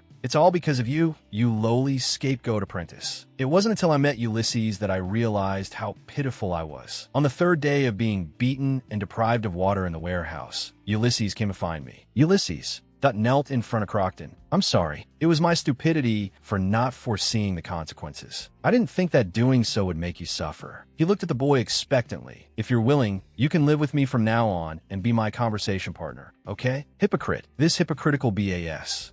Tard, did I have any other choice? To live on as his friend, or to continue being a scapegoat in the warehouse? And so, I became Ulysses' friend. I never expected that His Royal Highness the Crown Prince would leave like that. It was too unfortunate. Ulysses lost his father was exiled from the palace, and even the crown princess ended up in such a state. What should Sir Ulysses do? Even when his mother went mad and died, struggling in agony, I was still by his side. Ulysses smiled. You're preparing for the night's exam? That's amazing, Crockton. He acted as if his soul didn't have a single crack. A perfect disguise. He looked at me. Can I give you a sword? I took the sword and smiled, saying thanks. Thank you, friend. Even after I obtained a title and left the Grand Duke's estate, he still took care of me, just like tending to a lowly and pitiful thing. Ulysses was in tears. Crockton, please take good care of Astrid. Hide him. Don't let anyone know. I beg you for this matter. I can only entrust it to you. Ulysses treated me like a subordinate cleaning up his mess. Of course I'll go. It's too dangerous for you to wander outside right now. Leave it to me. Despicable bastard. A bastard who never thought he would hurt others. Living his whole life in the sun, ignorant of the temperature of the shadows. That was the first time I saw Ulysses so terrified. A Ulysses afraid of losing something. That feeling was so damn satisfying. Following Ulysses' orders, I found a house and a nanny for the child, and then went straight to the Emperor. I knelt before the Emperor. That family still has a spark left. I will firmly grasp their lifeline, just waiting for your Majesty's command. For the first time, I chose a path for myself. I found a breakthrough in my life. I swore loyalty to the Emperor. Everything for the glory of the Emperor. Becoming the Emperor's spy, assisting the current His Majesty. The moment I left the palace, I felt like I had broken free from my shackles. My steps were light, and the knot in my chest was completely swept away. So, I absolutely cannot lose. Astrid, Ulysses spoke up. The reason I called you here today, Crockton, is because I have decided to get married. My life. I want to share some things with you. Maddie, Ulysses held Maddie's hand, his expression heavy. I have a child I must take responsibility for. Everything has completely collapsed. I hope you can. Help me raise my niece. Crockton's heart surged with massive waves, spouting nonsense about getting married and suddenly bringing up Astrid. Crockton's eyes darkened. Even a woman blinded by love would find it hard to accept such an abrupt story. Ulysses apologized in a low voice. I'm sorry. Can you accept me like this? Crockton calculated in his mind. While that woman is hesitating, I must persuade Ulysses. Maddie suddenly shouted, I don't care. She tightly hugged Ulysses. As long as I'm with you. Even if it's hell, it doesn't matter. But since there's a child, let's go to heaven then. I love you, darling. Ulysses smiled gently. Don't say such scary things. I want to live happily with you for a long, long time, dear Maddie. Ulysses and Maddie kissed in front of Kyle. Crockton's heart was instantly torn by thorns. He trembled all over, burning with anger. What absolute nonsense. Ulysses, is Astrid really that insignificant to you? Crockton glared angrily at Ulysses and Maddie. A secret you've kept for years, yet you're going to tell it to someone of unknown identity. Do you still want to protect Astrid or not? Ulysses, if you really cared about Astrid, you wouldn't do this. How could you mention Astrid to a woman from the slums with an unknown background? Ulysses responded calmly. Maddie is just that precious to me. Ulysses' eyes were icy. I have decided to trust Maddie, and I ask you to trust me too, Crockton. Crockton's rationality was completely torn apart. He lunged forward abruptly. You can't do this. He grabbed Ulysses by the collar and roared, What use are you anyway? Wake up, Grand Duke. Trust what? Ulysses' voice was firm. Trust me. I have always believed in the years we grew up together. I have always believed. If possible, I want to continue believing. Ulysses shook off Crockton's hands. Of course, I need your cooperation. Friendship isn't something I can maintain all by myself, right? If you can't accept me being with Maddie, just say it frankly. Crockton clenched his fists. What if I just can't accept it? A bitter smile formed at the corner of Ulysses' mouth. Wherever. He forcefully pushed Crockton away. Thought let's never meet again, Crockton Vinier. Ulysses' voice was cold and resolute. Crockton's pupils shrank, looking at him in shock. What? Ulysses spoke coldly. Then make sure we never see each other again, wherever that may be, Crockton. Vinier. Crockton's fists clenched tightly. He froze in place. What is that expression? Crockton's heart sank. Could it be that he has noticed my betrayal? How could he? Did he discover that Astrid is missing? No. If he knew his niece was missing, he wouldn't be this calm. Then, could it be that he hid Astrid himself? No. Not impossible. He's just been blinded by a woman, unable to distinguish right from wrong. He's gone mad and is doing crazy things. A victorious smile hung on Maddie's lips. She enjoyed Ulysses' touch. Crocton's heart was consumed by anger and a sense of betrayal. That bastard, for over 10 years, he trusted me completely and left everything to me. Now, for the sake of a woman, he's throwing his weight around. He was never sincere. I should have seen through it earlier. He was just using me in the name of friendship. Crocton covered his face and laughed quietly. Our friendship ends here. Very well. I never treated you as a friend either. Crocton, that suddenly put on a smiling face. Ulysses, what are you talking about? How can I not acknowledge you? I still need to get more from you. I can't tear off my disguise just yet. I said I was worried about you spilling everything to someone you just met. It's too dangerous. You could have taken it slow, before making a decision. But you should get to know her better. Things are moving too fast. Ulysses showed a genuine smile. That's true, but I can't control myself. My heart is completely drawn to her. A fake smile hung on Crocton's face. Then I'll go and bring Astrid here. You two stay here to avoid stirring up unnecessary rumors. Crocton turned and walked towards the door. I'll be back shortly. Congratulations to you both. The door closed behind him and the smile on his face. Dot instantly vanished. Damn it, I must bring Astrid back as soon as possible. I've already found out the hiding place of Halban's bandits. I'll set out tonight. He quickened his pace. Dot and left without hesitation. A carriage drove away from the manor. Maddie, Dot stood by the window, watching the departing carriage. Crocton is gone. She turned to face Ulysses. Your Grace, you did very well. You endured it very well. Ulysses's tense shoulders relaxed, and he replied in a low voice, yeah.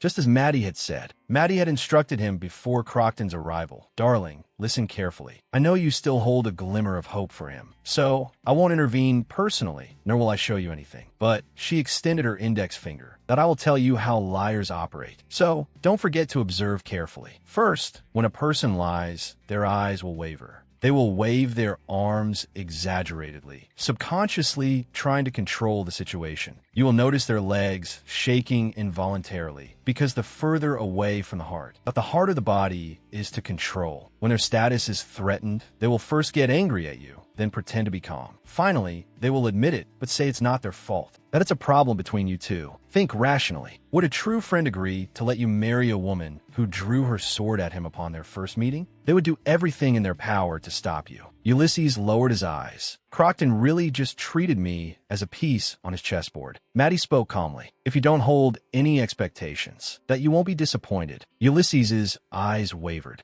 That's really terrible comfort. Maddie looked at him, thinking to herself, I guess I'm still caring about you in my own way. For example, telling him to go find a viscountess, or saying, I knew he wasn't a good person from the start, but now I can't say a word. Maddie looked at him in surprise. Are you so shocked that you're speechless? Is this your first time being betrayed? Ulysses fell into deep thought. Maddie paced anxiously around him. People can betray you. Maybe he has his own twisted reasons. Ulysses's finger gently stroked his lower lip. He looked like a puppy in a hurry to poop. Maddie nervously comforted him. Interpersonal relationships are just like this. There are no eternal friends, nor eternal enemies. Maddie thought, normally, I would joke around. Maddie asked, are you really that sad? So sad that you're going crazy? Do you want me to stay with you? Or have a drink? Ah, never mind, your drinking habits are too bad. Don't drink for now. Maddie paced back and forth. Then how about revenge? Ulysses suddenly looked up. What did you say? Maddie repeated. I said, Crocton is a traitor. Ulysses's cheeks flushed. No, not that. Maddie sighed in amazement. Wow, you're smiling again. I really can't work with mentally unstable people. Ulysses took a step forward. Didn't you say you'd stay with me? Maddie was stunned. Huh? Ulysses's voice was low. I won't cry. Just stay with me tonight. If I'm alone, I feel like that I'll cry. Maddie leaned closer to him. Are you really that sad? Ulysses unnaturally turned his face away. Yeah, I'm really sad right now. Maddie pouted. Fine. Ulysses looked at her gratefully. Thank you. On the day I was betrayed, you're still being so considerate of me. Maddie walked toward the door. Take some time to calm down.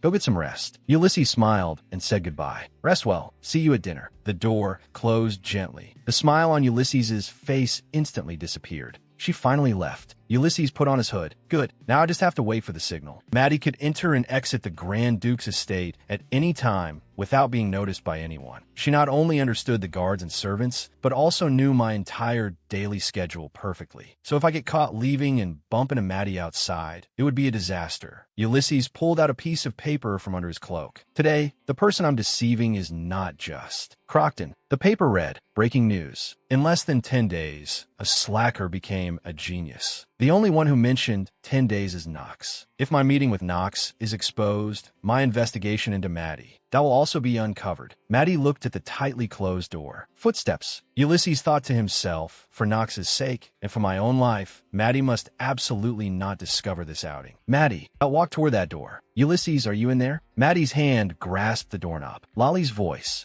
That came from outside the door. Maddie, can you open the door? I have too many things, I can't open it myself. Lolly was holding a large pile of clothes and jewelry. Maddie was confused. What the hell? Why did you bring so much? Lolly explained, I felt that Maddie didn't have enough clothes to wear, so that I emptied the entire salon. Maddie was puzzled. Why buy these all of a sudden? Lolly's tone was matter of fact. What do you mean all of a sudden? Do you know how much I've worried about Maddie's clothes? We're gonna try all of these on today and then order the nice ones. Maddie looked helpless. I guess I don't mind. Lolly urged Maddie. This jewelry is a bit heavy. Come help me hold it. Hurry up. Seeing Maddie not reacting, Lolly urged. What if I drop it? Let's go, let's go. Ulysses hid in the dark, watching their retreating figures as they hurried away. He breathed a sigh of relief. That was close. Good thing I asked Philip for a favor. The corners of Ulysses's mouth twitched up slightly. She'll probably sneak a few pieces away. I'd better prepare to compensate. Trois salon. Lolly's voice floated over Maddie. Do you like them that much? If you had to choose between the Grand Duke and jewelry, which would you pick? Maddie's eyes sparkled. Sapphires, diamonds, emeralds, pearls. Is there every kind of jewelry? I like the expensive ones best. Maddie asked with a serious face. If I hand him over, will the kidnappers give me the jewelry? Lolly pressed on, yeah. If that really happened, what would you do? Maddie answered, I would save Ulysses. That way, the Grand Duke would give me a reward, right? Then I'd go hunt down the kidnappers and snatch all the jewelry and cash. Lolly smiled and exposed her. Your ability to change the subject is really good. You just want to save the Grand Duke first, right? A wooden country cabin stood in the afternoon sun.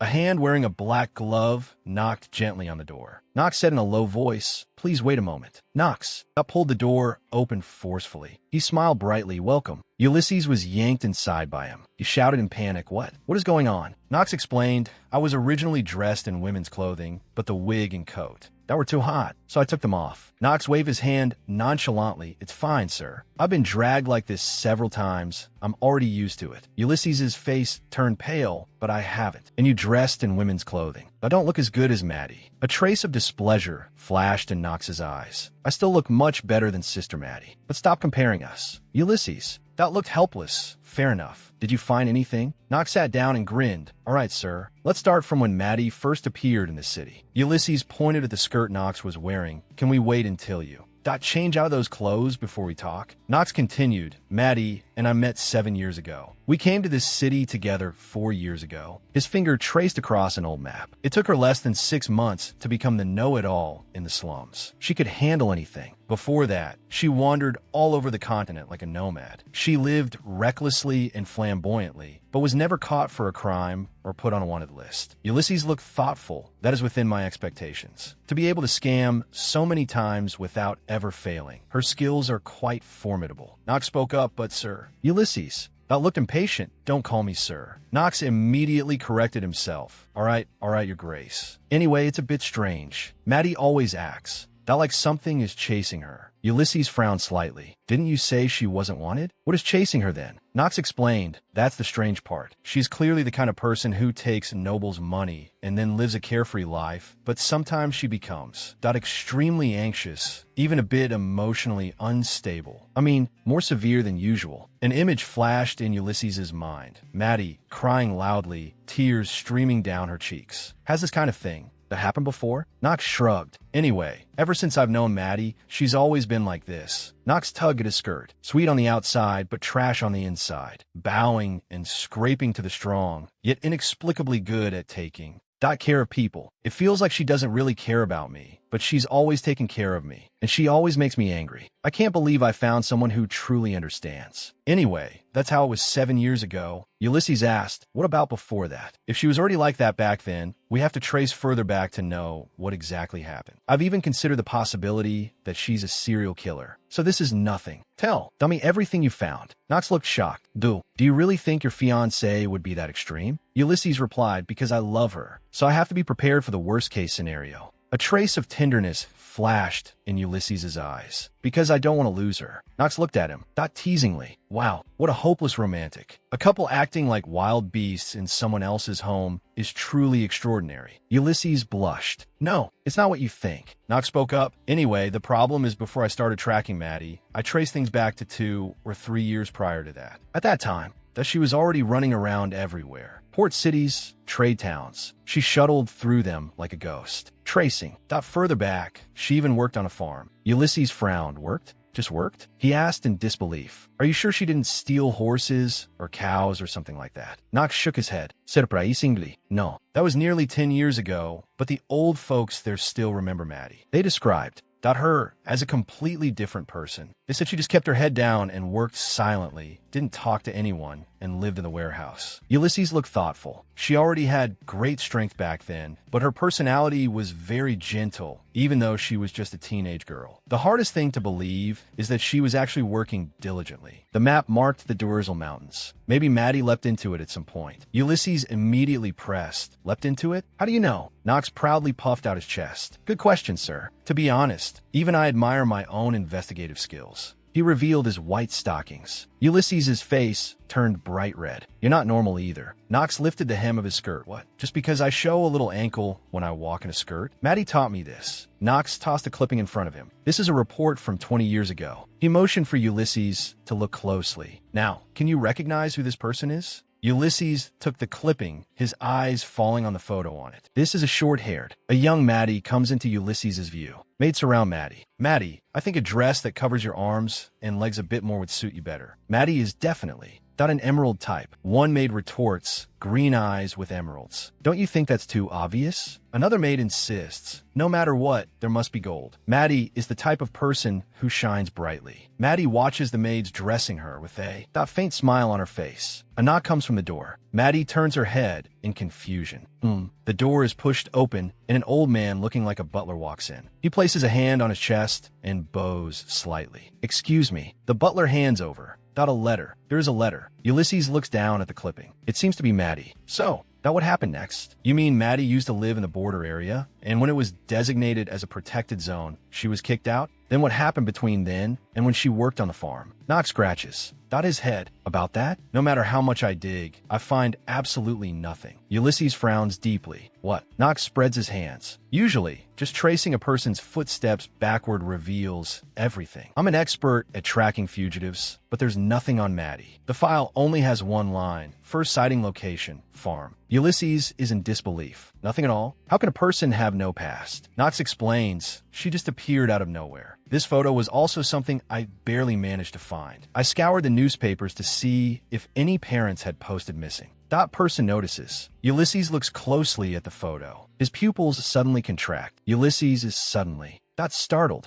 The figure of a black-haired boy emerges. This guy, the man who called Maddie by that strange name. Maddie said she has no memories before the age of 16. If that's true, then this man is someone she knew before she was 16. Ulysses's hand trembles slightly. Then, this man is the key to Maddie's lost memories. This man knows Maddie's past. He knows how Maddie learned to kill, why. That she is proficient in threats and interrogations, and why she doesn't know how to love. Knox, Ulysses speaks up. Can you look into someone else for me? Someone who recently attended the Imperial Palace Ball. I don't know his name, but he has black hair and red eyes. He looks to be around 25 or 26, wearing a black uniform bestowed by the Emperor. Knox asks, is it the guy who talked to Sister Maddie? Ulysses's eyes sharpen. Maddie mentioned him to you? Knox nods. Yes. A snake-like face, black hair, and red eyes. Sister Maddie even asked, me if I knew him. Ulysses's eyes darken. So Maddie really doesn't know him. This proves even more that he is someone from Maddie's past. Do you know him? Knox speaks up. He's a stranger to us, so that I investigated him. After all, I'm known as the back alley know-it-all. Ulysses suddenly covers his mouth, holding back a laugh. Puffed. Knox hands over a document. There is only one man with black hair and red eyes on the ball guest list. Lambda. Bartolozzi, the eldest son of the Bartolozzi family, 20 years old. Bartolozzi. Salami's image flashes through Ulysses's mind. That lady's brother. They don't look alike at all. I see. The person who knows Maddie's past is much closer than I thought. Knox. Dot continues reporting. It is said he might become the next captain of the Imperial Guard. If appointed, he will be the youngest captain in history. Ulysses stares at the document. How would the heir of the Bartolozzi family know Maddie? Knox spreads his hands with a distressed look. That's what I can't figure out. There is no known intersection between them. His life before studying abroad in Aslan. That also has completely no records. Could Sister Maddie be from Aslan? Did I not dig deep enough? Ulysses raises a hand to stop him. No, this is enough. Great job. Thanks to you, we know a lot. Knox's eyes well up with tears, covering his face with his hands. This is the first time I've received such praise. He suddenly lunges at Ulysses. Brother-in-law. Ulysses is squeezed breathless. Wait, let go first. What terrifying strength. Ulysses. Dot adjusts his collar. Anyway, putting the clues together, the Maddie we know only remembers the past 10 years. Could she be lying about not remembering her past? Could she actually remember everything? Knox. Dot rejects his thought. Impossible. If she was fully conscious, faking amnesia would only be harder. He flips open a page of the report. Look, at first, they thought a wild boar had broken in. She broke into the warehouse and ate raw potatoes, sweet potatoes, and corn. She looked no different from a wild beast. They didn't even know she was a girl. When they asked her about her age, there was no response. They took her home. The problem was, no matter how much food they gave her, she would still sneak into the warehouse to steal. In the end, they had to kick her out. The first time I heard her voice was when she told me. Thought her name, Maddie. Ulysses frowns, lost in thought. Ulysses's voice rings out, right? So she still remembered her name was Maddie. Strange, isn't it? This is too unlike faking amnesia. A knock comes from a door. Ulysses and Knox are startled simultaneously, their eyes darting to the door. The door shakes violently. Ulysses asks in panic, "Did you lock the door?" Knox stammers in reply of, "Of course I locked it. What do we do?" Ulysses reaches for the fireplace, throwing the notebook into the flames. Calm down, Knox. As long as she doesn't see the contents of the notebook. Just then, Maddie shatters the wooden door with a single punch. Darling. Maddie pokes her head in, smiling brightly. So you're here. Knox. Darling, what are you two doing in the office? Ulysses is flustered. Of office? Isn't this a hotel? Maddie walks in with a smile. I use this place as an office too.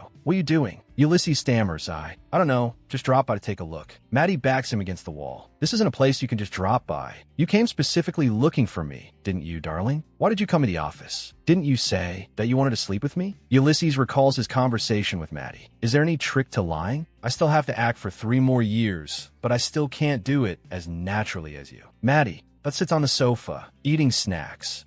It's not easy to catch up to a genius like me. There's a trick to it. You just need to believe in that moment that it is the truth. For example, you really fell in love with me at first sight in the slums, believing I'm worth giving up everything for. Ulysses curls his lips in disdain. You're not that amazing either. Maddie smiles and strikes back. The feeling is mutual. You noble bastard who has nothing but money. If it weren't for your hairstyle, who would take you for a Grand Duke? You have the face of a thug, yet you put on such a high and mighty attitude. With those fierce eyes of yours, if my parents saw them, that they would definitely reject you. Maddie's expression freezes. Oh, maybe you're right. From this perspective, it's actually a good thing your parents are gone. Ulysses speaks frankly. To be honest, I came looking for you. Maddie asks in surprise, really? Why? Ulysses lowers his head and smiles. I want to know more about you. Knox is the only one who knows you, so I came to Knox to have him tell me about you. Ulysses' hand gently rests on Maddie's hand. He said you even thought your own parents would beat you up. From afar, you look like a bad guy, but up close, that you look like a good guy. I wanted to explain everything to them so they wouldn't misunderstand. I also hope, but they can like you. Ulysses lowers his head and smiles. I want to know more about you. Knox is the only one who knows you, so I came to him to have him tell me about you. He said you even thought your own parents would beat you up. Ulysses' hand gently rests on Maddie's hand. From afar, you look like a bad guy, but up close, that you look like a good guy. Before the wedding, I wanted to visit your parents' graves. I wanted to explain things clearly to them to avoid any misunderstandings. I also hope, but they can like you. Maddie asks, so what did Knox say about me? Ulysses panics. Well, he said you're greedy for money, drink like a fish but never get drunk, and you're very violent. As expected, it didn't work. Maddie looks thoughtful.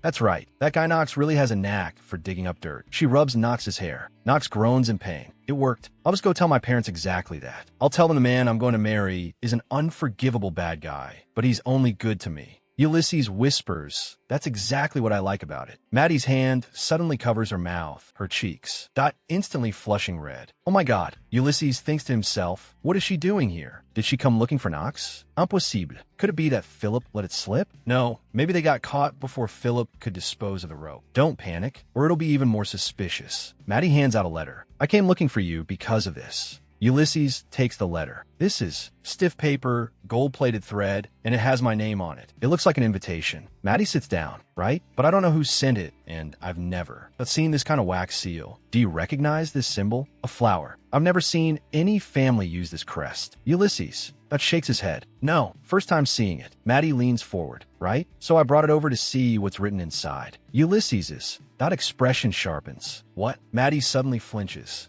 From now on, I want us to move together. Ulysses. That stares at her. Why is she so fidgety? Ulysses's gaze shifts. I see. It's because of Knox. Maddie looks away. Last time I said we should act together. I let you handle everything yourself and then report the results. Did I really say that? Ulysses scrutinizes her. This isn't like you. You usually just tear it open and look for yourself. What made you not open it? And bring it over? Maddie speaks up. Knox was right. He seems to have lost consciousness, but we don't know when he'll wake up. Ulysses smiles slightly. Then shall we open it together? Maddie is startled. When we're working, could you not make that kind of expression? Ulysses, that is taken aback. Is there something wrong with how I'm doing it? No, but this might be Maddie's test, to see how attentive I am. He assists Maddie with her work. You say, work, don't be so cold. Even if nobles treat marriage as a business, we are marrying for love. I love you, Maddie. Maddie shudders all over. What are you talking about? Are you crazy? Are you sick? Ulysses raises his index finger to his lips. Show Maddie. You'll wake him up. Maddie, that takes a deep breath. Almost misunderstood again. Anyway, I'm opening it. Maddie tears open the envelope. Ulysses, that looks down with her. The letter reads, be sure to come alone at 7 p.m. Ulysses's face darkens. This looks very dangerous, Maddie. You can't go. He snatches the letter and tears it into pieces. There's absolutely no need to pay attention to such a strange invitation. Maddie crouches down to pick up the pieces. What are you talking about? This is obviously sent by someone important. I have to go. They seem to want to confirm if our relationship is real or fake. Shouldn't I go and make it clear? Ulysses sharply retorts. That's why I'm saying don't go. They obviously want to intimidate you. What if it's not just intimidation, but they actually want to harm you?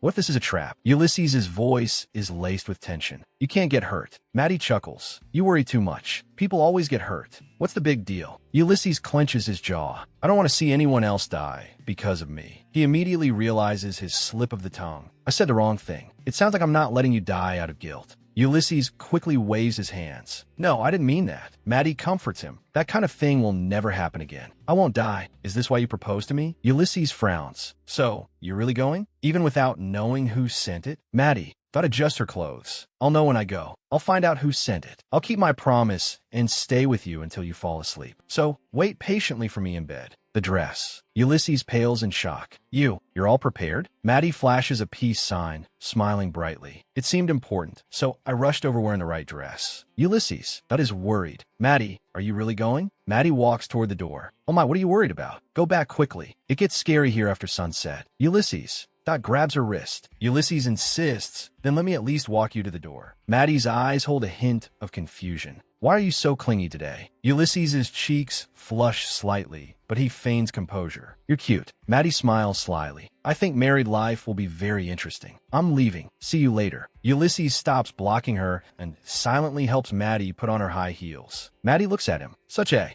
kind man. He calls himself a villain, but only uses his personal budget for gambling and drinking, agonizing over the city's budget every night. If he had to choose between the people and himself, that he would choose the people without hesitation. He talks about surviving, but Ulysses never cherishes his own life. When others die because of him, when innocents lose their lives, that is Ulysses's greatest fear. Even with just vague memories, he is completely different from me. In anyone's eyes, he is a perfect creation of God. But I come from a land where no one believes in God. Maddie opens her eyes. Images always flash through her mind. I was being chased by something, and I was chasing something too. I resented someone, and I also longed for another person. In the end, I gave up. This is my clearest initial memory. Maddie lies on the grass, covered in blood, waking up on a vast plain. She looks up at the blue sky. A thought flashes by. There is no God in this world. Perhaps because of this, I sometimes dream. I dream of a place abandoned by God, a gathering place for people who no longer believe in God. After countless repeated deaths, a warm light occasionally appears. Maddie, what do you want to do after leaving here? A light brighter and warmer than the blue sky wakes me from death. What could that be? No, if God existed, the world wouldn't be so unfair and cruel. Perhaps I am already receiving God's punishment. After having that dream a few more times, I realized I came from there. I came from that abyss devoid of mystery. As if to prove this thought, I possess an immortal body. Even swallowing poison cannot kill me. A body that cannot die even if it begs for death. Someone carved and molded me for a certain purpose. A non-human existence. This body is absolutely unusual. Then, was it that person in the dream who turned me into this and erased my memories? Even though I've searched for over a decade, I can't find any information. One thing is certain. Maddie, the first person to call me Maddie, is no longer in this world. Maddie stands before a magnificent mansion. The sunlight is glaring. A guard reaches out to stop her. An invitation is required to enter. Maddie spreads her hands, but I was invited. My lover tore up the invitation. He told me not to come alone. Go in and ask the master if Maddie can enter. The guards look at each other. They laugh mockingly. This isn't a place for people like you. Get lost. The guards are about to push Maddie away. Maddie chuckles. How rude. She raises her eyes, staring directly at the guards. Can you afford the consequences of driving away an invited guest like this? The guards are momentarily speechless. A soldier sneers, looking at your shabby, solitary appearance. We know exactly what kind of trash you are. You wear slightly expensive clothes and think you're a big shot? You're just living off the money we throw away. Maddie looks down at her attire. Can't you tell? Do you think I live off picking up your money? The guard roars, raising his hand. You arrogant brat, didn't you hear me? Get out. What are you doing? A cold female voice rings out. Whether she was invited or not, you cannot treat a distinguished guest like this in my villa. Maddie turns and sees a silver-haired lady in a red dress walking over elegantly. A veil covers her eyes. Kulmein. Maddie immediately puts on a bright smile. Thank you. The lady apologizes softly. I didn't expect the guards to treat a guest this way. I apologize on their behalf. Maddie waves her hand. No, they were just doing their duty. I didn't bring an invitation, so it was right for them to do that. The lady in the red dress pauses her steps, turning her head. You didn't bring an invitation? Maddie smiles slightly. It seems this gathering is meant to be kept secret. Getting so tense over not having an invitation, there's definitely something fishy going on. Maddie searches for the fragments. She pulls a piece of torn paper from her sleeve. This is the invitation to the gathering. I don't know who sent it, but the lady in the red dress apologizes sincerely again. I apologize once more for the rude behavior just now. Maddie's gaze drifts over her. This person is truly naturally elegant. Next time I need to imitate a noble lady, I should learn from her. Maddie's eyes dart to the side. However, that there is a woman with a very strong aura here. I can't take my eyes off her. It's not the majesty of a noble, but an irresistible aura. The lady in the red dress turns around. Kulmein. Maddie follows her onto a spacious lawn. Guests are sitting in 2s and 3s. What? Isn't this a ladies' gathering? The Grand Duke must be laughing right now, thinking this is a trap. The guests whisper among themselves. Is that person? The Grand Duke's rumored. Oh my, that poor thing. How does she have the nerve to come here? Who invited? But her? Maddie listens expressionlessly to the surrounding chatter. Oh, I recognize that face. No wonder the method to trick me was so clumsy. Did I arrive early and surprise her? I'm only 2 hours early. Maddie waves enthusiastically. Madame Bartolozzi. Hello everyone. I am Grand Duke Ulysses' fiancée, Maddie. The lady in the red dress ponders about Maddie. So, that violent fiancé. Maddie complains with a smile. He's too possessive. He won't even let me leave the house. Salami's hand slams heavily on the table. How insolent. Daring to be so presumptuous in front of your elders. And arriving right when the gathering is about to end, causing such a huge commotion. Salome glares at Maddie. Who invited her? Did you see it? It seems the message was passed on incorrectly. I think she should leave. This isn't a gathering just anyone can attend. The Empress raises her hand to stop Salome. Enough. I apologize for the rudeness just now. The Empress's gaze sweeps across the venue. Since she is here, she cannot be driven away. As the host of this gathering, I allow her to stay. I hope there will be no more commotion. She turns to Maddie. Kulme, please sit beside me. The Empress? It's actually the rarely seen Her Majesty the Empress? If that's the case, Maddie cries out, Your Majesty the Empress. The Empress looks at Maddie in confusion. Maddie suddenly grabs the Empress's hands. Since it is destiny, that brought us together. She falls to her knees, pleading, please bestow the Grand Duke upon me. I absolutely cannot let this opportunity slip away. Her Majesty the Empress, his stepmother, right? I implore you, to approve our marriage. The Empress looks bewildered. What? She asks in confusion. What are you talking about? The Grand Duke is not someone I can bestow. Maddie bows politely. Please allow me to formally introduce myself. The one engaged to Grand Duke Ulysses is me, Maddie of Laundermel. The Empress covers her mouth with her hand. I understand what you mean, but even if I agree, whether His Majesty will accept you. Maddie pulls the Empress. To sit down. Let's take our time and talk. It's not like we're getting married tomorrow. Belia lets out a cold sneer. Ignorant of your place. She glares at Maddie. How dare you ask Her Majesty the Empress to approve your marriage? Whatever scheme you have, Her Majesty the Empress will never agree to it. So it's Viscountess Belia. I heard that recently, Viscount Belia spent 3 years' worth of estate. Living expenses just to buy that ring. A top-grade ruby imported from Laundermel, specially custom-made just a few months ago. The resentment of your territory's residents must be running very high. However, I suppose you're too busy hiding behind high walls to even. I hear it. The corners of Maddie's mouth curl into a cold smile. Hello, Viscountess Belia. But why are you so certain the Empress won't agree? Do you think Her Majesty lacks the power to facilitate this marriage? What? Belia's face turns pale. No. How dare you say such a thing? No, Your Majesty. How could I dare think that? No. She becomes furious. You. Belia turns and glares at Maddie. How dare you? Belia raises her hand and slaps Maddie across the face. The sound is sharp and loud. Maddie covers her cheek. Belia angrily. Scolds. How dare you accuse me like this? Everyone stops and looks over. She isn't surprised at all. Salome covers her mouth with her hand, a hint of amusement flashing in her eyes. This reaction, that is truly interesting. Maddie says calmly, yes. It's like you've been waiting for this opportunity. My lady, can we talk in private? Belia flies into a rage. Talk about what? You penniless wretch who isn't even fit to be a maid. Okay. Maddie's eyes turn icy. Try hitting me one more time. I will. That completely destroy you. Belia raises her hand. What do you think you're doing? The Empress speaks up to stop her. Enough. If this lady has offended me, I will reprimand her myself. Belia looks at the Empress. But Your Majesty, the Empress rubs her temples. Let's end today's gathering here. This commotion, that is giving me a headache, though it is a pity to end it so suddenly, considering all the ladies and madams have come from afar. The Empress looks at a noblewoman. Next is Countess Catherine's turn, right? Before the next gathering, choose a book and notify everyone. Countess Catherine curtsies. Yes. Punto Your Majesty. Maddie's eyes flicker. A book? A book club? No. Considering its exclusivity, this is more like a small circle of powerful socialites managed by the Empress. But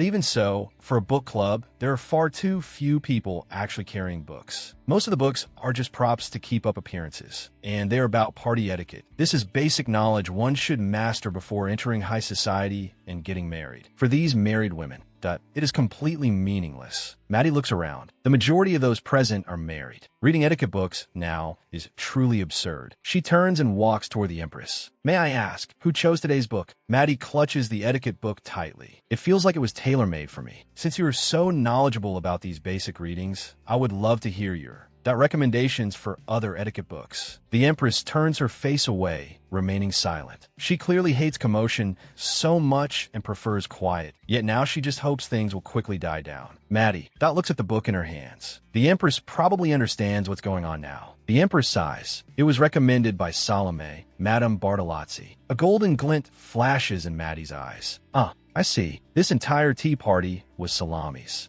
Salami's carefully orchestrated trap. Salome let out a soft laugh. Of course she needs this book. After all, she knows nothing about etiquette. She might as well take the book with her. Another noblewoman chimed in. Oh my, reading it 100 times won't help. She also pushed her book over. One isn't enough. Take mine too. And mine. Maddie was surrounded by books. Their malice surged like a tidal wave, leaving her unable to move. A noblewoman mocked. Do you think a few books are enough? Another noblewoman covered her mouth and chuckled. You've been begging your whole life. It would take a whole carriage to fill up your common sense. Salome feigned surprise. Oh my, can a lowly commoner even drive a carriage? Maddie thought to herself. The power of the Bartolozzi family as the Emperor's close subjects is indeed extraordinary. Everyone is echoing that child's words, but doing this in front of the Empress is going too far. The Empress finally spoke up enough. She looked at Maddie. I will invite you next time. For now, go back. Maddie raised her head, her gaze firm. No, Maddie's mind raced. The Empress has always been reserved and would never invite a troublemaker like me. She slammed the book heavily on the table. At a time like this, one must deliberately provoke. Maddie curtsied slightly. Yes, next time, I will wait for your Majesty's personal invitation. She raised her head, looking straight at the Empress. Please make sure you do. The Empress's pupils shrank slightly, revealing astonishment. Salome turned her head sharply, her face full of disbelief.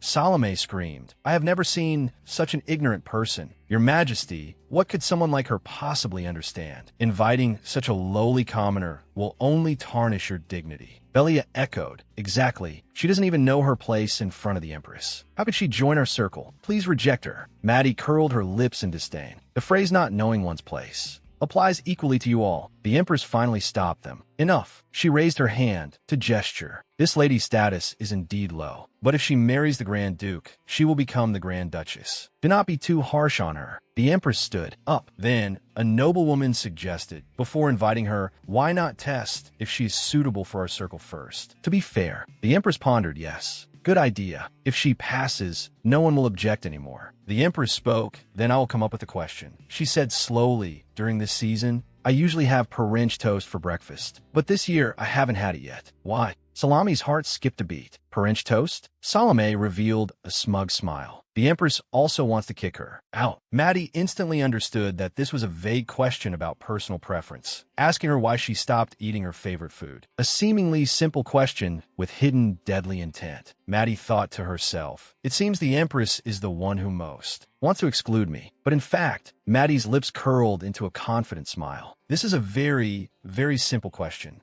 Knox, time to wake up. Knox slowly opened his eyes, momentarily blurred. He suddenly sat up and looked down at the women's nightgown he was wearing. What? Knox anxiously looked around. Where's sister? Ulysses, fully dressed, said she went out on some business. I have to go follow Maddie. Don't leave Astrid alone. Knox blankly responded, oh. As Ulysses was about to leave, Knox stopped him. Brother, if it's not urgent, can you come by our place? Astrid seems to really miss you. Ulysses declined. No. It is very urgent. His expression was solemn. Maddie might be walking straight into a trap. Knox's voice carried a hint of uncertainty. Someone like Maddie. Even if she falls into a deadly trap, she'll be perfectly fine, right? Knox continued to plead. Really, just for a moment, just show your face. Ulysses struggled internally. After a moment of silence, his eyes showed determination. All right, make it quick. Ulysses followed Knox out the door. Knox complained irritably. Why did sister just take someone else's coat? There are clearly other disguise tools here. Ulysses's voice came from behind. If you go back like that, you'll be caught on the way. Knox turned around and retorted, impossible, brother. As long as I disguise myself well, I won't be caught. Ulysses pointed out expressionlessly, but she went dressed as a man from the very beginning. Knox was momentarily speechless. What? Entering the house, Knox shushed Ulysses. She must have fallen asleep while waiting. Ulysses looked at the sleeping Astrid, a smile appearing on his lips. Is she doing well? Knox reported cheerfully, yes, she eats well and plays happily. Last time, after playing hide-and-seek, we even held a cold soup speed-eating contest. She ate so fast that I lost. Ulysses was a bit confused. Cold soup speed-eating contest? Ulysses gently tidied her hair. Ulysses's eyes were full of tenderness. She still doesn't speak, right? Knox replied in a low voice, yeah. Yes. Knox scratched his head a bit sheepishly. But she's very good at using writing to express herself. Maybe because she loves reading, she learns very quickly. In the flashback, Astrid wrote a lot of words. Knox continued to explain. Hearing about her situation, I felt we shouldn't force her, so I let her do as she pleases. Ulysses's eyes dimmed. I see. I hope you can raise my niece with me. Even though I said that in front of Crocton, will things be resolved so easily? Even if Crocton admits Astrid is missing, he won't stop monitoring me. Not only that, can I fool Crocton and the Emperor to bring Astrid back to the Grand Duke's estate? What if this instead brings even greater suffering? A small hand gently grabbed the corner of his clothes. Ulysses snapped out his thoughts. Astrid wrote on the paper, Uncle. She held up the cardboard, her eyes filled with anticipation. Did Uncle come to see me? Ulysses looked at the words on the cardboard, his expression complex. He regained his focus. That's right. Now is not the time to hesitate. Why should do now? Ulysses' hand gently stroked Astrid's hair. From now on, I will come and pick you up myself. When Maddie comes back, we will have dinner together. I will trust and support Maddie's plan. We can even play the cold soup drinking game. Maddie stood respectfully. The reason we didn't eat per-inch toast this year. You wouldn't want an answer like my taste has changed, would you? You wouldn't? The Empress said ambiguously. That depends on you. Cardenheim, she hailed from the Principality of Aeslon, the daughter of a duke. The 15th princess. Her status was insignificant. However, her unique and pitiful beauty made her stand out among the princesses. Was it because of that beauty? It is said that when Prince Raphidit was traveling in the Principality of Aeslon, he fell in love with Cardenheim at first sight. However, given the vast disparity in power between the Principality of Aeslon and the Londermel Empire, very few welcomed this marriage. Therefore, after getting married, Cardenheim worked hard to be recognized as a citizen of Londermel. She ate Londermels, local food, wore Londermel's clothing, and her words and actions were all like a true Londermelian. Maddie's lips curled into a smile. Thinking about it carefully, she is truly a remarkable person. After becoming the Empress, her origins from Aeslon were no longer important. The Empress asked, "So, is this your answer?" Maddie smiled slightly. "At least I understand why you eat it every season." She stepped forward. "After all, it is the season for Perench now." Maddie gestured excitedly. Perench is delicious roasted, steamed, or even eaten raw. Her face brimmed with happiness. In short, it's delicious no matter how it's prepared. The Empress looked at her and sighed softly. Maddie noticed the laughter around her. She tilted her head in confusion. "It is indeed delicious, but why are they laughing?" The Empress slowly spoke. "Among all Perench, the variety caught in the Bamka waters has tender and plump meat. It is a major export commodity. Originally, the sales tax on Perench was 20%, but at the end of last year, the tax system changed to 500,000 Dillon per 10 kilograms. Maddie added, "Export trade commodities now cost 1 million Dillon per 10 kilograms. On one end of the scale is the abundant Perench, and on the other end is the heavy tax. The scale is severely tipped. Even though it's peak season and the yield is abundant, the value of the fish is decreasing. The increased taxes mean that the more the fishermen catch, the more they lose. So, the fishing boats only want to catch as little as possible. This way, the unit price of the fish can remain high while the taxes stay low." The Empress nodded in satisfaction. "Exactly." Maddie continued to analyze. Moreover, Perench is only caught in the Bamka waters of Londanes. The few ships capable of long voyages can easily collude to control the supply of the fish. So, ironically, even though it is peak season now, Perench has become the most expensive and rarest ingredient. A hint of disdain flashed in the Empress's eyes. "Even so, do you think I can't get my hands on a few Perench? That's not a reason for me to stop eating it." Maddie responded with a smile. "Because your Majesty loves this country so much, you care about what happens to it." Salome snickered, babbling. "Like a fool." Maddie spoke up. "You must think I'm just talking nonsense, right?" Maddie smiled and said, "Of course, you can always get some. But if it's not from the Bamka waters, perhaps it's from the Widderburn waters. That is only if you want to eat the Perench from the Principality of Aeslon. This is blatant flattery towards a superior." Maddie continued, "I heard that since the royal marriage, Her Majesty the Empress only consumes what is grown and bred in our country. For years, she has only eaten food produced in Londermel. Now, every cell in Your Majesty's body must be filled with the sunshine and water of Londermel. Therefore, no one would say that the current Empress is an Islanian. She must be missing her homeland, right?" The Empress raised her head and chuckled softly. "Oh my, do you think my affection for my homeland is that shallow?" Maddie returned the smile. "Speaking of deception that is deeply rooted, so today, on the Independence Day of the Principality of Aeslon, you deliberately chose this red dress, the most vivid symbol. When it comes to background knowledge, you must know more than the person involved. The Perench in our country tastes better, but it is also the staple breakfast of the Principality of Aeslon. It's as if to say, I understand everything you need better than you do. However, the position of the Empress is constantly monitored, as if to say, I am the only one who can fill your emptiness." Maddie gazed at the Empress. "Perhaps you're enduring the longing for your homeland. You do this so as not to bring shame to His Majesty the Emperor and Her Highness the Princess." The Empress closed her eyes and let out a soft laugh. "You are sharper and smarter than you look. How do you understand my heart so well? Maddie blinked playfully. Because the poor know best how to survive. We have to survive on the penniless streets. The Empress burst into laughter. She looked down at Maddie. Now I understand why Ulysses fell in love with you. She held Maddie's hand. I will personally write the invitation. I hope we can meet again, Maddie. Maddie turned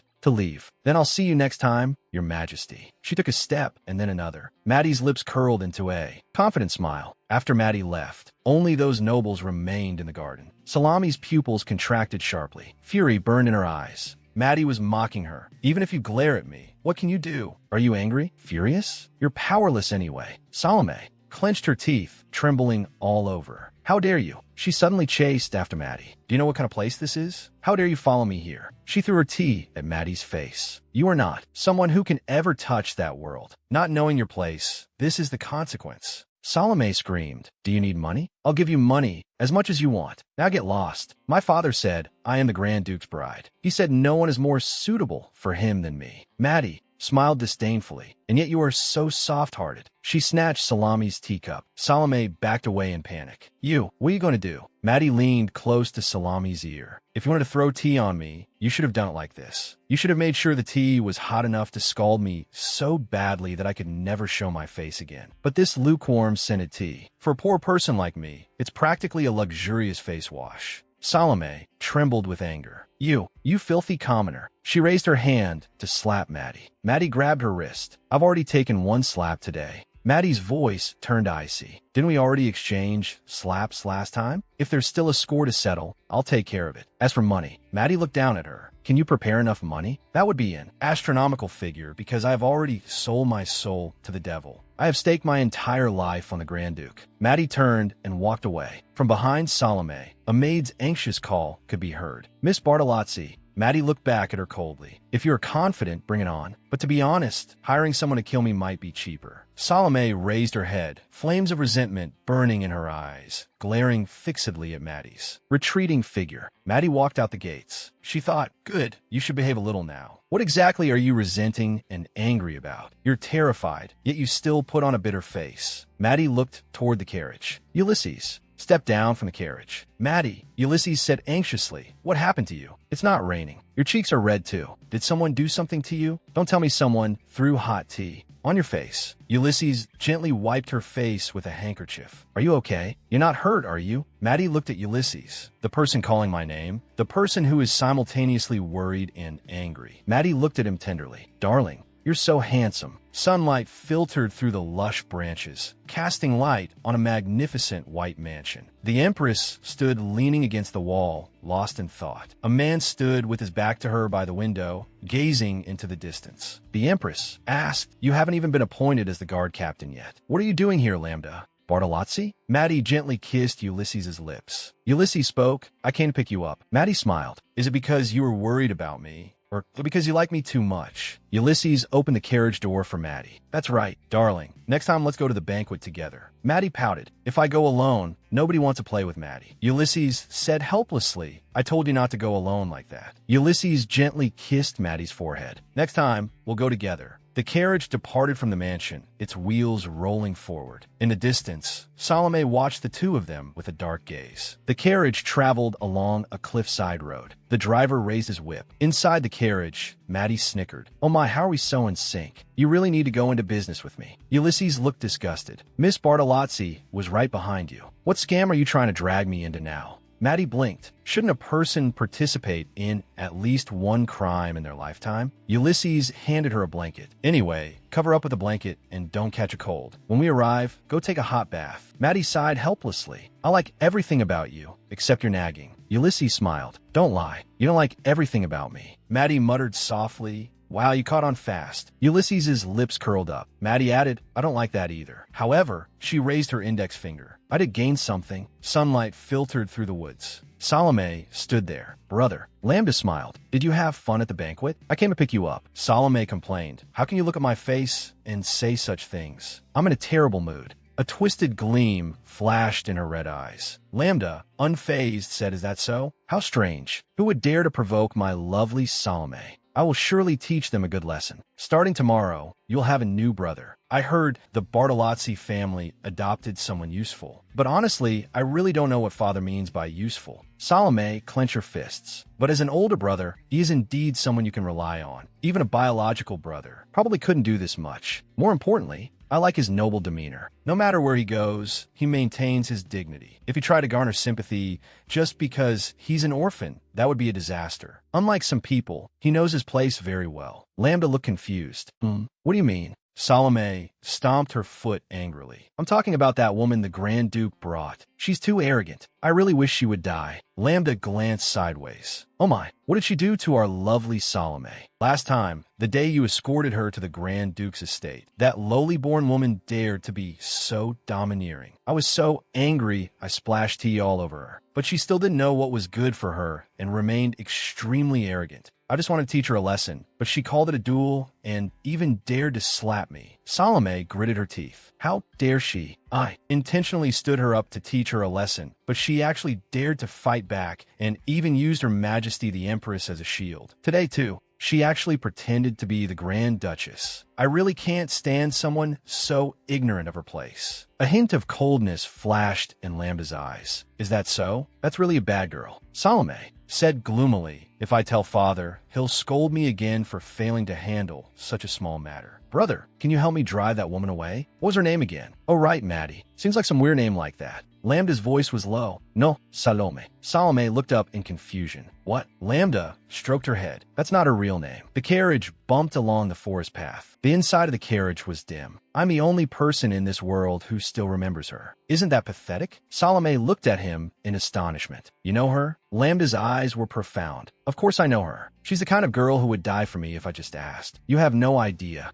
how lovely she is. When I lost her, I was heartbroken. To find her again, I suffered for a long time. Salome said in pleasant surprise. Then you go marry her, brother. Go marry her. Lambda asked me. He lifted Salome's head. Salome, would anyone marry their own pet? Salome froze all over. Lambda spat out 2 words. How disgusting. Salome stared at him blankly. Brother. Lambda spoke. I am your brother. I think the same as you, Salome. I absolutely hate people who don't know their place, especially those idiots who ruin things due to their stupidity. It's truly pathetic. Born so flawed, yet destined to die young. As long as you didn't provoke her. Salome looked at him in terror. What are you doing? Lambda pushed Salome out the window. That's right, just like this. Today, you were attacked by a group of bandits. May you rest in peace there. Ulysses had a serious expression. You want to get the Empress's permission to marry. Marriage requires the consent of both parties to be officially recognized. Even if the Empress agrees, the Emperor, who sent Miss Bartolozzi, will never allow it. Maddie's eyes were firm. I can do it. If you really want to save Astrid and also save yourself, then publicly announce that you are giving up the throne. It's simple, right? Ulysses fell silent. Well, yes, but the country my father dreamed of. How can I personally abandon his ideals? Yes, but it's something that can only be done from that position.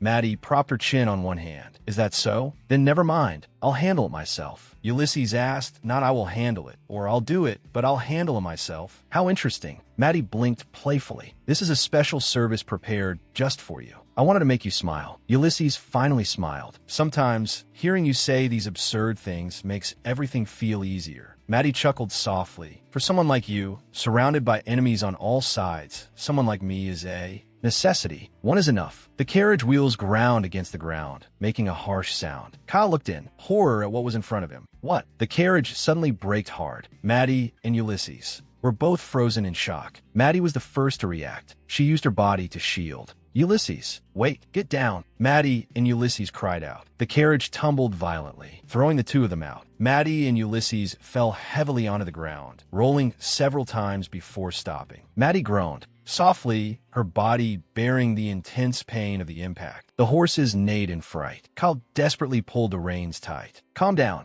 Calm down. Maddie cursed under her breath. Gates. Ulysses saw the carriage overturning, about to crush them. Ulysses shouted, hold on tight. Ulysses shielded Maddie in his arms, and the two of them fell off the cliff together. Maddie closed her eyes and shouted, wait. Ulysses bore the brunt of the impact alone. He crashed heavily against a tree trunk. Maddie was horrified. Your arm. Ulysses' arm was wrapped tightly around her. She couldn't break free. Maddie cried out in panic, Ulysses! Ulysses collapsed beside her, blood streaming from his forehead. His agonizing figure Maddie shook him anxiously. Ulysses, answer me. Ulysses weakly opened his mouth. Don't let go of your hand. Whatever you do, don't let go. Maddie touched his cheek. Ulysses, I'm fine. I'm not hurt. Let go of me quickly. Ulysses's hand finally loosened, dropping weakly. He lay on the ground, the blood on his forehead a shocking sight, his eyes tightly closed. Maddie's heart pounded wildly. A thorn-like pain pierced her. Maddie's eyes were filled with disbelief. Are you an idiot? Maddie's voice trembled. So weak, yet you still want to protect someone? You look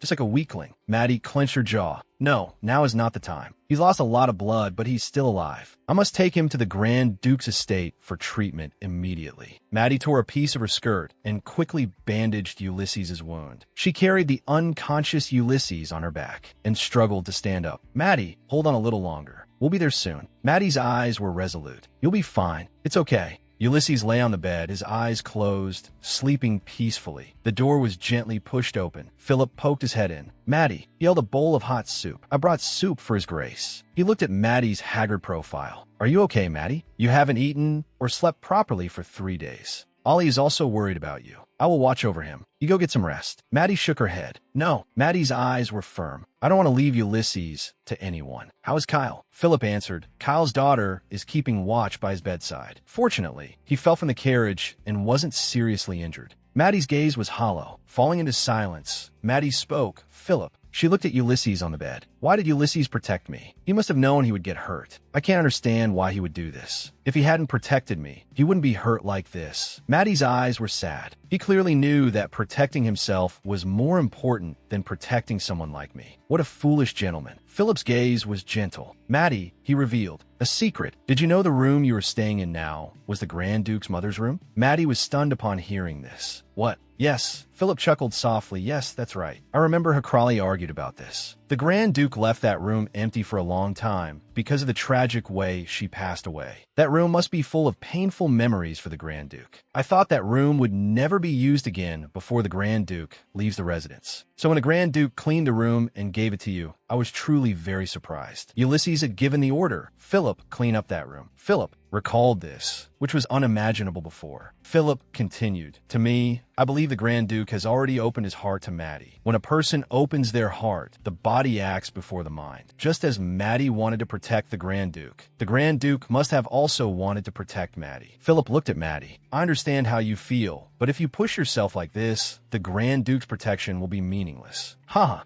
Do you really not believe it? Maddie managed to squeeze out a smile. Ha! She finally relented. All right, I'll stay a little longer then. Philip bowed slightly. Very well. When you rest, I will have meals delivered to your room. Maddie sat by Ulysses's bed, gently touching his wounds. It's not worth it. I signed a contract to protect you, not to take care of you like this. I wouldn't die. Even if I get hurt, I'd recover quickly. Are you trying to make me feel guilty for no reason, so I can't run away? Or is it because you're a good person? A good person who protects even the bad guys, right? Maddie stood up. You know, I won't be grateful for this. No, I don't care at all. Maddie leaned over and rested her head on Ulysses's chest. Yes, but why is my chest fluttering like this? My eyes sting and my fingertips are numb. This is an unpleasant feeling. Wake up, Ulysses. The morning light shone on the magnificent Grand Duke's estate. Maddie sat alone at the dining table, the food in front of her completely untouched. She crossed her arms, her expression cold. Footsteps sounded, and Maddie looked up, her gaze sharp. Knox was sitting on the windowsill. Maddie spoke. You're later than I expected. Knox replied, do you know how nerve-wracking the journey here was? I never thought in my life I'd sneak into the Grand Duke's estate. Maddie opened the door. You know I couldn't just leave. Ulysses behind. Knox looked at her. That may be so. He glanced at the dining table. You haven't touched anything. It seems the rumors are true. Sister has been taking care of the Grand Duke day and night, losing sleep and appetite. You really love him, don't you? Sister. Knox shivered all over. This sight is truly giving me the creeps. Maddie interrupted him expressionlessly. Cut the nonsense. Tell me what you found out about the carriage. Knox pondered for a moment and pulled a document out of his cloak. I checked everywhere, but I couldn't find anything conclusive. Knox spread the document on the table. It had a sketch of the carriage on it. The carriage was indeed tampered with, but we can't figure out who did it. The driver, Kyle, also said he didn't see anyone suspicious. It looks like experts were hired, but not locals. Normally, there would always be some clues left behind, but this time there is absolutely no trace. Maddie looked down at the document, her eyes turning solemn. Then it must be some big shot beyond our reach who orchestrated everything behind the scenes. Knox looked worried. Could it really be the Emperor's conspiracy? Maddie tiredly rested her forehead on her hand. Who knows? Even if he didn't intervene directly, it must have been for Ulysses. She paused. Astrid, how is she? Knox's expression stiffened, hesitating to speak. Actually, before going to see you, sister, that day, I went to see Astrid first. A flashback appeared. Astrid had tears in her eyes. He said he would bring sister back, but he didn't. So Astrid looked very heartbroken. I couldn't bear to tell her the truth, so I lied to her, saying that her brother caught a cold and couldn't come for now, and Uncle was afraid of infecting her. Once he's better, he will come see her, so forgive him this time, okay? Astrid just nodded silently. Okay, Maddie spoke. Tell Astrid that he will get better soon, and then go. See her. Knox's gaze dimmed. He looked at Maddie's back, his eyes full of heartache. Knox looked out the window towards the Grand Duke's bedchamber. Everyone knows the Emperor is displeased because of his existence. Even so, sister never thought something like this would happen around him. Knox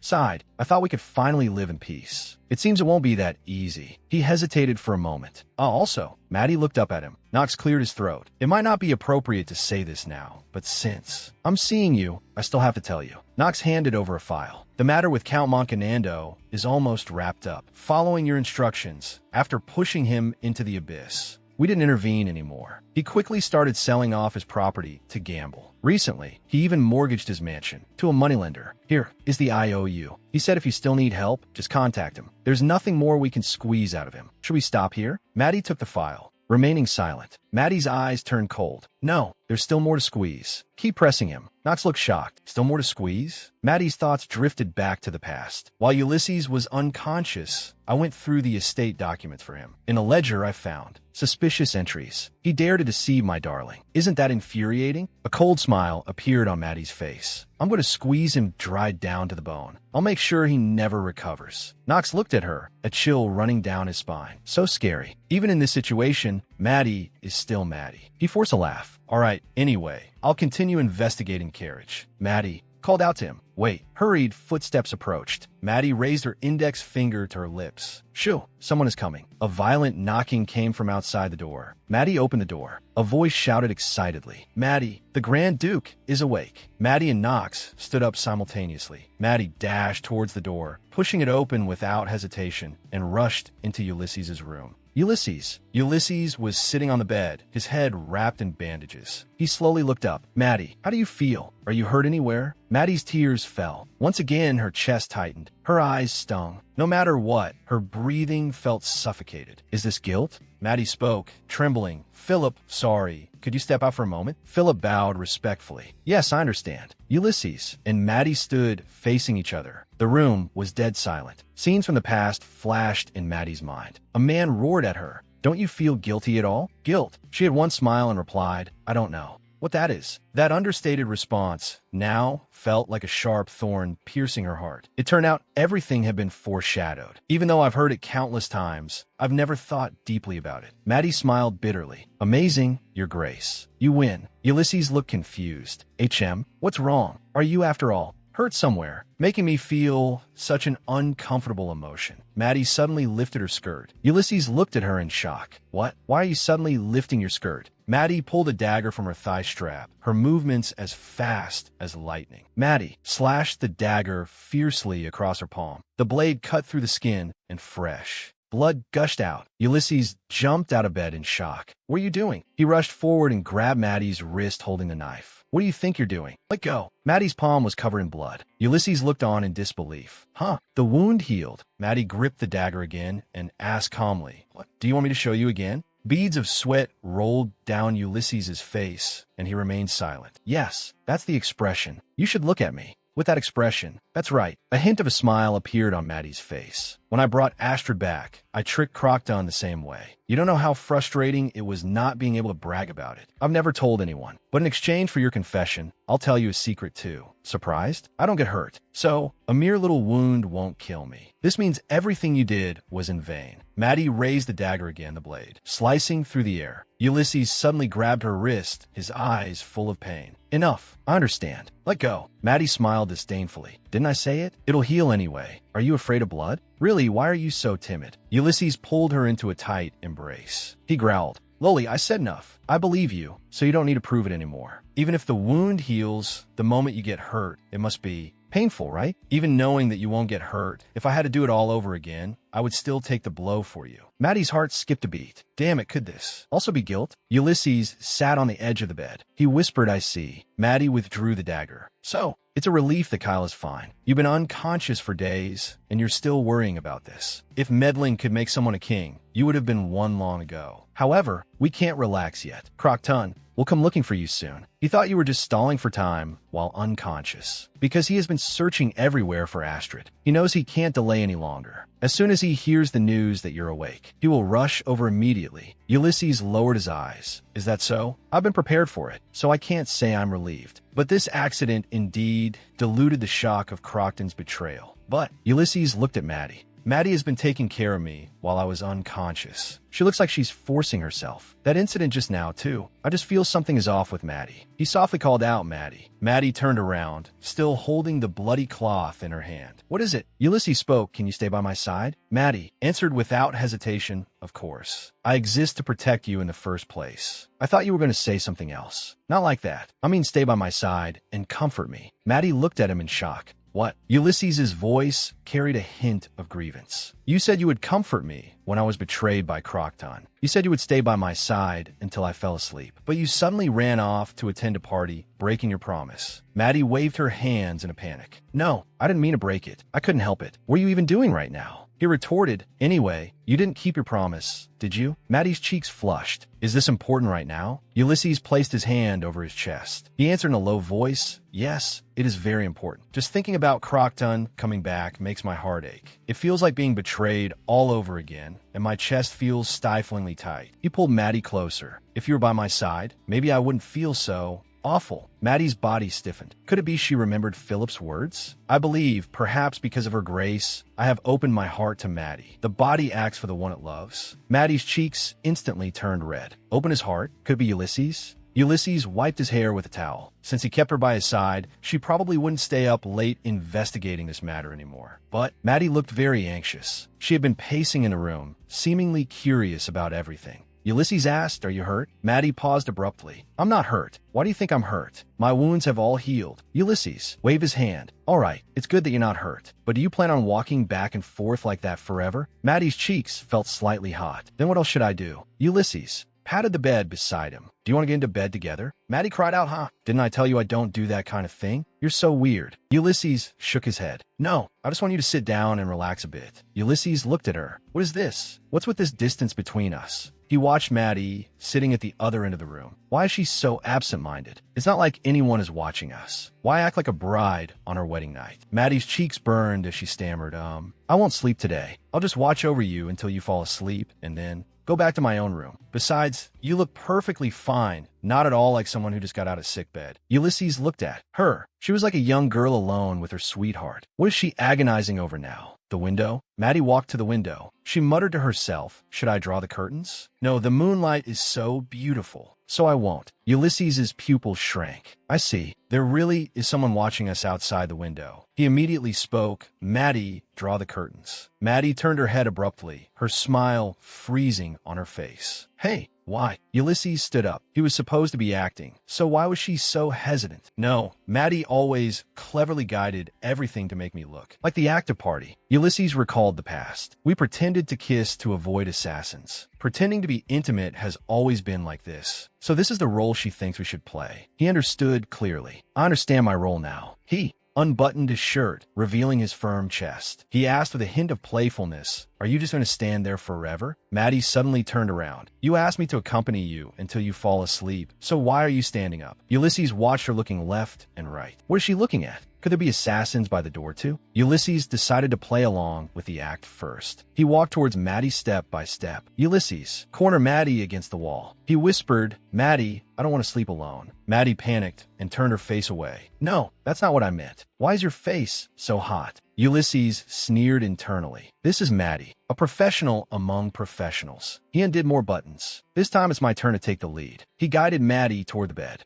Maddie cried out in alarm. Ulysses, are you crazy? Ulysses leaned in closer. I know you're worried, but I'm just regretting the time I missed while I was unconscious. The curtains are already drawn. Only the people at the door are left, right? Maddie blushed with embarrassment. Ulysses, do you like me? Is that why you're treating me like this? A smile tugged at the corners of Ulysses's mouth. I do. I thought you already knew. Maddie waved her hands frantically. I thought you knew nothing about the world, had no friends, and had never been in love. There were no adults around to teach you, so that's why. Her words grew softer. Isn't this assessment a bit too harsh? Ulysses squatted down and lifted her up. Just let me stay by your side. That's enough. Ulysses's cheeks were slightly red. He felt secretly proud. This line was simply perfect. He took the opportunity to lie down on the bed. Maddie's hands rested gently on his chest. Now we'll pretend to be intimate on the bed. Once we can't feel the presence outside anymore, we just need to shake the bed a few times. Maddie pushed Ulysses away. Maddie suddenly sat up. Wait, we signed an agreement. This means I have to pay a penalty for breach of contract. To gather that amount of money, I have to take on a few more jobs. Can you wait for me to gather the penalty fee? It might take some time. Ulysses looked at her in bewilderment. Huh? Maddie's eyes dimmed. Are you unwilling? Ulysses shuddered abruptly. He completely couldn't understand what was wrong with Maddie today. Ulysses's thoughts were chaotic. I don't know what she's talking about, but I don't dislike Maddie. No, I should say I don't mind. A bright smile bloomed on Maddie's face. That's great. She tightly held Ulysses's hand. Ulysses's cheeks flushed and his heart skipped a beat. He suddenly pulled Maddie towards him, their bodies pressing tightly against each other. Their lips almost touched. Ulysses closed his eyes, struggling internally. No, calm down. This is just acting right now. If I cross this line, the people outside haven't left yet. Ulysses gently stroked Maddie's cheek. Haven't they left yet? A trace of doubt flashed in Maddie's eyes. What? Ulysses asked. Do you want me to act a bit more realistically? Maddie pushed him away forcefully. Open his heart, my foot. Anger flared in Maddie's eyes. Your Grace, how dare you use a honey trap to avoid the penalty fee? She gave Ulysses a severe beating. The next morning, Ulysses held his forehead. Strange. I only remember entering the room yesterday, and then I completely blacked out. I can't remember anything. What exactly happened yesterday? Maddie stood by the window with her arms crossed. Nothing happened. You actually washed up and went to sleep. She turned her head. Have you been under too much stress lately? Ulysses had a splitting headache. Can a lot of stress cause a concussion? He rubbed the back of his head in confusion. Amnesia can indeed stem from stress, but why does my head hurt so much when I touch it? It feels like there's a bump. Ulysses turned to Maddie. Come feel it. Maddie's face darkened. She flatly refused. I won't feel it. Her tone was icy. When no one is watching, I won't lay a finger on you. This is our contract. Ulysse responded stiffly. Ah, that's true, but Maddie turned and left. Enough. Hurry and get ready. Your Grace's friend is coming. An hour later, Crocton rushed in, covered in sweat. Something terrible has happened, Ulysses. Astrid is missing. Ulysses grabbed his shoulders in shock. What did you say? Astrid is missing. Crocton panted, on the verge of tears. Drink some water and calm down first. What exactly happened? The house is a mess. There are bodies of men in black everywhere and blood all over the ground. The nanny too. It looks like someone broke in, but the nanny is dead. I couldn't find out who did it. Crocton's voice was hoarse. I don't know where they took Astrid, or even if she is still alive. Ulysses recalled Maddie's past teachings. If it really doesn't work, just break a teacup to attract everyone's attention, and then pretend to be clumsy. She looked at Ulysses.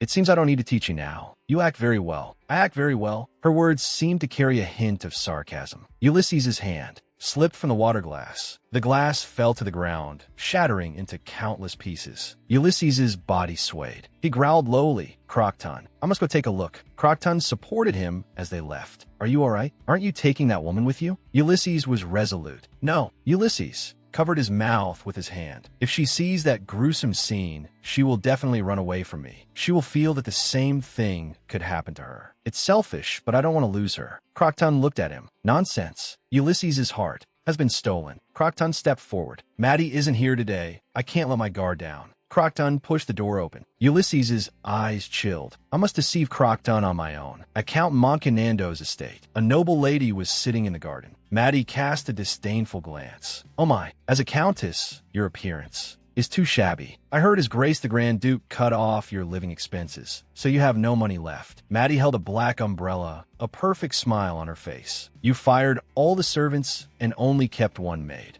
is this true? She stood up abruptly, her face twisted in anger. What? Who dares? You. I saw. You came in the Grand Duke's carriage. So you were that slut. A lowly woman daring to covet the position of the Grand Duchess. You even cut off our family's living expenses. Where did you get the nerve? Maddie's smile remained unchanged. Countess, look in the mirror. The noble lady backed away in horror. Stay away from me. Don't let your slum stench rub off on me. Maddie picked up the wine glass on the table. Maddie crushed the glass with her bare hand. Fresh blood dripped through her fingers. A scream pierced the tranquility. The noble lady covered her mouth in horror. Maddie picked up a glass shard. I said, look in the mirror. Am I the only vulgar person here? You've been expelled from the noble lady salon. The reading club kicked you out as well. Even the invitations have stopped. Even if you host a banquet, no one attends anymore. Isn't all of this because you, Countess, have been spreading rumors everywhere? The noble lady was furious. You dare insult me? I'm going to tell everyone. Maddie sneered. Tell who? Your lover? No, that knight has no real power. Count Moncanando. Can you tell him? Anyway, even if you wanted to, you couldn't do it, right? Because you have absolutely no idea what's happening. How dare you? Maddie retorted. Didn't you just say it? I'm a slut rolling around in the back alleys. What wouldn't someone like me dare to do?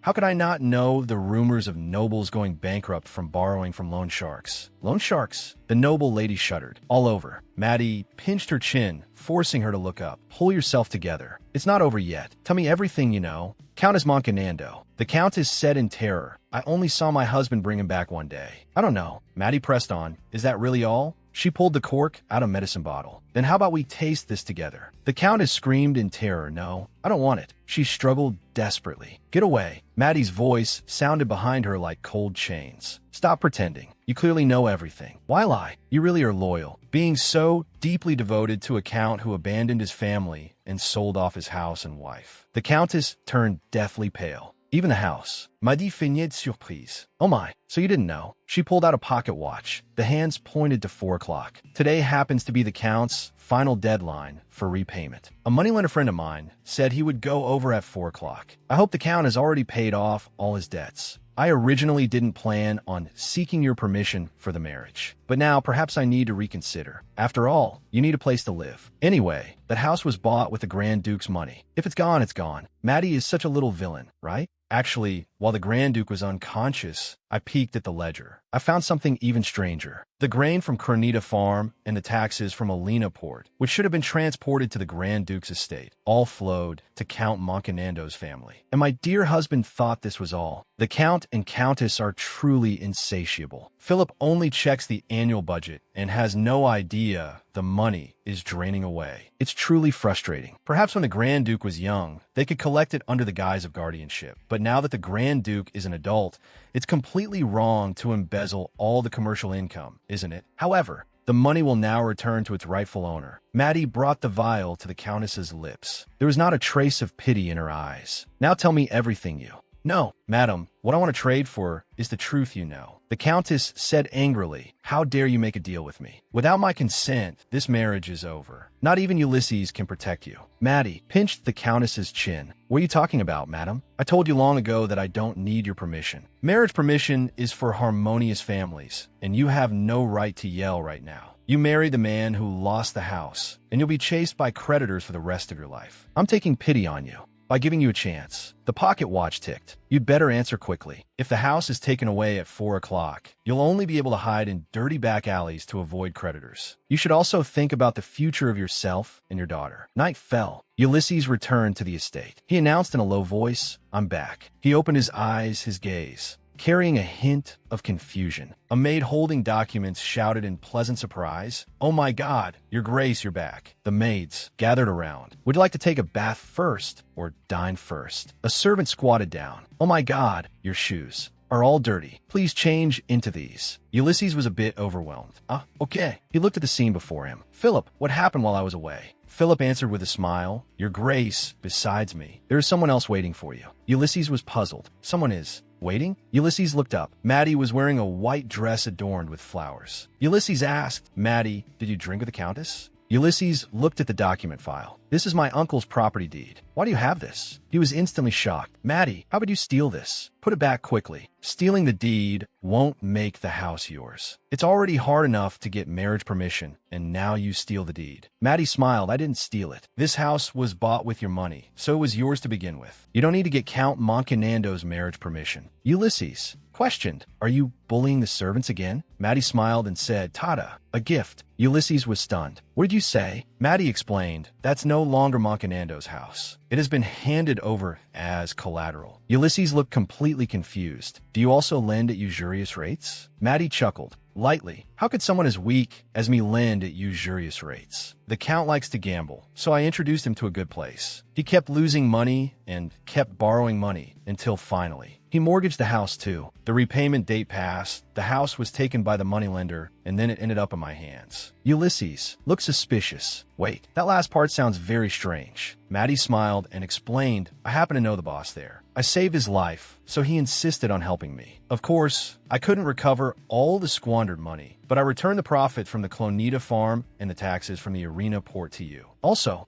I got all your money back too. Ulysses had a complex expression. Maddie was puzzled. Why that look? Maddie was a bit flustered. I told you, I really didn't steal it. Do you know how hard I worked to resolve this legally? I am truly innocent. She gritted her teeth. Fine. I did secretly keep one thing. It's perfectly normal. You can call it a performance bonus. Ulysses held out his palm. He said expressionlessly, hand over the rest. Maddie instantly froze. You money-grubbing bastard. The servants watched this scene in horror. Maddie was exasperated. Damn it, I must be crazy. The diamond anklet on her foot snapped abruptly, scattering all over the floor. Philip exclaimed, Your Grace, are you all right? Were you just getting angry at Maddie? Usurers are not good friends to have, but she was doing it for your sake. Isn't it only right to take back what belongs to you? Ulysses's body trembled slightly, his shoulders shaking uncontrollably. Ulysses covered his mouth with his hand, trying to suppress his laughter. In the end, he couldn't hold it back and burst into loud laughter. Ulysses coughed lightly. Philip, remember before, Maddie said that even if she had to steal someone else's happiness, she wanted me to be happy. At that time, I thought I was just fooled by Maddie's acting, but perhaps there was a hint of sincerity in it. She did things I never asked for, using all sorts of complicated methods just to solve the problem legally. For me, I can no longer hide my feelings for Maddie. Or perhaps, just perhaps, Maddie might feel the same way about me. What I said to Philip, I think, that was truly my sincere feeling. Ulysses ordered Philip order a ring for me. The corners of his mouth lifted slightly. Make it extravagant, studded with huge, heavy gems. I want to propose to Maddie one more time before the wedding. Uncle Knox is very funny. He tells funny stories every day and prepares delicious meals. Living with Uncle Knox is happy. Emily scolded me every day. She was very scary. When Uncle Crocton came, he always looked very tired and scary too. When he was angry, he would throw things at Emily. In those days, Emily would be scolded even worse. Sometimes, I would intervene because I was afraid of Emily being scolded by Uncle Crocton. She was scolded for doing things she shouldn't have done. If you don't want to be scolded, don't do things that will get you scolded. So I thought, I deserved to be scolded until I met Maddie and Uncle Knox. A water cup tipped over. Oops. Maddie spoke, the child spilled the water. We need to clean up the cup. Knox asked Astrid, are you hurt? They never get angry at me, never frown, and never scold me. Maddie is much more fun than Uncle Knox. She can fly up to the sky and dive into the earth, run super fast, can climb walls, and can even read my mind. She's a superhero. Maddie comes very early every day, when Uncle Knox is still sleeping. She arrives. She comes every day, singing a very, very soft lullaby. When I open my eyes, I can always see Maddie smiling. She says softly, baby, you're awake. Sleep a little longer. I just came to see if you're sleeping well. When I wake up, Maddie will stroke my cheek and sing that lullaby again. That was the song my mother used to sing. Listening to it makes me sleepy. So I fall asleep again and dream of my mother. Maddie suddenly leaned in close. Baby, are you writing a diary? She hurriedly turned around. Don't worry, I won't look. I'll close my eyes. You quickly. Hide it. Astrid hugged the diary tightly, her body stiffening. Maddie covered her eyes. Astrid, can I open my eyes now? Astrid looked up. She had never experienced such gentle treatment. Crocton was looking around. Where could he hide? He couldn't leave here,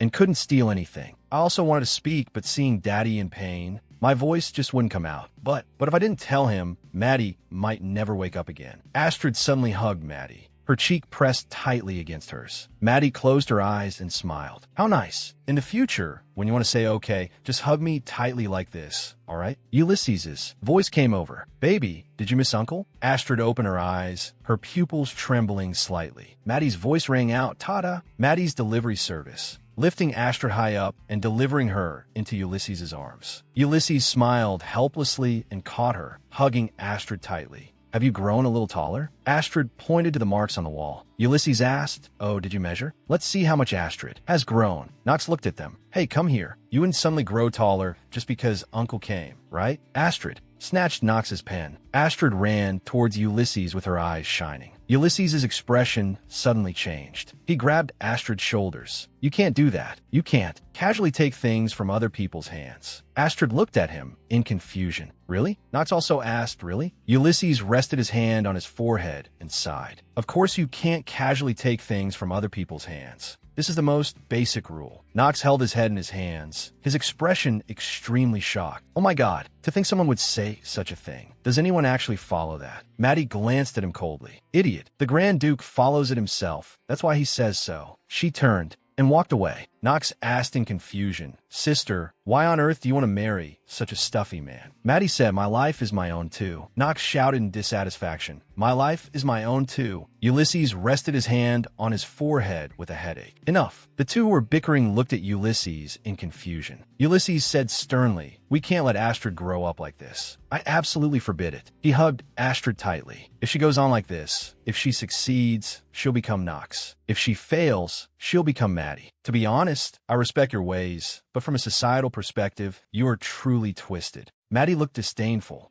So it's all ruined. Knox declared proudly, to be honest, that's better than sister. Ulysses interrupted him. All right, since we're all here, let's talk openly. If you want to argue, go outside. Maddie walked towards Astrid, her voice softening. Astrid, I want to ask you something. If you don't like it, shake your head. Maddie leaned down, her gaze gentle. Do you want to live with Uncle Ulysses and me, the three of us? If so, we'll have to put on a play. Is that okay? This play might be very, very long. Astrid's cheeks flushed, and she nodded vigorously. Okay. Astrid smiled brightly. Just living with Uncle Knox was so much fun. If Maddie came along too, it would definitely be even more fun. Maddie sat alone in the empty room, holding a document in her hand. When the Crown Prince was granted the title of Grand Duke and banished from the Imperial Palace, we received a visitor. That visitor paid off all our debts in exchange for one promise, when needed, to help him unconditionally once. We had no choice but to accept, but he is my nephew after all, and we didn't feel good about it. Maddie held a bottle of green liquid, her expression complex. So you knew this was poison. Tell me who gave it to you, and then get out. I'll let you escape with your daughter. The Countess widened her eyes in terror, her lips trembling. Uncle, Viteria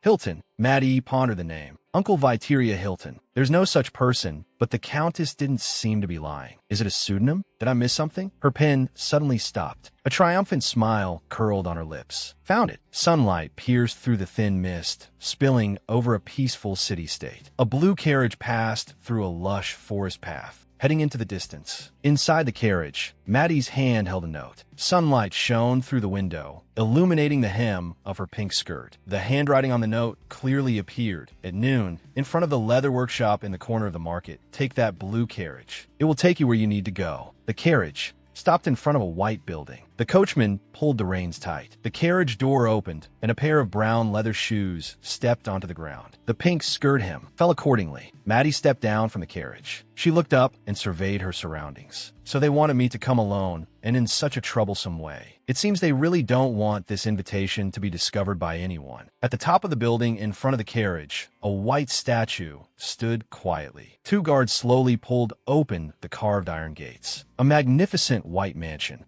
revealed itself. The Empress stood in front of the door. She wore a smile, her hands folded in front of her. Welcome, Maddie. The Empress opened her eyes, her gaze sharp. You look like you're doing well, completely different from when we last met. Maddie smiled brightly and made a victory sign. At the thought of meeting Her Majesty the Empress, I didn't know what to wear, so I specifically had the maids paint my most gorgeous makeup. The Empress raised an eyebrow. Why would you do that? Because I wanted to look pretty in front of Your Majesty. The Empress was silent for a moment, a barely perceptible ripple flashing in her eyes. Have a seat. Actually, I called you here today because of your request for marriage last time. I've kept it in mind. Exquisite pastries were laid out on the table. Pink roses, bloomed in the vase. The Empress gazed at Maddie. Have you decided? Maddie smiled brightly and nodded vigorously. Yes, I have considered it for a long time. The Empress parted her thin lips. Maddie, please break up with the Grand Duke. Maddie's pupils shrank sharply. What are the conditions? The Empress pushed an envelope in front of Maddie. This should be enough as compensation. The Empress's words were cold. Enough for you to settle down abroad. If you really love the Grand Duke, you should step aside for him. If you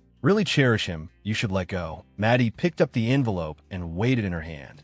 Is it just this little bit? The Empress's hand holding the teacup stiffened. A trace of astonishment flashed across her face. Maddie pushed the envelope back. The Empress asked, this little bit? What do you mean by that? How insolent. Maddie spoke, I will return the money. So on my way back, I'll kidnap the Grand Duke while I'm at it. Don't be too surprised then. You'll need to prepare 10 billion to get him back safely. The Empress's gaze sharpened. 10 billion is not a small sum. Maddie clasped her hands together. But compared to my love for Ulysses and our shared future, this amount of money is truly too little, Your Majesty. Watch closely. My heart will never be swayed by a mere 10 billion, because no one loves Ulysses as purely as I do. The Empress looked at her coldly. You are not qualified to be the Grand Duchess. Maddie bit her handkerchief, her eyes turning red. But I don't love Ulysses to become the Grand Duchess. The Empress turned and walked away. I will report what happened today truthfully to His Majesty the Emperor. Maddie shouted loudly behind her, yes. Please make sure to tell him. Tell him about my overflowing love. Since both parties in a marriage must agree to the marriage, I leave it to you, Your Majesty the Empress. The Empress fell into reminiscence. The Grand Duke's fiancé.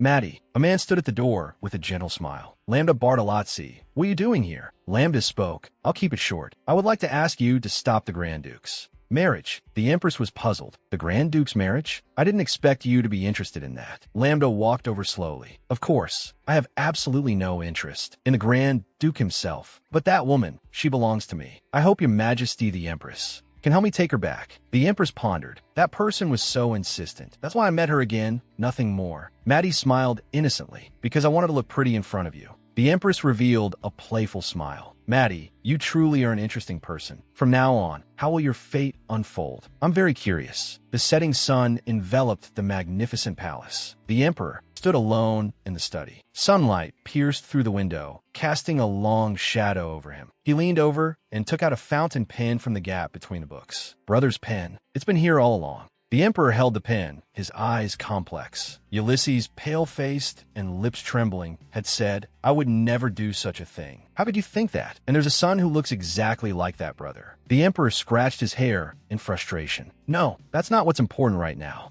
What's important is how to ensure Emil's safety. The nobles are still criticizing the Empress for being born in the Duchy of Aslan and opposing Emil's appointment as crown prince. For Emil to smoothly ascend the throne with the support of the people and the nobles, we must completely eliminate any possibility of Ulysses inheriting the throne. The Emperor paced. I once tried to arrange a marriage for him with the Bartolozzi family, so that he would naturally distance himself from imperial power. But that plan failed. What on earth does he see in that commoner woman? I must find him a well-matched, noble bride as soon as possible, one who can both monitor him and keep him in his place. His fingertips brushed across an invitation. A name was printed on it, Alexian. Yes, this is the place. Ulysses suddenly pushed open the door. Maddie, I've been looking everywhere for you. Where did you go? Maddie pointed at herself. Me? I just went to see Her Majesty the Empress. Ulysses's expression changed drastically. Her Majesty the Empress? You didn't cause any trouble, did you? Maddie blinked playfully. Oh, what could I do? I just took the opportunity to ruin my reputation a little bit. So what did you need me for? Ulysses looked tense. No, nothing. You suddenly disappeared, and I was afraid you had caused some trouble again. Maddie smiled brightly. Oh, you're too late. I already caused one. Ulysses was speechless. A smile curled at the corners of Maddie's mouth. By the way, did you know? I finally found a mastermind who poisoned me. She pulled a piece of paper from her chest. Want to see who it is? The paper unfolded. A name was written repeatedly on it. Uncle Viteria Hilton. A servant's voice came from outside the door. Your Highness, there is a letter for you.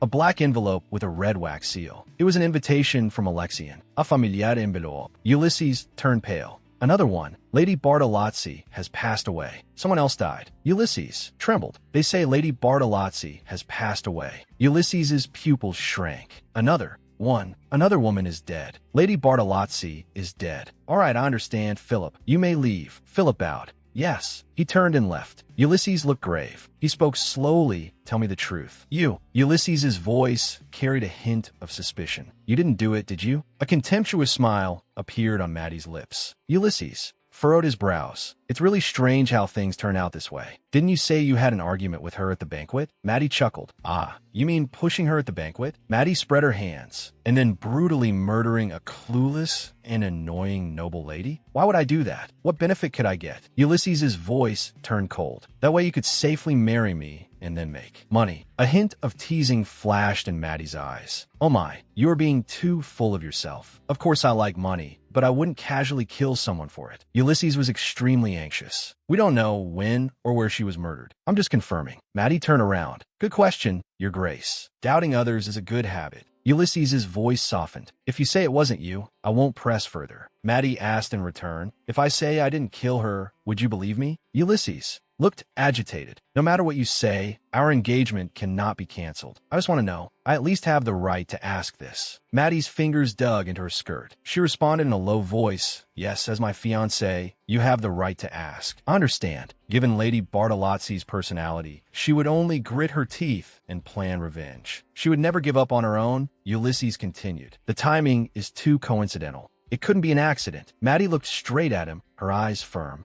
But it wasn't me. Ulysses was silent for a moment, his Adam's apple rolling. All right. Maddie's tone carried a hint of provocation. What? You look like you don't believe me. Ulysses turned his back to her. I believe you. If even I don't believe you, who else would? We have to attend the funeral tomorrow. Prepare your clothes in advance. Don't dress too flashily, lest people say you're crazy. Maddie lowered her eyes. Don't worry. I'm very good at this. The distant church bell tower stood silently under the gloomy sky. A luxurious carriage stopped in front of the church. Maddie and Ulysses stood side by side. The two were dressed in solemn black mourning clothes. The surrounding guests cast undisguised glances. A noble woman covered half her face with a fan and whispered, "Oh my God, how dare she come here and dress so inappropriately?" Another guest chimed in, "The Grand Duke is unbelievably rude." Salome was his former marriage prospect, yet he actually brought that woman to her funeral. Whispers surged through the crowd like a tide. A middle-aged man with a beard cast a cold stare at Maddie. Maddie held onto Ulysses's arm. Under the watchful eyes of the crowd, the two walked slowly. Suddenly, a furious roar exploded. How dare you come here? Count Bartolozzi's face was contorted. That vulgar woman is not allowed in. Get out. Ulysses responded expressionlessly. I only came because I received an invitation to attend the funeral. Count Bartolozzi roared. This is a letter sent to all high-ranking nobles in the parliament. Even if there is an invitation, it's for the Grand Duke. Uninvited guests are not allowed in. Even if you are the Grand Duke, you cannot insult my daughter's final journey like this. Ulysses spoke then. Maddie gently broke free from his arm and turned around. Your Grace, I'll step outside for a moment. Ulysses stood alone in place, his gaze following her figure until he could no longer see her. He slowly raised his head, his eyes looking exceptionally complex. Under the bright light, Maddie stood alone outside the church. The breeze fluttered her skirt. She looked up and gazed at the distant sky. Lies. This is all a complete and utter lie. I'm not here to attend a funeral. I'm here to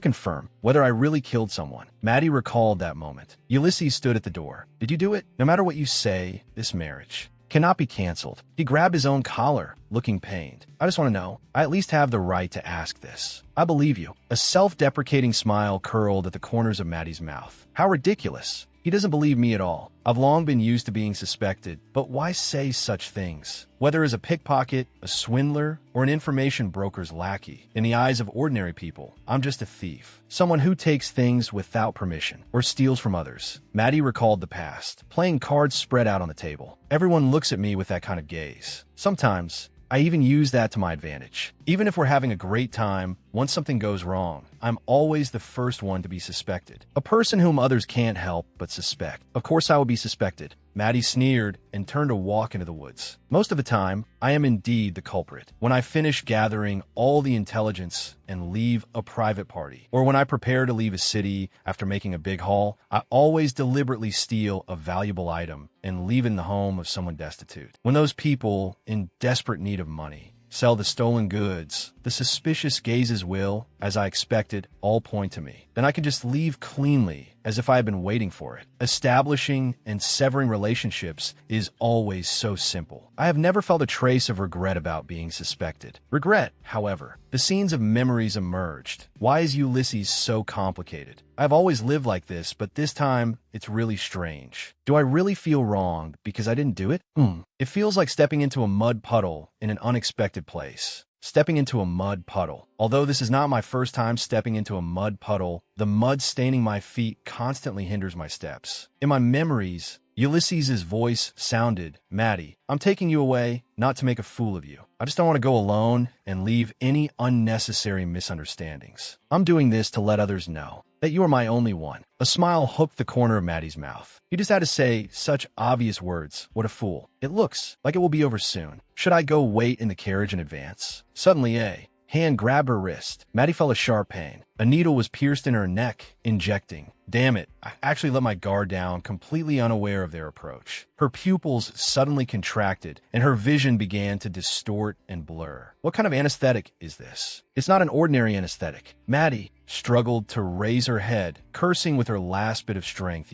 You bastard. A hand wearing a black gauze glove gently stroked the pure white lily, its petals falling silently. Inside the solemn morning hall, Salome lay quietly in the cold crystal coffin. The guests surrounded her, sobbing in low voices. Salame's parents hugged each other, both trembling in grief, their faces covered in tears. They could not accept this cruel reality. Iron shovels raised dirt, covering the ornate coffin, announcing the final farewell. A female guest whispered, "I heard she was assassinated after the last tea party." Another female guest chimed in, "It's been several weeks already. Why only now?" A knowledgeable lady lowered her voice. "It's that child adopted by Count Bartolozzi's family. He kept insisting and refused to hold the funeral." Ulysses' eyes were cold. So was Lambda. Bartolozzi. That's understandable. His sister was kidnapped by a bandit gang and went missing. How could he, as a brother, give up easily? It is said that when the body was found, it was severely decomposed and unrecognizable. In the end, it was still the brother who found her. He was devastated and fainted on the spot. A trace of complexity flashed in Ulysses' eyes. I suspected him before, but Ulysses stood alone in front of the tombstone, his back stretched long in the sunset. The grief of losing. A family member is the same for anyone, but Ulysses looked around. Why didn't he, who loved his sister so much, come to attend the funeral? Ulysses suddenly shuddered as a terrible thought hit him. Ulysses rushed out of the church, looking around anxiously. "Maddie, where is Maddie? She said she would wait for me outside. She should be nearby, unless she took that path." His face changed, and he immediately sprinted. Footsteps echoed in the silence. Ulysses suddenly stopped, his pupils suddenly contracting. Ulysses suddenly stopped on the forest path. He bent down and picked up a shining ring from the ground. This is a ring of the Ronmel family. Did Maddie steal it again? Wait, then where did Maddie go? Maddie slowly opened her eyes, her consciousness gradually awakening. Wrists, ankles, calves, forearms, ribs. They tied me up securely. Damn it.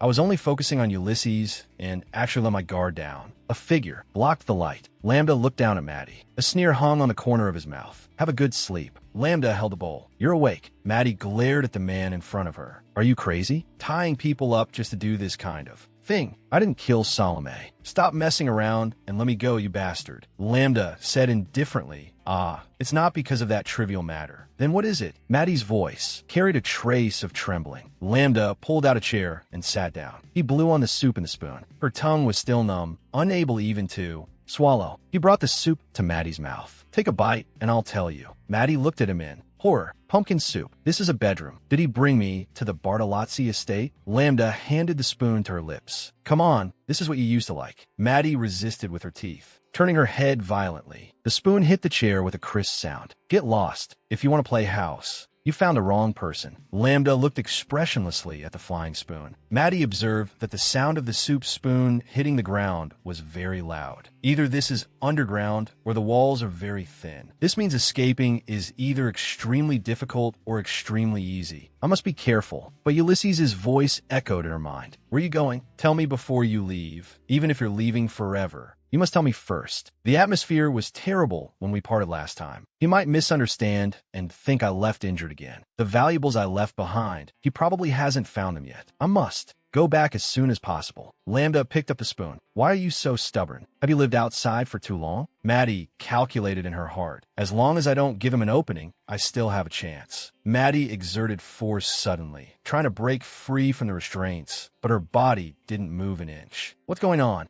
I can't use any strength in my entire body. Lambda wiped his fingers with a handkerchief, letting out a light chuckle. No matter the situation, you never yield. That's why I can't forget you. Lambda's voice was gentle yet cruel. If I had really found the wrong person, I wouldn't have smashed your head with a hammer. That drug is also very expensive. I used 3 whole bottles of poison mint for elephants. So, you temporarily won't be able to use any strength. Maddie glared at him. What kind of trick is this? Lambda held the spoon. If you want to know the reason, tell me bite by bite. Maddie grinned, her smile full of provocation. I'm not that curious about why you insist on being with me, or what kind of past we once had. I'm a person very focused on the future. Lambda looked at her, playfully. Oh, really? He looked at the red-hot iron kettle. From now on, you'll be curious. Lambda walked towards the iron kettle and lifted it. He poured the boiling water on Maddie. Maddie let out a painful, muffled groan. Lambda's voice carried a hint of amusement. Salome once splashed you with cold tea, right? But such hot water. You can endure it too. You should be with someone who understands your value. Lambda gently stroked Maddie's cheek, with a trace of disappointment in his tone. My God, you can't even hold on at this level? You become weak. Maddie suddenly bit his finger, and fresh blood seeped out. Lambda pulled his finger out and looked at the blood on his fingertip. A smile hooked the corner of his mouth. Lambda feigned surprise. My God, you shouldn't bite your master. It seems I'll have to pull out your teeth. No matter what kind of monster you are, your teeth won't grow back, right? Maddie retorted fearlessly. If you're curious, try pulling them out. Why just pull my teeth? Might as well snap my neck too.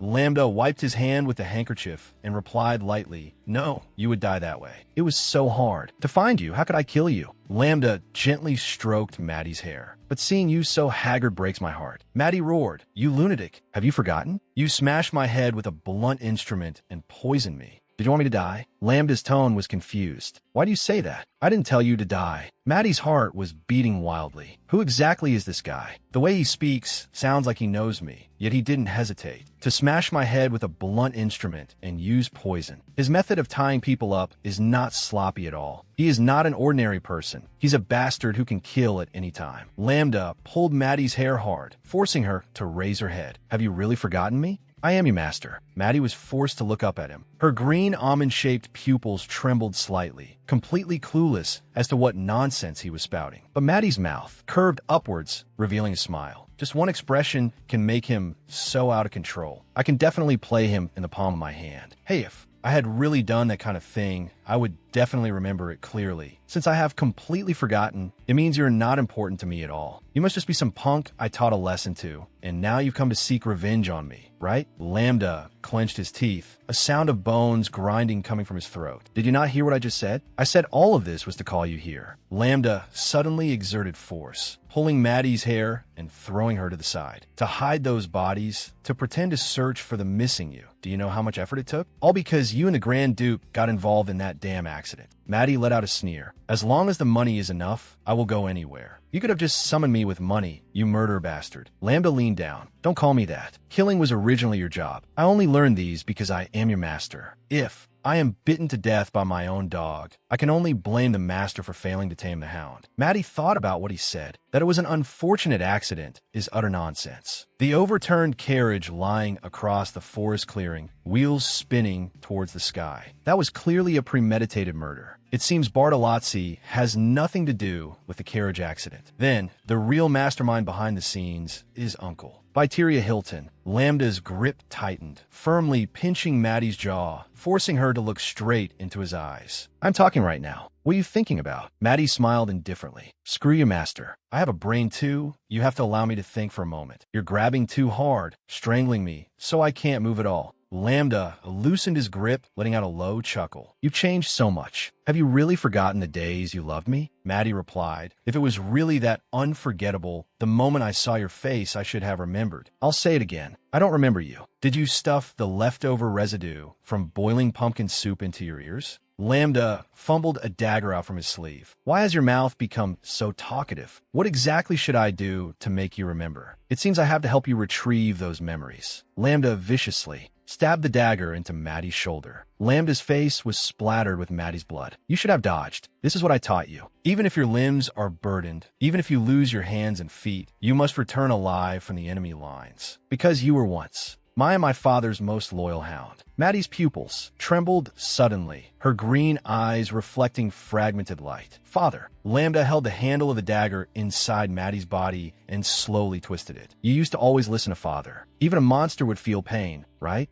Maddie let out a shrill scream. Cold sweat rolled down her temples, wetting the black ribbon on her chest. Lambda's grip did not lessen. Before you remember, I won't pull out. So take your time to think. Nice to meet you, Maddie. Maddie recalled past events. My name is Judith. She suddenly widened her eyes, her green pupils contracting violently. Memory fragments shattered like a spiderweb. Chetrovsky. Dr. Chetrovsky. That was the sealed code name. Lambda's mouth hooked up in a twisted smile. Have you finally remembered? You pulled out that blood-stained dagger. Correct. Maddie gasped heavily, fresh blood soaking through the lace trim on her chest, her body trembling violently under the restraint of the ropes. Who you were before is not important. Forget your life up until now. Forget your name and family. Even forget your own existence. You no longer exist in this world. You are just an erased ghost. Young Maddie stood in the center of the crowd, her green pupils flickering in the shadows. As the Iron Kings, offer up your lives. Dr. Chetrovsky. That man introduced himself like that. The doctor in white handed pills to the children, his fingertips touching the cold glass cup. The children who came to the nest lost their names from then on. Young Maddie looked around in the formation. There was no sunlight here, only endless obedience. Everyone kept the same hairstyle, wore the same clothes, ate the same food, and